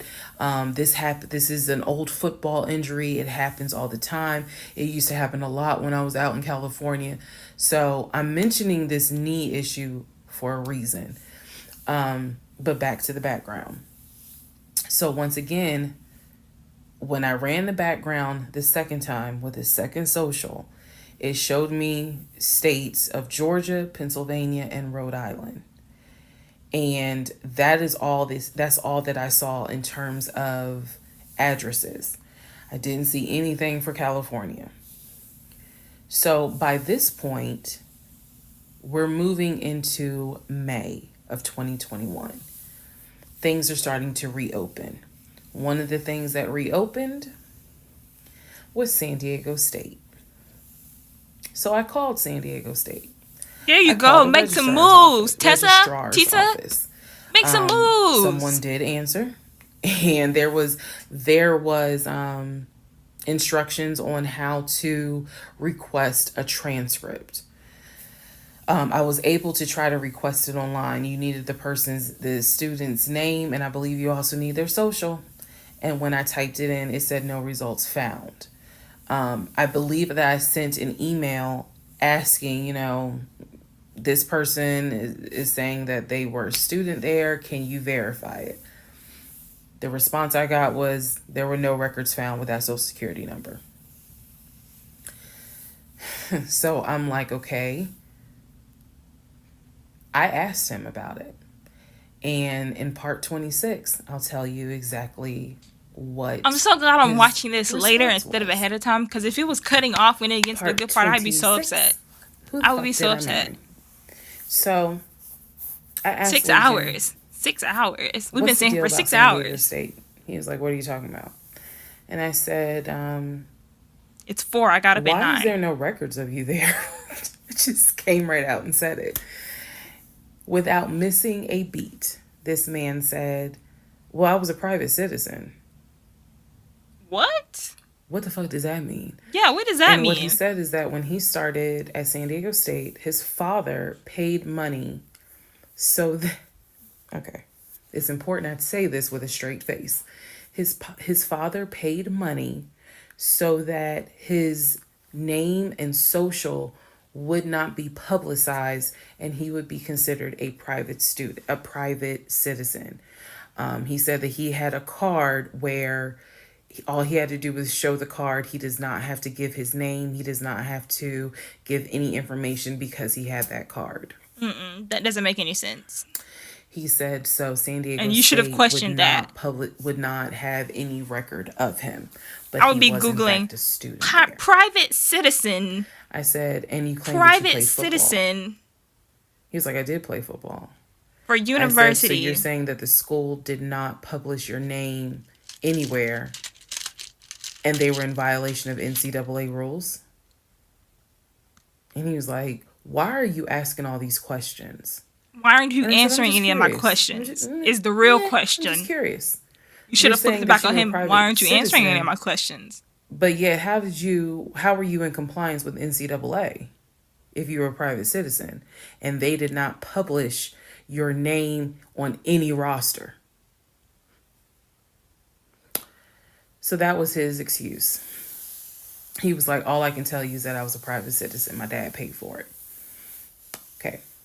So now I'm not going to want to edit this video. We recorded for 6 hours and 30 minutes. I'm not going to want to edit this video. Security number, at least the one that's on my background packet, only shows that he lived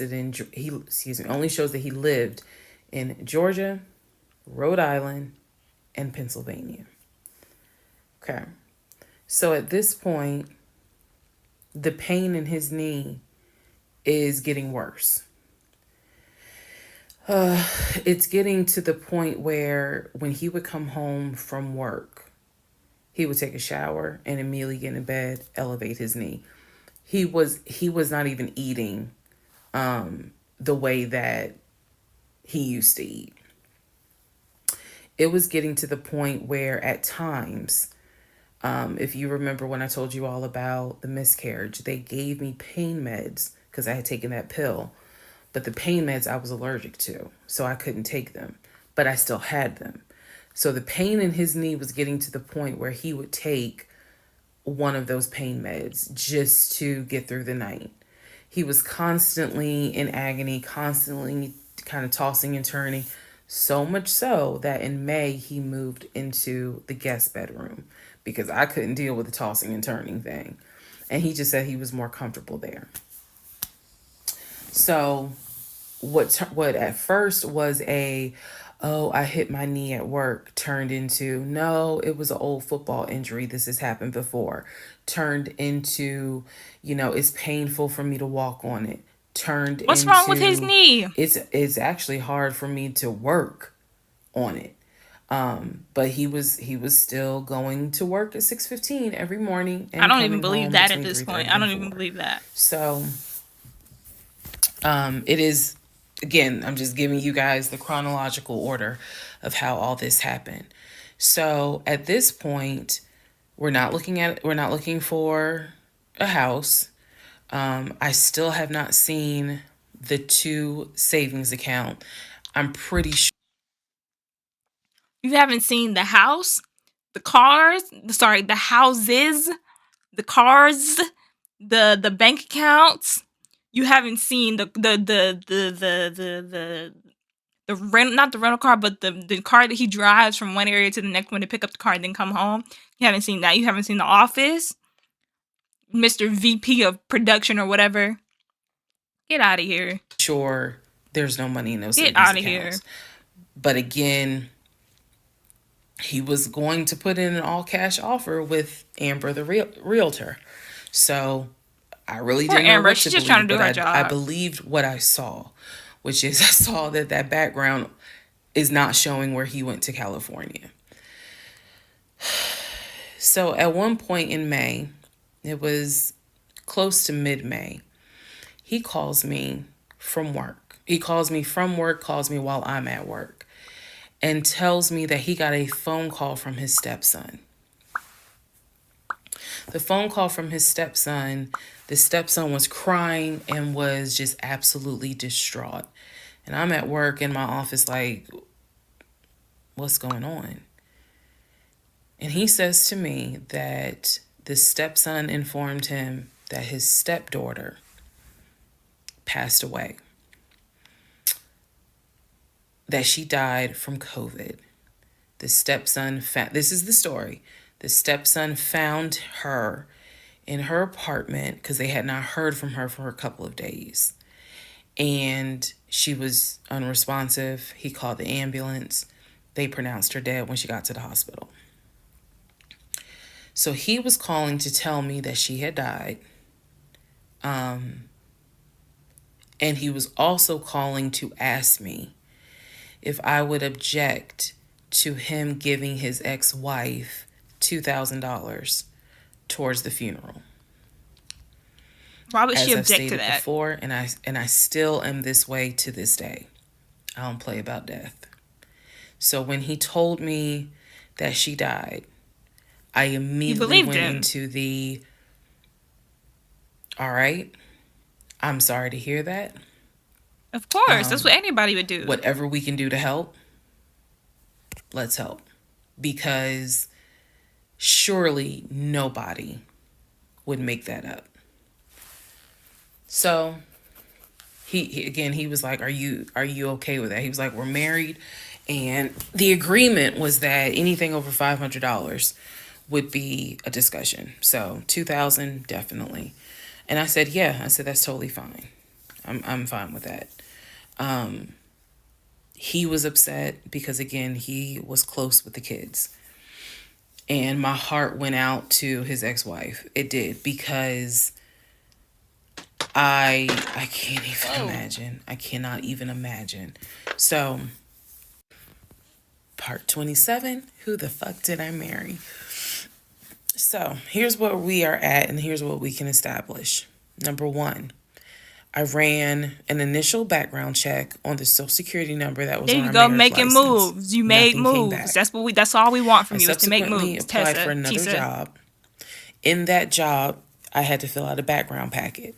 The background packet asked for my spouse's name, date of birth, and his social security number. The social security number on the background packet for the new job did not match the social security number that he gave me for our marriage license. If you are confused, I believe it's in part 25 or part 26 that I explain that. So we can establish that I then ran a background check on the new social security number that was on my background packet. It came back with states that the social security number apparently had lived in. Those states were Georgia, Pennsylvania, Rhode Island. Okay. I decided, this is now around May 20th, I decided to do another background check. And I paid to do another background check. This time, I did it with a different company, and not only did it give me the addresses, not only did it give me the states, it gave me addresses, and it also gave me names of people who were like associated with Legion and that address. One of those names was his ex-wife. I've always known, he's always told me the name of the ex-wife, but now I see it when I ran his background. I did a search for her on social media. She was not there. Okay. So the address that it showed that she was associated with him, because remember, his story is we got married in San Diego, we lived in San Diego, we divorced in San Diego. Men lie, women lie. The U.S. federal government with your social security number does not. So, period. He's saying he was always in California. His social security number never showed that he was in California, according to the background check. It did show that he had lived in Georgia at an address associated with the ex-wife. So, tried to find the ex-wife, could not find her on social media. So I looked in the metro counties to protect her identity. This, I am going to not divulge a lot on this part. I looked in the metro counties in the open record courts. So typically, you can look in like Superior Court or Magistrate Court 6 or hours Probate and Court. 35 So minutes. I looked in open records for the different counties, metro counties. Camera went off. I'll be right back. I have to pee. Metro Atlanta counties, let me be clear. Metro Atlanta counties. And I looked. What happened? Not divulge a lot on this part. I looked in the metro counties in the open record courts. So typically, you can look in like Superior Court or Magistrate Court or Probate Court. So I looked in open records for the different counties, Metro Atlanta counties. Let me be clear, Metro Atlanta counties. And I looked under her name. And I found where they had filed for divorce in a Metro Atlanta county. So when he said that he filed for divorce in San Diego and that he was married in San Diego, I was able to find, no, according to the state of Georgia, you were married here. You were divorced here. So I looked under her name, found a record for divorce, and it did show his name. So now I clearly see on my computer that there is a Metro Atlanta County Court that has a divorce record in the state of Georgia between him and his ex-wife. So I did what any rational person would do. Because this is still kind of COVID time. Well, not really.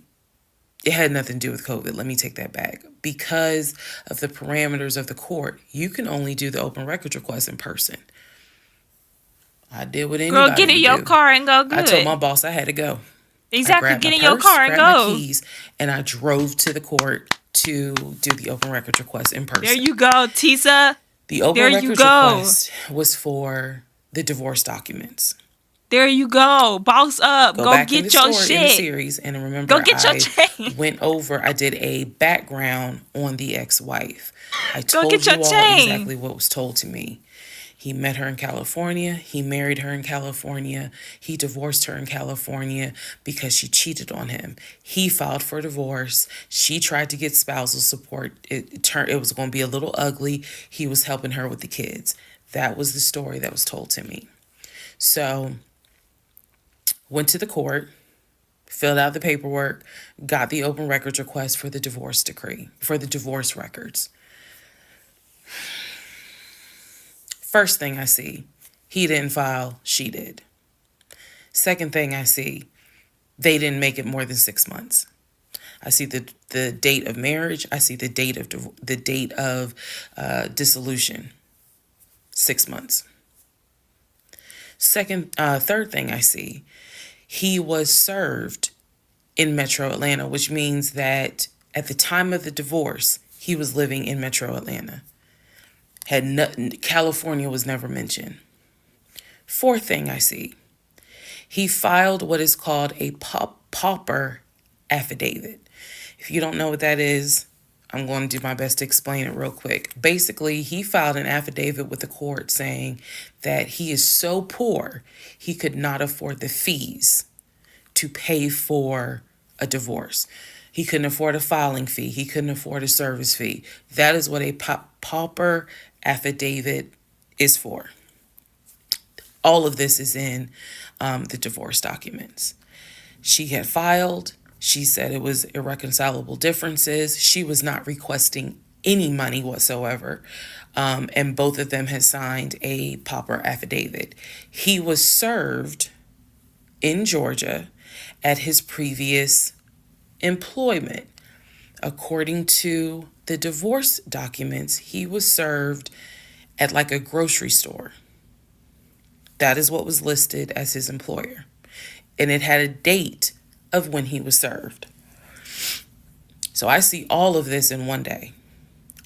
I also see where on the divorce documents, she listed her name, her address, and her phone number.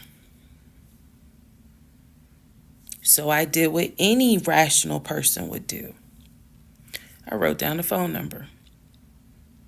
There was a 50-50 chance that the number was already disconnected.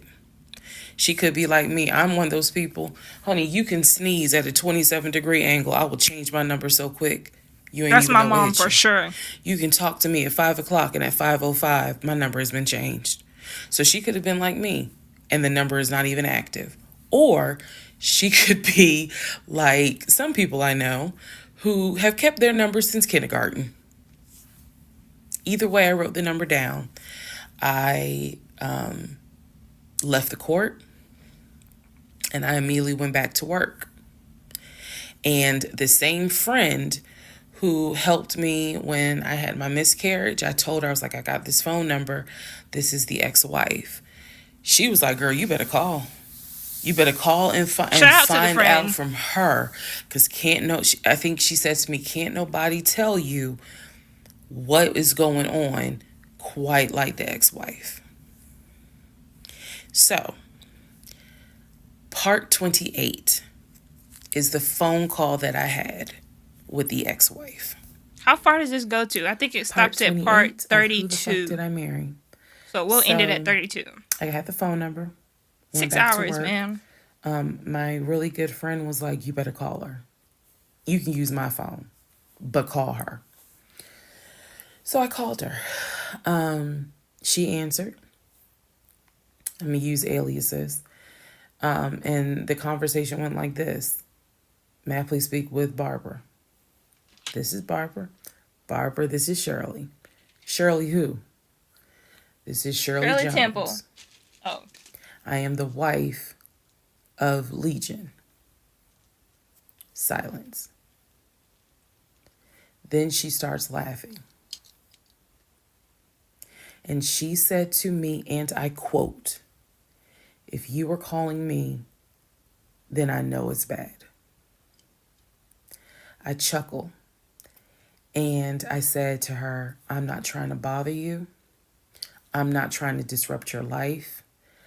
I I said I am literally coming to you on some woman to woman shit."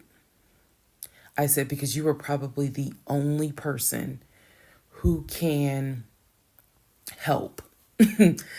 She listened. She was gracious. And she said, "What is it that you need to know? Or what is it that you want to know?" And I said, "I understand that you and my husband talk and communicate." And she immediately said, "What? No, we don't."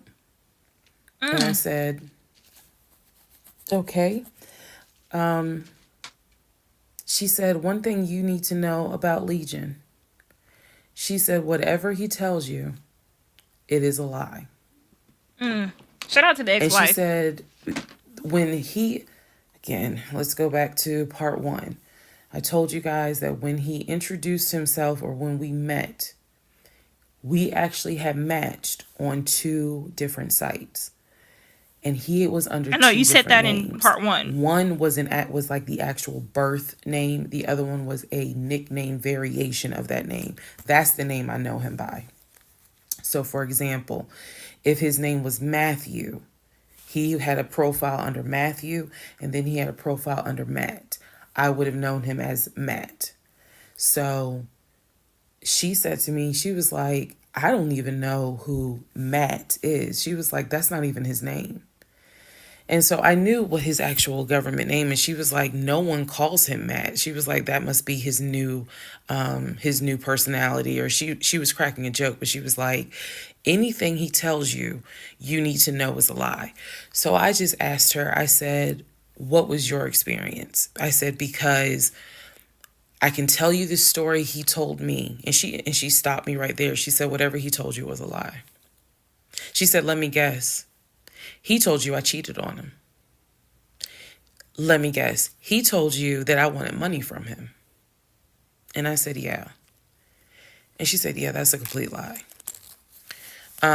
So we had a conversation where she told me how they met. They didn't meet online or anything. I said, "Well, were you guys ever in California?" She said, "No." She's like, she was like, "That man ain't never been from past the East Coast." So I said, "Okay. So you guys have always been in Georgia?" And she said, "Yeah." She's like, "We got married in Georgia and we got divorced in Georgia." And that's when she asked me, "How did you even get my number?" She said, "Because I want nothing to do with him. So how did you get my number?" I said, "I'm going to tell you the truth. It ain't going to make me look good." I told her, I said, this is what happened. And this is what led to me doing research. And this is how I got your number." And she laughed. She was like, "Wow." She was like, "Normally I would be freaked out." She said, "But under the circumstances," she was like, "Wow, okay." She said, "Yeah, if you're calling me, then it must have gotten pretty bad." She said, "So what did he promise you?" And we talked for about 35 minutes. She asked me in that phone call, she said, "Look, I want nothing to do with him. I have not spoken to him since our divorce was finalized." She said, "So I would just appreciate if you keep me out of whatever's going on with y'all." And I told her, I said, "I give you my word, I will never tell him I spoke to you." I said, "I give you my word." I said, this conversation is for me. It is not for me to use in any sort of legal litigation, nothing. This is for me." And Apparently this, like I said, if I'm looking down at my phone, I'm reading comments. Apparently this is Legion. Apparently this is him. Apparently that's him, y'all. I said, I don't plan to call you again. I don't plan to be a disruption in your life. I just needed to know, how bad is it?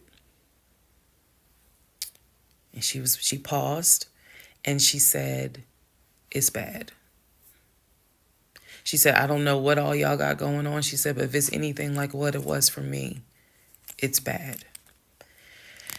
So we talked a little bit more. She was very encouraging. She was like, girl, do not blame yourself. She said, I went through that and I had blamed myself. She was like, this is not on us. This is on him. She was like, he is a master liar, a master manipulator. She said, I ignored the red flags. So she was like, do not feel as though this is on you. We talked about there's an ex-girlfriend that shares the same name as his aunt. She and I talked about her. She said the reason why they broke up, because the ex-girlfriend, I didn't know this, the ex-girlfriend had reached out to her about 6 months before he met me.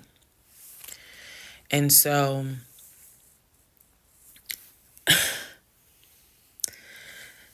the ex-girlfriend lived in Douglasville.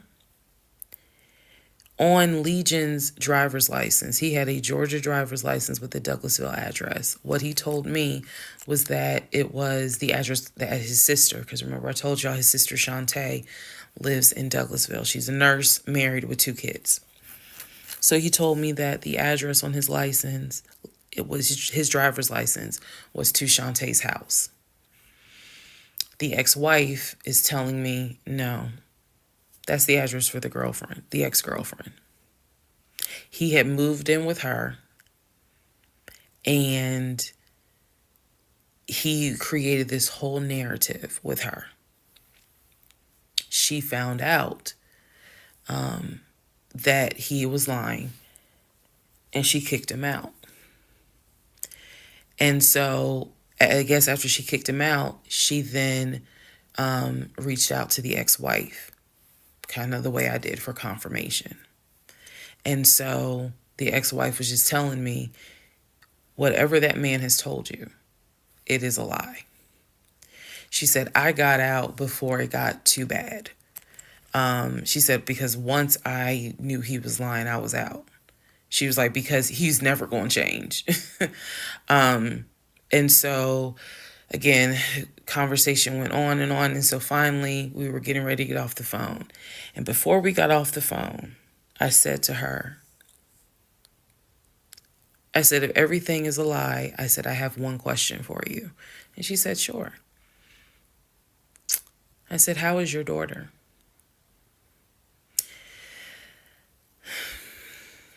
Uh-oh, how's the daughter? I said, how is your daughter? Because he said the daughter died. No! Oh, I was going to say, what? Who the fuck did I marry? How was the daughter? I asked her. He said the daughter died from COVID. She said, my daughter's fine. And I said, okay. She said, what did he say about my daughter? That she died from COVID. I will be honest with y'all. I didn't have the heart to tell her. So I would have said something. Instead was, oh, no, it was, with everything with COVID, I think he mentioned that she might have had COVID or was exposed to it. I downplayed it bad. I wasn't going to tell that woman. I would have said something. He said her daughter passed away. So I said, obviously I'm glad to hear that kids are fine. She said, look, whether you stay with him or not is your choice. She said, he ain't going to change. He ain't going to change at all. She said, this is what he does. She said, you're not the first. You're not going to be the last. She said, he did it to me. She was very, very encouraging because she was just like, you do not blame yourself. She said, We both ignored red flags.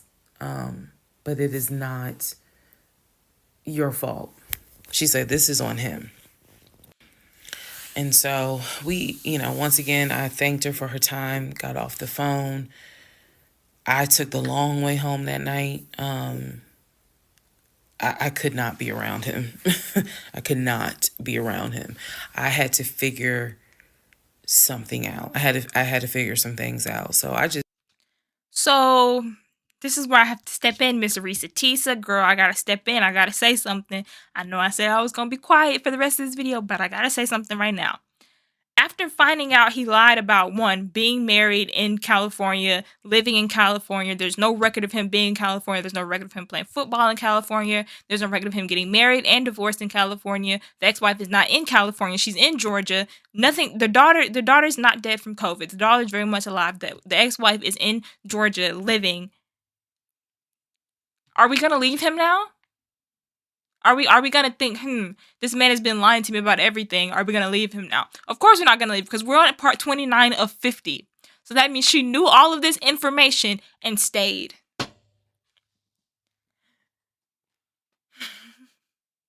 She knew all this information and stayed. I feel bad for her, I really do. I feel bad for anybody, man or woman, who has to go through someone lying to them over and over again about simple stuff. But I'm not even gonna say but, because I could easily picture myself in this situation. But I don't know, y'all. I don't know. I'm losing it. I took the long way home. What does that mean? It means that I probably could have taken. I would have took the short way home and got him up out of my house. You gonna have to find you somewhere else to go. Go to the ex-wife. 75 to 285, but I probably took 20 to 75 to 285 to 675 kind of like I just took the long way home. A couple of days later, because my mind was spinning. A couple of days later, at this point, I'm turning into the FBI, CIA, and Homeland Security all in one. Literally. I'm trying to find everything. And he's carrying on his business as usual. Nothing changed with him. He had no idea that I had spoken to the ex-wife. He had no idea I had gone to the court and saw his divorce documents. He had no idea. So a couple of days later, I decided to look up his mother's obituary. Why? Look up the mother's obituary. And down at the bottom where it talks about, she's preceded in death by, and it lists all the people, the family members that died before. And then it says, leaving behind to cherish her memory. It lists the husband, her husband, excuse me. Let me start over. It lists her husband, which is Legion's dad. It lists Legion's brother that lives in Philly and his wife, because again, this is she passed away in 2015. So it lists Legion, the brother in Philly, and his wife and daughter, her granddaughter. It lists Legion and his wife, I think it was like Latoya or La something. It did not list the ex-wife I just spoke to. And it clearly said Legion, his wife, Latoya. Then it listed the brother in Nashville, his wife, Jane, or whatever. So I'm thinking to myself, there's two things I was thinking immediately. Number one, who is Latoya? Never heard that name before. So I was thinking, who was Latoya? And then number two, where are the two sisters? Shantae and Kim. Shantae lives in Douglasville, married with 2 kids. Kim lives in Augusta, and I believe he told me she worked at like Procter and Gamble. So why aren't they listed on here? Because apparently, go back to the video. I posted it on there. I gave y'all background on the family. He apparently was one of 5 through both parents. Brother in Philly, older brother, younger brother in Nashville, an older sister in Douglasville, and a baby sister in Augusta. So why is it on his mother's obituary there's only three children named? Where are the 2 sisters? So I'm even more like, what in the hell's going on? And then I started thinking to myself, why wouldn't they list Shantae? Like, they talk all the time, so I know that they're close because he talks to Shantae all the time. So I really was confused. Again, keep in mind, I'm trying to give y'all insight into how I was thinking May of 2021, because I still didn't find out a lot of stuff at that time. I found out enough to figure out, okay, it's not a question of if he's lying. That was over. It's not a question of if he's lying. The question now is becoming, what else is he lying about?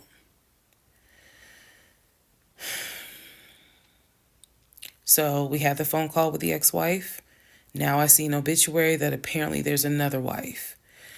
I know on our marriage certificate, it only states he had one previous marriage. So he's had 2. I had 0, he had 1. So this is how I'm thinking in my head, which is, okay, what am I missing here? I know we've established that he's lying, but who the fuck is LaToya? Like, I'm really trying to understand who is LaToya. That's crazy. And again, he's hobbling around the house, limping, and I'm in our bedroom, well, in the bedroom, just, I mean, I could not get on Google fast enough to try to figure some stuff out. So,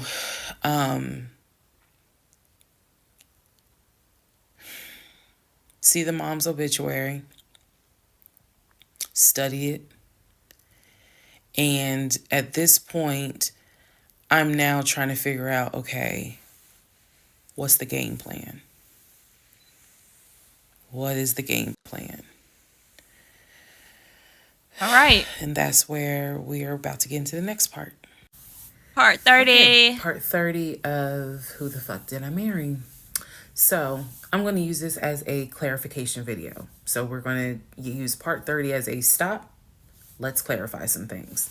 I've done that before on a previous set of videos, so I think it's just important to do that so that way I can try to address some of the things that I have seen in the comments, both supportive and just downright mean. But let me clarify some stuff.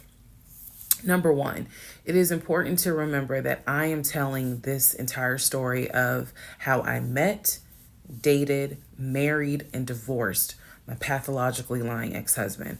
I am going in chronological order of events. So what that means is that, ma'am, sir, whoever you are, if you were coming in at part 30, but you have not seen part 11, some stuff is not going to make sense. I know. It is a long playlist. And don't worry about watching the video as soon as it comes out, because everything, I'm trying to do this responsibly, of telling the story in the order of which things happen. So I say that to say, please, if you're able to, start at the introduction disclaimer video. Start with part 1 and then just watch each video, because a lot of the questions people are having that I'm seeing in the comments, and I say this respectfully, is just because you did not go to the other videos and watch them in order. That's just the first thing I want to say. It is important that I get this story out, but that it's done, like I said, responsibly. To me, responsibly is being honest, even if it makes me look bad, but then also trying to be clear and not ramble all over the place. So I'm trying to take the time to tell you, this is what happened at this time. This is what happened at that time. That's why there's so many parts. And we're not even to the part of the divorce yet. We're almost there, but we're not there yet. Second thing I want to clarify. I cannot stress this enough. My family and my friends did not know what was going on between Legion and I. They did not know. My family only knew we've met this guy. He's dating our daughter, our niece, our cousin, our granddaughter. He seems to be a really nice guy. He seems to really love her. From what he has told us, he's done well for himself. He played football. And he has worked at this company 6-7 years, and financially he is in a good place. From what we understand, he just moved here from California. That is what they knew. They did not know about the red flags I had. They did not know what was going on in my head. They did not know what was going on in my heart, because I did not want to look stupid. I'm fully aware that when I tell this story, I look stupid. I'm aware, and I've made my peace with that. But at the time, I did not want to look stupid. So it was important to me to put on everything's great. We're really happy. We're looking for a house and everything's going well. Knowing full well that behind the scenes, I couldn't figure out why he wasn't showing proof of funds. They did not know. So I say that to say, I see the comments about how my aunt gave me horrible advice when I called her about the sexting on Facebook. And I want to clarify something. She did not tell me to stay with him. She did not tell me to leave him. That's not her place, and that's not what she would do. She simply was in shock that any of this had happened and did not know what to give me advice on. The one thing that she did say was, look, My he's not skin your is boyfriend. oily. Meaning, it ain't as simple as, oh, we just gonna break up. Pack your shit and go. Because you married him. My aunt is the most ride or die chick I've ever met. You fuck with me, you fuck with her. And she is straight Jersey. So I love her for it. But I needed to, it's not fair for me to leave it out there as if, oh, she just was like, girl, I mean, go home and deal with it. No. Never in a million years. So I want to clarify that. Also want to clarify about my mom. So my mom lives in Arkansas, and when she came to visit in April, we were already married. This is her first time physically meeting Legion. My mom will tell you she had no idea anything was amiss, but there was something that nagged her a little bit. And what was that? She didn't know what it was. And my mom is the type where she's going to get on her knees in prayer. That's who she is. So for her, it was like, I don't know what it is. He seems like a nice guy. He seems to love my daughter. Because again, there was no arguing in the house. The house was peaceful while she was here, even though behind the scenes, we had just came off of the whole sexting incident with other women. So for her, it was like, I don't know what it is. She did tell me later on that it seemed as if I wasn't as happy as she thought I would have been. But again, she took it to the Lord in prayer. And her prayer was, God, protect my child. I don't know what's going on, but protect her. That was my mom's response. So she did not know. She did My not. mom would have been asking up, questions. or overhear So you have something money? that was Where's this going on money while coming she from? was- How much while money she do you was have here. saved? My mom would have She been had asking questions. Candid My battery's dying. Oh my gosh, I'll be back. conversation with Legion, and Legion kind of came across as, I miss my mom. He missed his own mother, and so he called my mom, and doted on her, again putting on a charade. And so for her, it was like, bless his heart. That's what she said. Bless his heart. But no, she did not know the specifics. Nobody knew the specifics. You know the They didn't know the specifics and you specifics stayed. until we're talking May, June of 2021. They knew that we were looking for a house.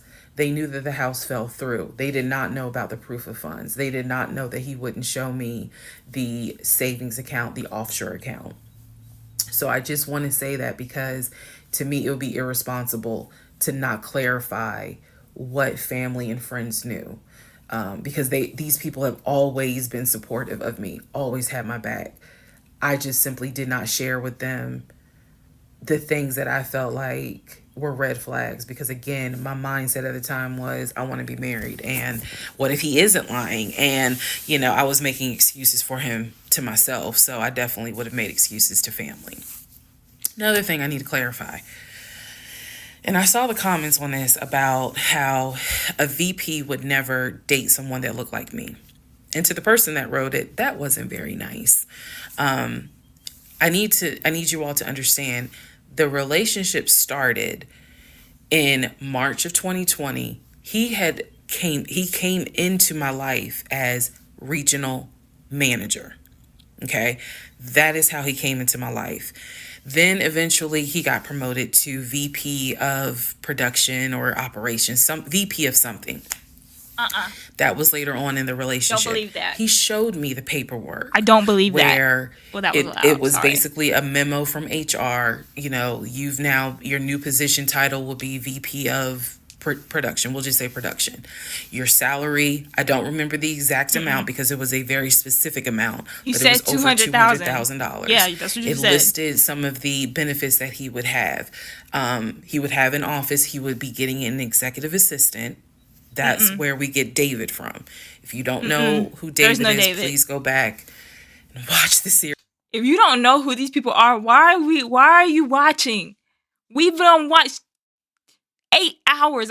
We're going to record for 8 minutes, 8 hours. We don't watch 8 hours of this woman talk about her life. If you don't know who David is, if you don't know who Scott is, if you don't know who Amber is, Eric, why are you here? Why are you on part 30? Go back 3-4 hours ago to when we were learning about these people. Come on now, don't just skip ahead. Series in order. He would be getting an executive assistant. He would be getting use of the company helicopter. He would be getting company helicopter? He would be getting use of the company helicopter. Does that sound real? Does that sound realistic? Does it sound realistic? Because as a VP of production, what are you using a helicopter for? Company car, company helicopter, get out of here. That is some BS. And as soon as somebody came up to me and was like, oh yeah, well I get a company car. Company car sounds more realistic. But they're like, oh, we also get used to the company helicopter. I'd be like, huh? What? Company car sounds realistic. Company helicopter does not. It does not sound realistic in the slightest. Like, at all. A company car. That is where we're introduced to the fact that he was starting to shop for a company car that could not be more than $90,000. That's what he told me. I didn't see this in the memo, the amount of the car, but that's what he told me. So that's where you get the car shopping for the Range Rover, the Jaguar, the BMW. He even test drove a Mercedes GLE, I believe. So I'm just trying to, again, bring some clarity to this so that way we all can understand what's going on. And hopefully this just makes a lot more sense for everyone. All right. Part 31. Let's go. We got 2 parts left. Who the fuck did I marry? So I found his mother's obituary online. It then told me it listed his brother in Philly and his wife. It listed Legion, and then it said his wife. I took the name from the obituary and I did a Metro Atlanta court search with that name. I found a divorce record. I found a divorce record with Legion and the same woman's name that was in the obituary. In that divorce record, it looks like he's the one that filed for divorce. This would have been around 2016. This was after the mother's death. He filed for divorce. She was the respondent. I think that's the correct terminology. Both had a temporary protection order against each other. He had one against her. She had one against him. The divorce ended up getting granted, finalized. Then it looks like he went on his way. In the course of the search for her name, I discovered that at one point in time, the two of them had lived in Rhode Island. So that's the connection with Rhode Island, because for the longest time I could not figure out who lived in Rhode Island. That's where that came from. The two of them, he and this woman, lived in Rhode Island several years prior, or a few years prior. I could not find the obituary for his dad. I searched and I searched. I could not find the obituary for his father. For whatever reason, I knew his grandmother's name. I just randomly decided to do a Google search of the grandmother's name. Initially, nothing came up because I was looking for the grandmother's name in Philly. Nothing came up. I looked for the grandmother's name down here in Georgia. Found a record, but it wasn't quite clear. What was clear was that she had died several years prior. So what I found was a different website where it was like a legacy.com type thing. So I believe legacy.com holds old obituaries. Did a search for her name, found a match. That is when I discovered that she actually had passed away in July of 2008.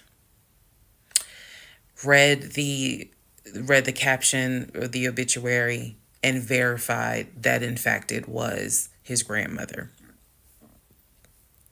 Because at the bottom of it, again, obituaries tell you a lot. It names who she leaves to cherish her memory. So it lists all the different family members. It lists the brother in Philly. It lists Legion, no spouse, and then a brother in Nashville. Once again, it did not list the two sisters, Shantae and Kim. So I'm even more like, okay, clearly something, is up when it comes to Shantae and Kim. But what I do know is that he has talked to them multiple times in front of me. So I'm not sure what I'm missing. Maybe some family feud happened. I don't know. So that is how I discovered that when he told me the grandmother died from COVID and he was crying, boo-hooing and all that shit, she actually had died in July of 2008. I found this out the same time that I found out about allegedly, and I say allegedly because I'll explain, allegedly the first wife, or at least what I think is the first wife. So while all this is going on, Legion is almost bedridden from what happened with his knee. And I need to take a moment to address this issue with the knee. Again, the story started, he hit his knee. Then it turned into, it was an old football injury. And this has happened before. He's going to the doctor. The doctor's telling him to ice it and to elevate it. He eventually moves into the guest bedroom to be more comfortable. I'm going to make this statement. This is probably the only time I will make this statement. He was not lying about the injury that he had. I don't know where the injury came from, but what I do know was he was not lying in the fact that he was in pain. You could clearly see that he was in pain, and the pain was becoming debilitating. Please understand what I'm saying. The pain was debilitating enough to where he was taking my pain meds from when I had the miscarriage. And then also it was hard for him to walk. He was not eating. So this is what made me believe this, whatever was going on with the knee, there was more to it because he was not eating. When I met this man, he was a size 3X. At this point in time in May, he's down to a 2X. He is not exercising. He is not doing anything mobile. He's simply not eating. So there definitely was something going on, something concerning. Honestly, I thought it might have been cancer. But he kept saying, no, it's not that. It's from a football injury. It's from a football injury. I said to him, the next Boy, time you you have a didn't play doctor's no appointment, I want football. to go. It was that bad.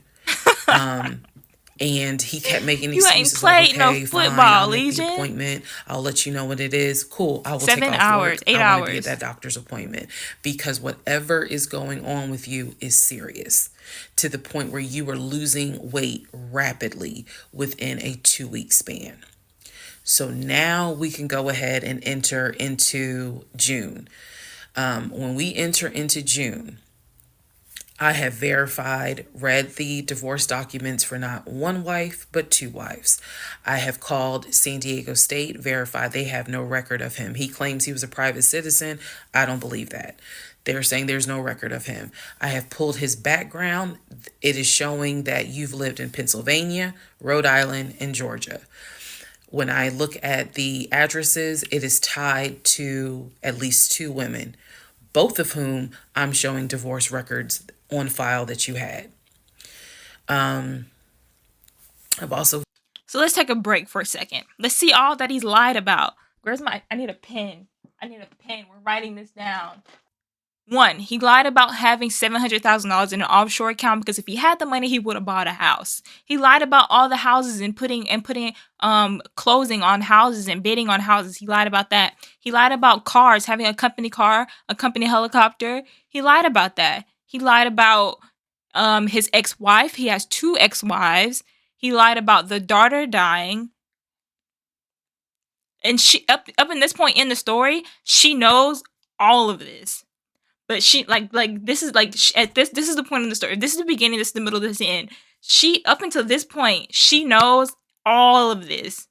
There's probably more to learn, but right now she knows all of this lie, this big old lie over here. Why are we still with him, Teesa? Reesa Teesa, why are we still with him? It's cause she said she said she wanted to be married. So because she wanted to be married, she's overlooking all of these red flags that keep coming up. She's overlooking all of them. I don't understand that. That I don't get. I mean, that's what I'm saying. I kind of feel sympathy for her because I've overlooked red flags as well.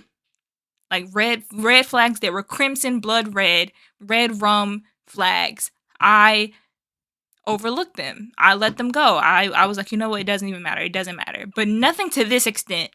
Nothing to $700,000 in offshore account expenses. Never people dying extent. Never none of that. None of that. We're almost done. We got 10 minutes left. Your grandmother actually died in 2008 and not in 2020 from COVID. I know all of this as I'm going into... That's the list of lies. He said his grandmother died in 2015 from COVID. She died in 2008. That's another lie to the list. June. His birthday is June 17th. So all I've been doing is just trying to figure out what is it I'm going to do. I spoke to the pastor and his wife. I believe it was actually the pastor I spoke to because I knew the pastor previously before he did our marriage counseling. And I told him what I found. Mind blown. Had no idea. He knew something was up. He knew that Legion was not really trying to make this marriage work. He had no idea all this was going on. So he asked me, are you wanting to stay or do you want to end the marriage? I said, oh, absolutely, I'm ending it. Oh, hell yeah, I'm ending it. Thank you. I have to. I have to end it. I have no idea who that man is in my guest bedroom. Not to mention, on top of all of this, he had lied about the death of the ex-wife's daughter. Mm-hmm. Is that the icing on the cake? I would have been... 32. Let's go. Last part. Let's go. Part 32. Who the fuck did I marry? All right. So we're now in June. By this point in June, I have been offered the new job, accepted it, put in my 2 week notice at my previous job, and was going to be starting the new job later on in the month. So when he laughed, where I told him I wanted to get a new job, that laughter fueled me to get a new job. So here's what happened the beginning of June. At this point, he's completely bedridden. When I say completely bedridden, what I mean is, I'm trying to clarify this so it makes sense. From what I see, he is going to work, but he's calling out a lot more. Okay? So he had already left the condiment company and was working for Apple. So he's calling out quite a bit because the pain is pretty bad.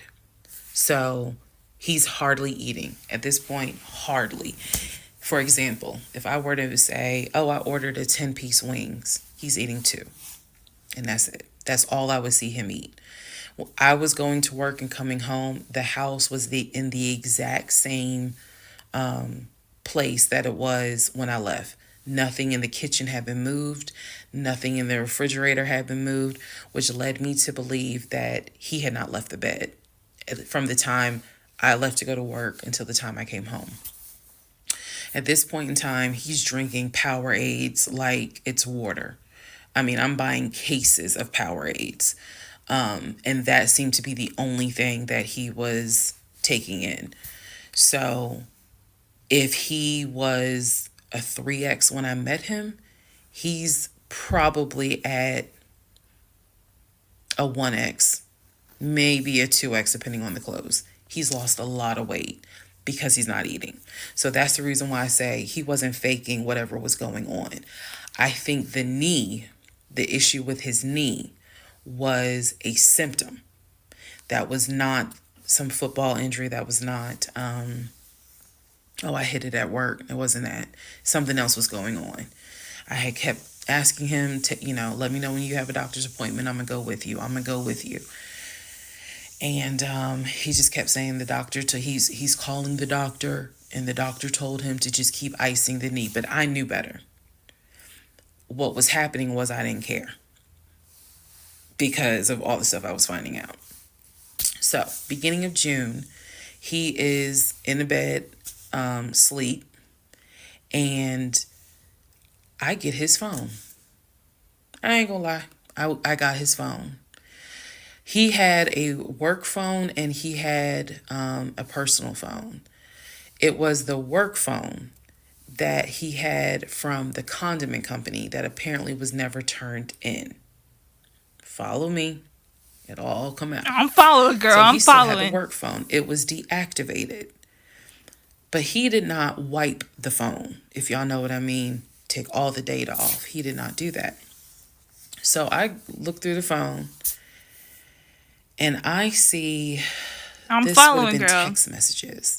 Text messages between him and a woman named Peaches. I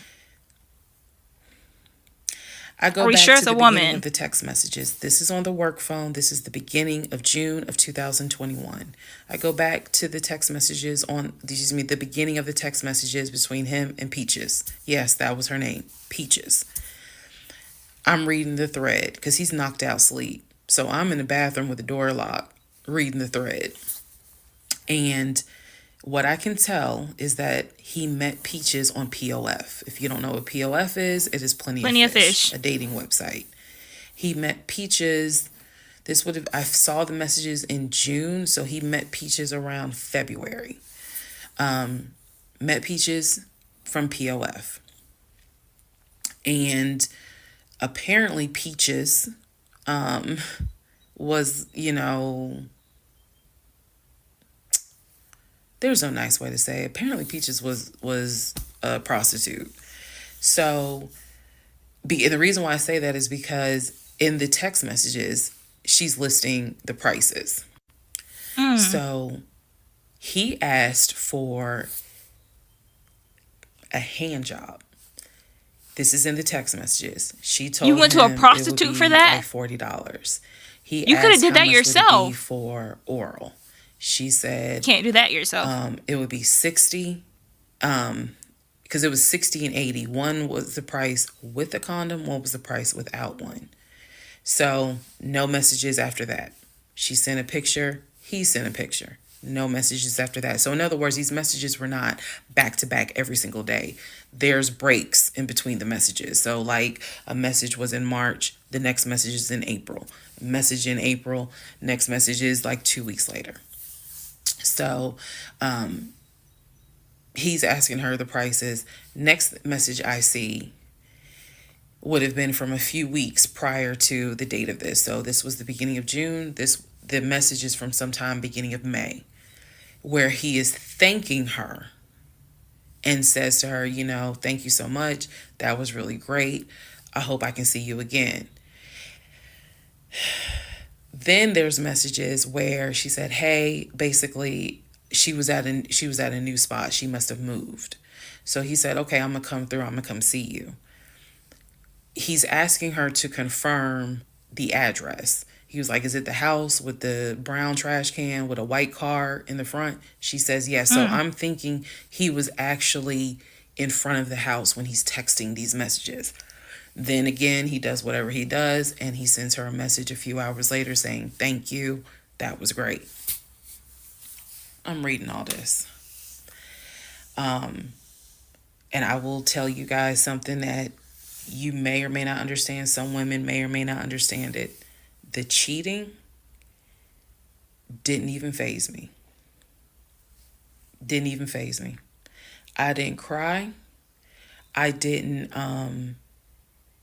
not feel like, what did I do wrong? I was relieved. The reason why I was relieved is because up until this point, I kind of struggled a little bit on whether or not, God, you know, I know, Lord, you hate divorce.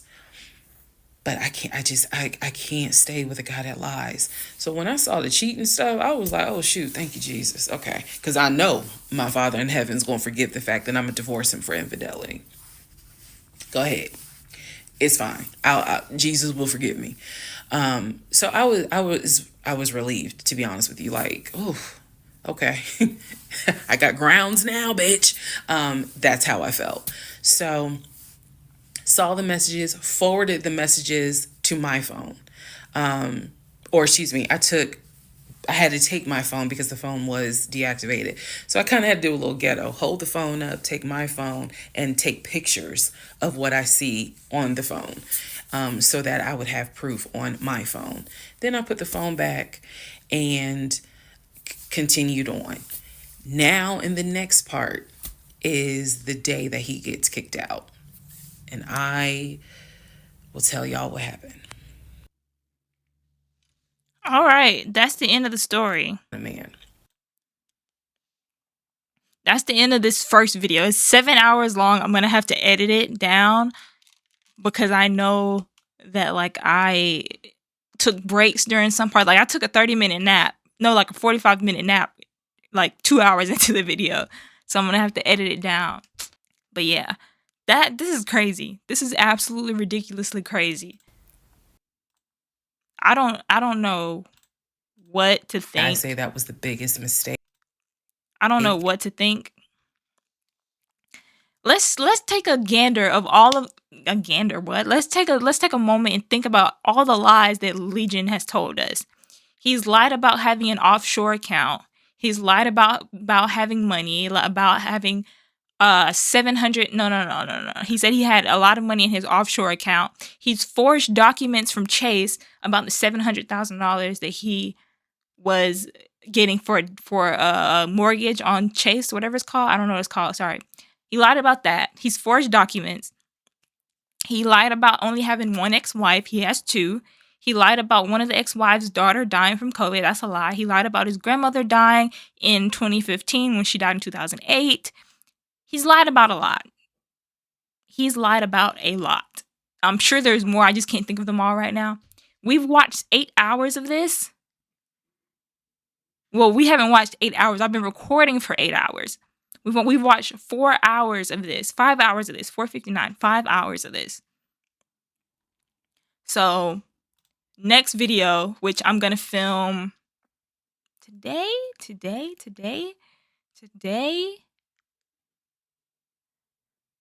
I might film it today. Y'all. I might film it today. Anyway, we're watch. There's only 2 hours left. We're on 32. So 32 to 52 is where we stop. So it's only 2 hours. So we'll watch it today. We'll take an hour break and then we'll watch the last videos of it today. And I might put them all in this one video. I don't know yet. I literally don't know yet. It depends. It just depends. But yeah, if this is the end of the video, thank you so much for watching. I'll see you in my next video. Make sure you subscribe. Subscribe. We need more subscribers. I'm posting this on my gaming channel and on my main channel. I'm posting this on both channels. So if you want to see more of me, follow me on this channel or my gaming channel or my main channel. Follow me on this channel. Follow me on my movie commentary channel, which is Late Night Brie. I'll put it up on the screen or in the description down below. I'll pin the comment, all of that. Follow me on Instagram at Briearis, Brie.aris. And yeah, thank you so much for watching. I'll see you in my next video. Bye. Or I'll see you in a few seconds. I'll see you in a few seconds. Okay, bye.